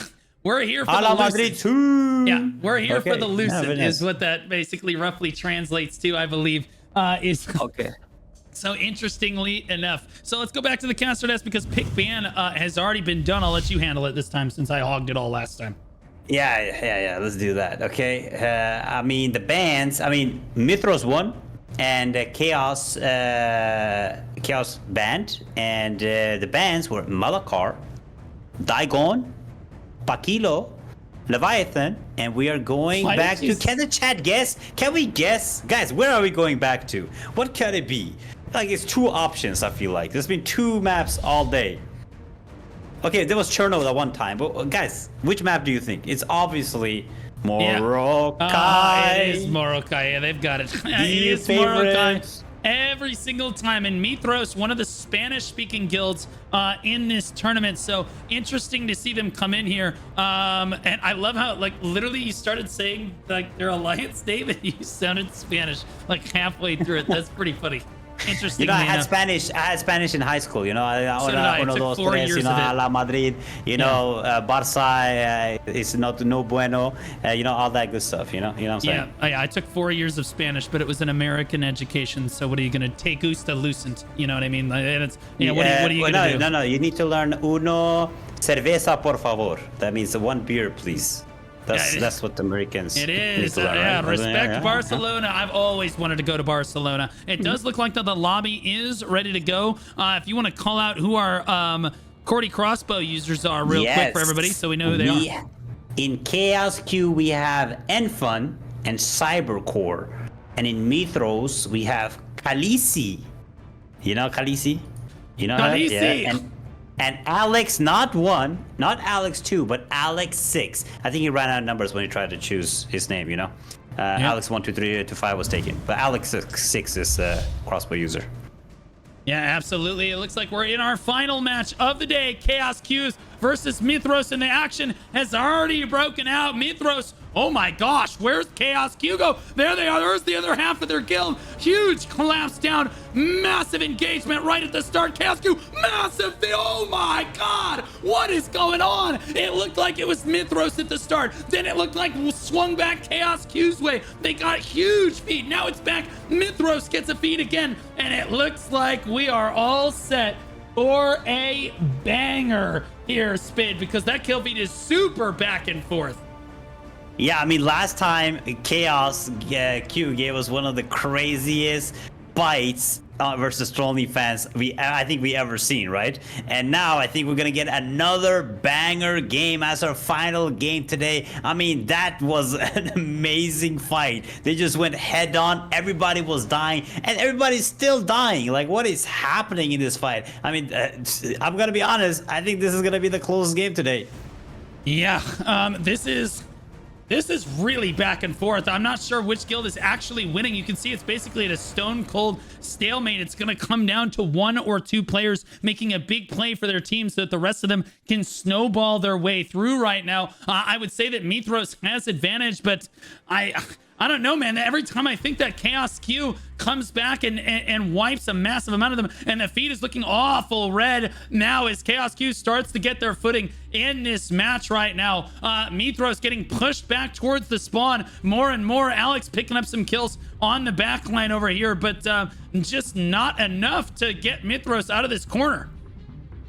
Yeah, I mean, this is definitely a brawl right now, and I think Mythros definitely have to think about spawning differently, or at least flanking. I think with a couple teams flanking here, I think Mythros can do really good, because they are their front line is doing really good on holding off in the choke, but they definitely need a flank here to get on the back line, because Chaos does have a little bit of control here. Yeah, absolutely. We're watching the side of the fight here, but like there's action all over the place in this choke right now. I'll go ahead and pan over. You guys can see the flankers fighting it out on the side of the fight. Whoever wins the side engage gets a better flanking position for the fight itself. And it looks like Chaos Q's flankers have one out for the time being. And you can see Severus forced to move back in, but immediately the flankers collapse down and they can free DPS the side of the fight on the side of Mythros right there. And so that's why those side skirmishes are so important, and winning those side skirmishes are basically the key to winning these fights. It takes a long time, but you go for it. This is our closest fight on Morokai that we have seen today. I just saw both the Cordy crossbows on the side of Mythros go down right there. Just not super great. Chaos X mopping them up as they dive into the backline. So great target acquisition here on the side of Chaos Q representing their alliance. Yeah, I mean, Chaos is doing a really good job taking out the heavy hitters. Like we said this before, it is so important to open the leaderboard, know who the crossbow players are, and shut them down. It can literally turn around the game, and Chaos is doing a really good job of targeting it. I mean, I think they have all of them already marked. They're ready to go. 1 minute until the stone opens, and I think the fight is going to change very differently once the stone opens. But again, it's still a really close brawl. Like still, even though Chaos has a little bit of advantage, Mythros is adapting, and they definitely just have to start targeting a little bit better, flanking a little bit better. But overall, the team play is really nice to see from Mythros. Yeah, you look at the leaderboards right now, it's all Chaos X at the top of the leaderboard, although you get to damage dealt, and then you start to see Mythros come in here. So although Chaos X has more kills, more damage dealt over to Mythros' side, that's a good sign. Although the Mythros is basically all of the damage taken in the lobby, which you would kind of expect there. The amount healed, again, mainly Chaos X, so that tells you Chaos X has a better time overall, because their healers are having an easier time getting those heals down onto the DPS, which should help Chaos X gain the advantage in this fight. But you'll notice 15 seconds left on the clock, Spid. The fight starts to shift towards the Riftstone. Yeah, I mean, it's definitely a really good fight here. It's 5 seconds until it opens, but it seems like Chaos has a bunch of players from every single guild. I mean, even though it is Chaos Q, it's Chaos X. That is... Wait, is it Chaos X that we're playing? Because I only see Chaos X in the leaderboard. Yeah, well, that's the rest of Chaos X. Okay. So they have double X. Yeah, you're not allowed, just so everybody's clear, you cannot play for more than one team in the tournament at any point. So everyone that played for Chaos X earlier today could not have played for Chaos Q and represent them in the tournament. But the rest of Chaos X that did not participate earlier can absolutely come out and try to fight them in this case. So again, and in Chaos, to their credit, they have 4 guilds in an alliance. I can't even imagine managing 4 guilds in an alliance. I barely could manage 2 when I was running a guild. I quickly decreased that to 1. It's hard enough to manage 1 guild, but like managing 280 people for 1 leadership core is extremely difficult to do. As Cybercore, one of the Cordies here, he's looking for his opportunity to spin, but hasn't seen one quite yet. We'll see if he goes in and looks. There's the spin right there. Oh my goodness, Resurrection actually gets the kill feed though. Cybercore with the spin going out right there. And again, another big pickup. It does look like Chaos Q is going to take the cap initially here. It doesn't look like that Mythros has enough people on the point. It could be that they're intentionally giving it over initially, and now they're going to fight their way to the top, but they need to start their cap off, and that's, I think, might be the hardest part for them. I think they can plant boots on the point here. They can definitely skirmish with Chaos long enough that they can get close to the point, but Spid, I'm not sure that they can initiate the point. Yeah, I mean, like you said, I think they wanted them to get the cap too, because there was only like 5 versus 2 at one point, and the second the cap was done, everybody stormed it, right? So I think they're going for that type of play. They're trying to like get the second cap, because we've seen several times, if you get the first cap and then you lose the cap, it's really hard to get it back in time before the time runs out. So I think Mythros is trying all they can to like full send the cap and hopefully get maybe can pull it off and get it behind Chaos. But right now they're struggling, man. They're getting punished absolutely everywhere. They're trying to get around, they're trying to flank, they have good map control, but they just can't win the skirmishes and the fights. Yeah, interestingly enough, I think that Chaos Q Somebody in chat said that Chaos Q is representing Mother Russia in this one. So a lot of Russians, and I'm not sure how true that actually is, but I can ask all of the guilds for EU what guild they're like, what primary country their country of origin is, so that people can feel a little bit more represented. Like, you know, if we have Barcelona on the side of Mythos, I think that would be pretty cool for all the Barcelona fans, or even all the Russia fans in the chat can know, hey, they're representing my region right here, German and Russian right on. So I think that will help people. I'll ask them that in the future. In North America, it's a little bit more one-sided. Most of the players are obviously from America, Canada, or even Mexico. But yeah, no, that would be really cool to see, and I'll look at that in the future. Interestingly enough, we have a problem right now in Camp Chaos, as Mythos has capped the point. So Chaos owns the point, but Mythos has started to drive people to the point. They're up at 43% on the percentage on the right side of your screen. Mythos trying to swing this back the other way, and Chaos actually really struggling to hold on here, Spin. Yeah, I mean, this is a really amazing job from Mythros. This is what I wanted to see. I mean, this was their plan, I guess, like we were talking about. They wanted to get the second cap off, and they have high pressure. But again, Chaos is collapsing on them. You see, they're turning around. It was a really slow reaction from Chaos. I didn't like that, but gave Mythros a really good advantage here to get as much percentage as possible. Now you see they're trying to dive back on the point, but Chaos is just punishing them over and over again. But Chaos is clumped up really well, so if they have good spear users here, Mythros could punish them on top of the point. But that was a really good push, and I think it's still 15 minutes left. A lot of stuff can happen. That happened in like a minute, right? So anything can happen, and I think Mythros definitely is playing much better now. They're positioning much better, but Chaos overall are winning the skirmishes, but I think Mythros is strategic-wise playing much better. Yeah, honestly, again, Mythros managing to put 10 people on the point, but now Chaos is starting to plant more and more people on the point. That is going to get snuffed out if they don't do something about it here in a second. They're down at 5% and falling. They're desperate to get people onto the point. They have 4 or 5 people sitting up on the high ground, but that's simply not going to be enough. They are going to lose control of this camp here. Chaos is going to regain control after a very scary moment for them right there, and we'll have to see if Mythros can battle back and try to get another cap down. But that shows you just how close this match actually is, despite the fact that Chaos Q is doing a great job. They seem to have the upper hand overall, and I would agree with your assessment. Like, Chaos Q is doing a great job of wiping Mythros, but Mythros just looks like they have a stronger strategy, and they keep getting caps down on the point. They should not be getting this much percentage on the point if they're getting farmed the way that they are. It's just not possible unless they're just smarter. Mythros definitely coming out here and looking like they have a much stronger strategy coming in, and it might just be the difference, but they get another cap off, but they just don't have enough people on the point, Spid. Yeah, I mean, they're getting more and more players now. You can see they're increasing more than Chaos, so they're doing a really good job. They just have to stay alive. Like, they're kind of struggling, getting through there and not dying once they get on top. And they have good control on top too, but they just get punished by those small Chaos teams, right, on the statics. So overall, again, I do think they have time, right? Still 14 minutes left. They have been trying. They have been getting percentages. They just have to play it a little bit better, right? The problem with Mythros is usually when they get on top of the point, they either stack everybody on the right, everybody on the left. They have to try to split it up, try to cover as much as they can on top of this point. A little bit on the right, a bit on the left, a little bit on the stones, so they get a good good hold inside of the point. Yeah, absolutely. I think that, again, Chaos now is starting to exhibit dominance of the point at this point. And now, again, Mythros just lost control of yet another cap, but we'll see how quickly they can try to go for it again. Again, I have hope for any guild that can get up over 43% like that.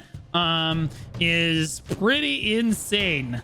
That tells you that the fight is actually a lot closer than they're making it look, or Chaos is just not performing the best in terms of a strategy perspective, which I'll be honest with you, based on what we saw earlier today and where they were spawning up at that 0.3 on Azrael with Chaos X towards the end of the match, that was not necessarily a super good look for them. But Kealty goes in for a big spin there, gets taken out though, and that's the problem with Cordy, is if you don't have really good support, it's just not gonna work. It's not just a point and click style thing. There's a lot of setup that kind of goes into using that, somebody with that appropriately. Yeah, I mean, again, they're doing a really good. Cybercore just got 5 kills. Oh my god. I've been following him. He just went into that blob and got, I think I got a pentakill. That was insane. I mean, he's playing really well with the crossbow. You can see it on the leaderboard too. Like he's dominating when it comes to the crossbow. He's definitely the best crossbow player in this match currently, and he's doing really well, just running around, punishing these little blobs, you know, seeing where there are blobs. Yeah, again, like you said, you have to make sure the team lines you up, you know, gives you the buff that you need so you can go in and use those use that crossbow very effectively, right? So he's doing a really good job. Again, he's gonna try to aim for that little group there, I think, and try spin on them again. But overall, just a really good job from Cybercore 22 here. Yeah, Irom and his static over here. He's a healer for this static, and he's trying to stay as far away from these enemies as possible while still maintaining his static over here. I'm not sure what they're doing. I was assuming that they were going to flank over here, but none of them are really looking at the fight or contributing to the fight at all. And this is part of the problem with Mythos right now, is not all of their members are necessarily contributing. Maybe they're intended to dive the point. It is possible, yeah. So their entire idea here, look at them duck into the point right here, right on the corner, guys. And they have, you'll notice they're at 20%. All of a sudden, sneaky from Mythos right there. Again, their strategy is really strong. They put a party in waiting, and once they had the cap on the point and they felt that Chaos was looking the other way, they just immediately stepped onto the point to make something happen. So interesting little strategies coming out from each static here, Spin. Yeah, I mean, Mythros is doing a really good job, but these statics from, I mean, especially Cybercore static is just doing a really good job punishing them. But I do think if Mythros can get a cap, wait a little bit, save the Guardians, get some remedies ready, make a really good push, I think one wipe might be enough to actually get the point and win the game. So I mean, they're doing a good job. They're continuously getting the cap back, making sure, getting contribution. They just have to make a really dominant push one time, and it can throw Chaos off, their wave. Yeah, absolutely. But Chaos just holding control now. They will not be knocked out in round 1 of the tournament. So pretty happy. They've got to be at least happy about that at the end of the day. They're not going to get knocked out in round 1. Oh, look at that Hyverion sneaking another cap right now, looking for it. Can he get there? He does find it for Mythros, and they have more people on the point currently. Man, you've got to give it to these guys. Mythros is resilient at the end of the day, man. Look, they have more people on the point, just outplaying Chaos right now. And now they've got way more people on the point. As we shoot up to 25%, the strategy coming out for Mythros to constantly sneak these caps in, to constantly get statics onto the point like this and try to stay on top has been very impressive so far from this guild, Spin.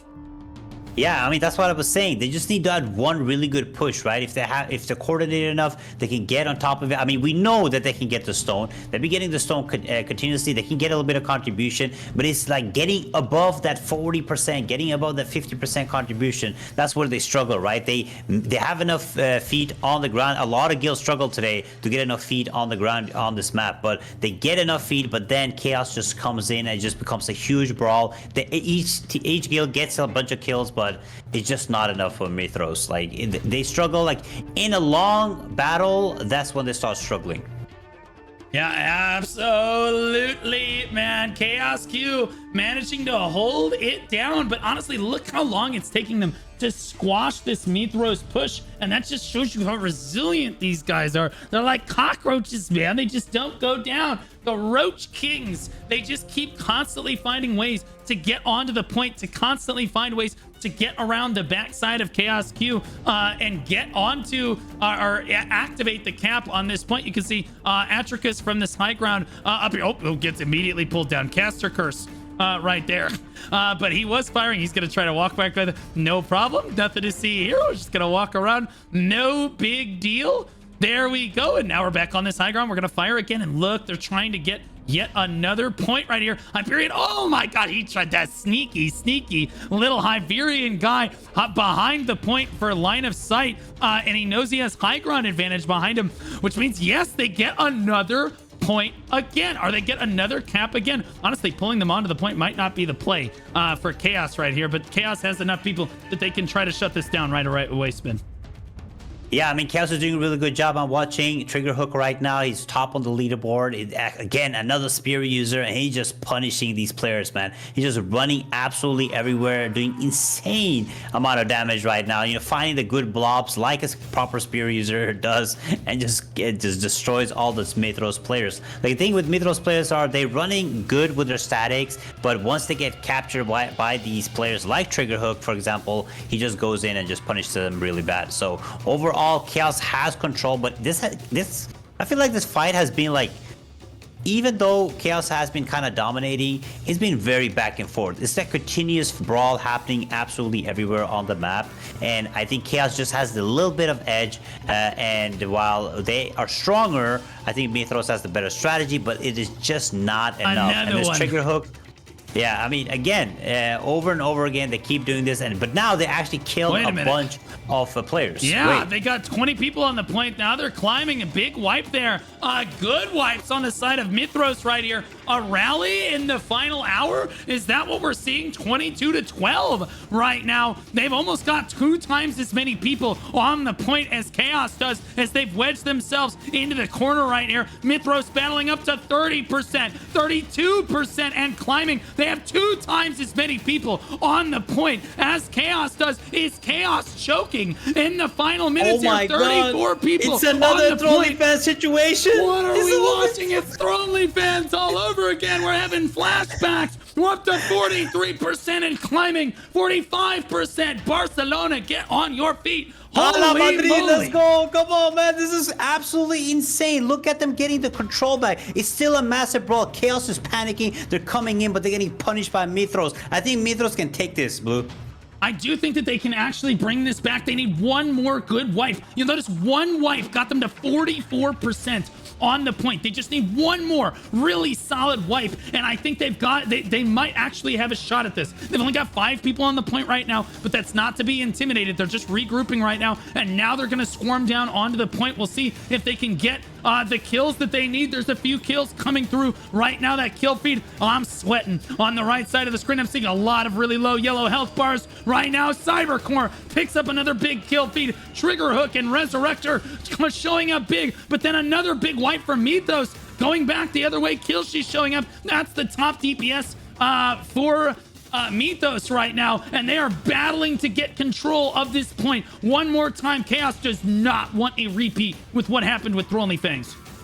Yeah, I mean, this is really good for Mythros. They're coming in waves. You can see the kill feed. They are losing the Chaos, but they're coming back in. They're trying to stagger as much as possible. They're just struggling, just trickling in slowly and slowly. They need to wipe these teams. Like, that's how they started this. They wiped Trigger Hook's team, the guy that's doing the most damage, and they have to do the same thing again. They have to wipe them if they're gonna make any kind of play here, because they're just demolishing absolutely everybody. They're all in that blob in this corner on this side, and this is the corner they have to destroy, or they're not going to have a chance of getting the point here. Yeah, and we have a this is one of our healers on the side of Chaos right now. Lag Train doing his best to try to stay outside the fight as the battle rages on the point itself. Here, 30 people on the point. Looks like it is going to get snuffed out. It looked really good for Mythros right there, but I think that now time is starting to run out. They would need 2 or 3 good wipes right in a row right now. They would need to cap immediately, and then they would need 3 wipes in a row. Hyperion is gonna get it off. There's the cap. There's one miracle, but they're gonna need 2 more right now. They need a big kill feed to come through to get their boys on the point, and I just don't necessarily see that happening here, Spin. Yeah, I mean, Hyperion is doing a really good job. He does his job. That's his job. Get that cap. He does his job perfectly. Mythros has to follow up here. I mean, they have done it once before. They can't do it again. They know they can win a fight. They just need to play it properly. They need to kill the right teams. They need to target the right players if they're going to have a chance of making a comeback. They made almost 40% in 1 minute. So it's still possible, but the time is ticking. I think if it goes below 1.5 minutes, it might be too late for Mythros. Yeah, they did. Once they get control, they kind of start running away with it, and Chaos has shown that they absolutely will lose control of the point if they're not careful. There's another cap. That's a dangerous looking cap. You cannot let them have that. The front line for Chaos Q dropping the ball in a major way, allowing Mythros to cap this many times with so little time remaining is not a good thing. That is a major weak point. They have got to assign a party to make sure that no one is getting caps on them in a situation like this. Mythros sneaking onto the point now, doing everything they can, but the kill feed is just not there for them. The performance just isn't there. Chaos Q just has too many strong statics. Yeah, I mean, these teams are really strong. I mean, Triggerhook's team, you have, you know, the cyber guy that is doing insane spins. It's just really rough for them, man. I mean, Mythros, strategy-wise, they did really well. Good caps. I mean, when Hyperion wants to cap, he caps it, you know? So overall, I think it's a really well played from them, but I think it was too rough. I mean, Chaos had to bring this back, right? They can't choke another one like they did in the T1 tournament, right? So I mean, everything was on the line from them. One of Chaos Guild is already out, so they had to show out now, so it was really well. Yeah, Mythros got on top for a moment there. I thought they might save it, but they are not going to. The door is going to shut, and I think it's a little too late now on the side of Mythros to make anything happen within a minute and 40 seconds left. Chaos entered 2 teams, and at least one of them will make it through to the second stage of this tournament. So W there. I love to see it. These are some of my favorite guys to watch play. Really cool, though, from Mythos coming out here. The really scrappy play coming in with great strategy on mmorpg. I think the reason that guilds like to play on this is it's a really safe map.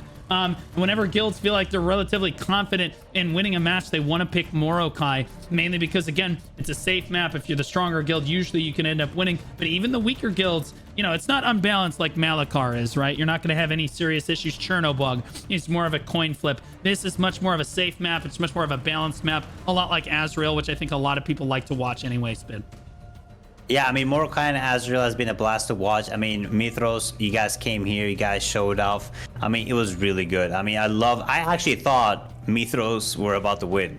Like, when they did that push and they had those numbers, I mean, you guys showed off. It was absolutely amazing. But Chaos, again, it is kind of deserved. You guys did really well. You guys fought really well. I mean, one guild is out, and you definitely have to take this win. Yeah, one more cap for the was it Hyperion? Was it Hyperion? No, this time it was Sora on the backside over there. So Sora getting that cap down, but sadly time has ticked out. Mythos came in with a great strategy, but sadly Chaos just stronger than them. So congratulations to them and good fights to both guilds in this tournament. Holy moly, what a round one. Let's take a look at the statistics for this one. I expect it to look an awful lot like Chaos. At the top here, Triggerhook, 167 kills. Tell me you're the difference in the fight on a spear dagger. That is the difference right there. You take 167 kills away, Mythos probably wins. Death Tools, 122 kills on this fight. I mean, holy moly. 320 assists coming out from IKTN. Not sure what that stands for. Another spear dagger user. Damage dealt, again, Triggerhook at 8.9 almost million. I believe that's the highest we've seen in the tournament so far. Resurrector at 8.2 million. Pope on the staff dagger, no surprise there. We're seeing that pretty consistently in the tournament. 8 million right there. Damage taken. Mythros owning this leaderboard here. 3.3 million for Erkarpi. Cat Hysa, 3.1 million. Erelun, 2.8 million. Really solid. And again, Kathasaya, in typical Throne of Liberty fashion, is a healer, as it turns out. Amount healed, 39.3 million from Kfun, best healer in the lobby. Mr. JK, at 37.8 million right behind him, and then a big gap in Orca coming in at number 3 at 29.6. But a great match there, Spin. Yeah, I mean, this match was absolutely amazing. Like I said, I thought Mythros was going to win once they hit that comeback and they started getting those contributions up. I was like, oh my god, it's happening again. Chaos is gonna choke. But Chaos was able to learn from last time, and we got a really good fight. That was, I mean, it was a brawl overall. I mean, Chaos statics were stronger, we saw it, but overall I felt like every time I was looking anywhere was continuously a brawl happening, but they were just really good at controlling the point. So it was a really good fight. Yeah, it was good fights to both teams. I think both of them had an excellent time in the fight. It looked really close. Mythros certainly looked like they had a better strategy, but Chaos Q has the better coordination between their static groups, and ultimately at the end of the day, that's all she wrote on that one. So another beautiful match, and that is our last match of the day. So I want to say Big shout out to AGS first. Can we get some W's in chat for AGS for helping make this tournament possible? 1.3 million Lucent. That's about 20,000 US dollars worth of Lucent. All of the social media shout outs. Again, massive community support for an event that I believe a lot of the community very much so appreciates. So WAGS in that regard, really appreciate them helping support this event. Has been awesome. I also want to give a shout out to my tournament director, Lucy. We get some more W's in chat for Lucy this time. Lucy and my boy, I think Malta was backing him up today as well. And then all of my moderators, we can wave hi to all the moderators in chat. Thank you guys for keeping the chat in line today. I appreciate all the work that you guys did for me and our team in managing the tournament, because I could not do this by myself. And of course, oh yeah, Zoops. Yeah. Zoops, good fight, buddy. Good fight. And of course, I want to give it over to my boy Spid. You want to give yourself a shout out? You did great today, Spid. I really appreciate you showing up to help Shoutcast EU. You did a spectacular job. Where can everybody find you? Thank you. At least you fixed my name down there, man. It says Spid now. You guys can, of course, I mean, people that play Throne of Liberty or watch any content, you guys probably see me on YouTube. I mainly do videos on YouTube, sometimes stream, you know, all that good stuff. So you guys can check me out. I mean, it's been a pleasure always to be here, cast, you know, talk a little bit of smack about some guilds. No hard feelings, you know what I'm saying? But it's been a good time. Thank you guys so much, Blue, for the tournament and everything. It's been, I mean, community loves it. I mean, EU loves it, man. We play war games every single day. People scream, all that stuff. So being able to do it in a tournament, I think is good for everybody. So thank you so much. Yeah, absolutely. I appreciate you. And we're going to have more Throne and Liberty. Tomorrow is the first day for NA East, starting at 6 p.m. Central Standard Time. NA East kicks off the first part of its bracket tomorrow. So if you want to see that, make sure you tune in. And then again, the following day, again, it's basically every day, guys. The tournament's happening basically every day. Thursday this week, we are out because NA West doesn't have a second round this week. So I will be prepping production, but Friday and Saturday we'll be back on again. And then Monday, Tuesday, Wednesday, Thursday, Friday, Saturday of next week is all Throne and Liberty tournament all the time. So you guys should have this to watch every single day. There will always be YouTube videos from the previous day on my channel. If you guys want to check out my YouTube channel there, they will be posted there. Just remember to like, comment, and subscribe on those videos. I'm going to ask chat, where would you like me to raid? Which streamer would you guys like me to send you guys to today? Zoops. I vote Zoops. Wait, is Zoops streaming? I don't know. Okay, all right. I was like, what is Zoops streaming? What's his Twitch name? Does anyone know his Twitch name? Probably Tombstone is his name. There is somebody named Zoop streaming, but he's streaming Spillgate 2, so that's not the right guy. Oh, yeah, okay. Okay, we've got, I'm seeing a lot of Zachriel. I'm seeing some Wakiyashi. I do love Wakiyashi. I do love me some Wakiyashi. All right, I'm seeing a lot of Zachriels. We're going to throw it over to Zachriel this time. Wakiyashi will find love, I promise. I promise you he'll find some love too, because I love me some Wakiyashi. Thank you to everybody that came out to support the tournament. All the subs, the gifted subs, the donos, the bits, everything that you guys do to support the tournament, all the warm messages and the understanding in coordinating a tournament like this of 6,000 people, over 6,000 players worldwide has been extremely difficult. And I appreciate the community support and patience in understanding that. I appreciate everybody coming out to watch every day. Just coming to support the event means a lot to me. It means a lot to the community, and it helps us make sure that this is a smart thing to do in the future. So I appreciate all of you guys watching at home. I'm going to throw it over to Wakiyashi. Guys, have a great rest of your night. Wait, Zachriel. Can I stop waving now?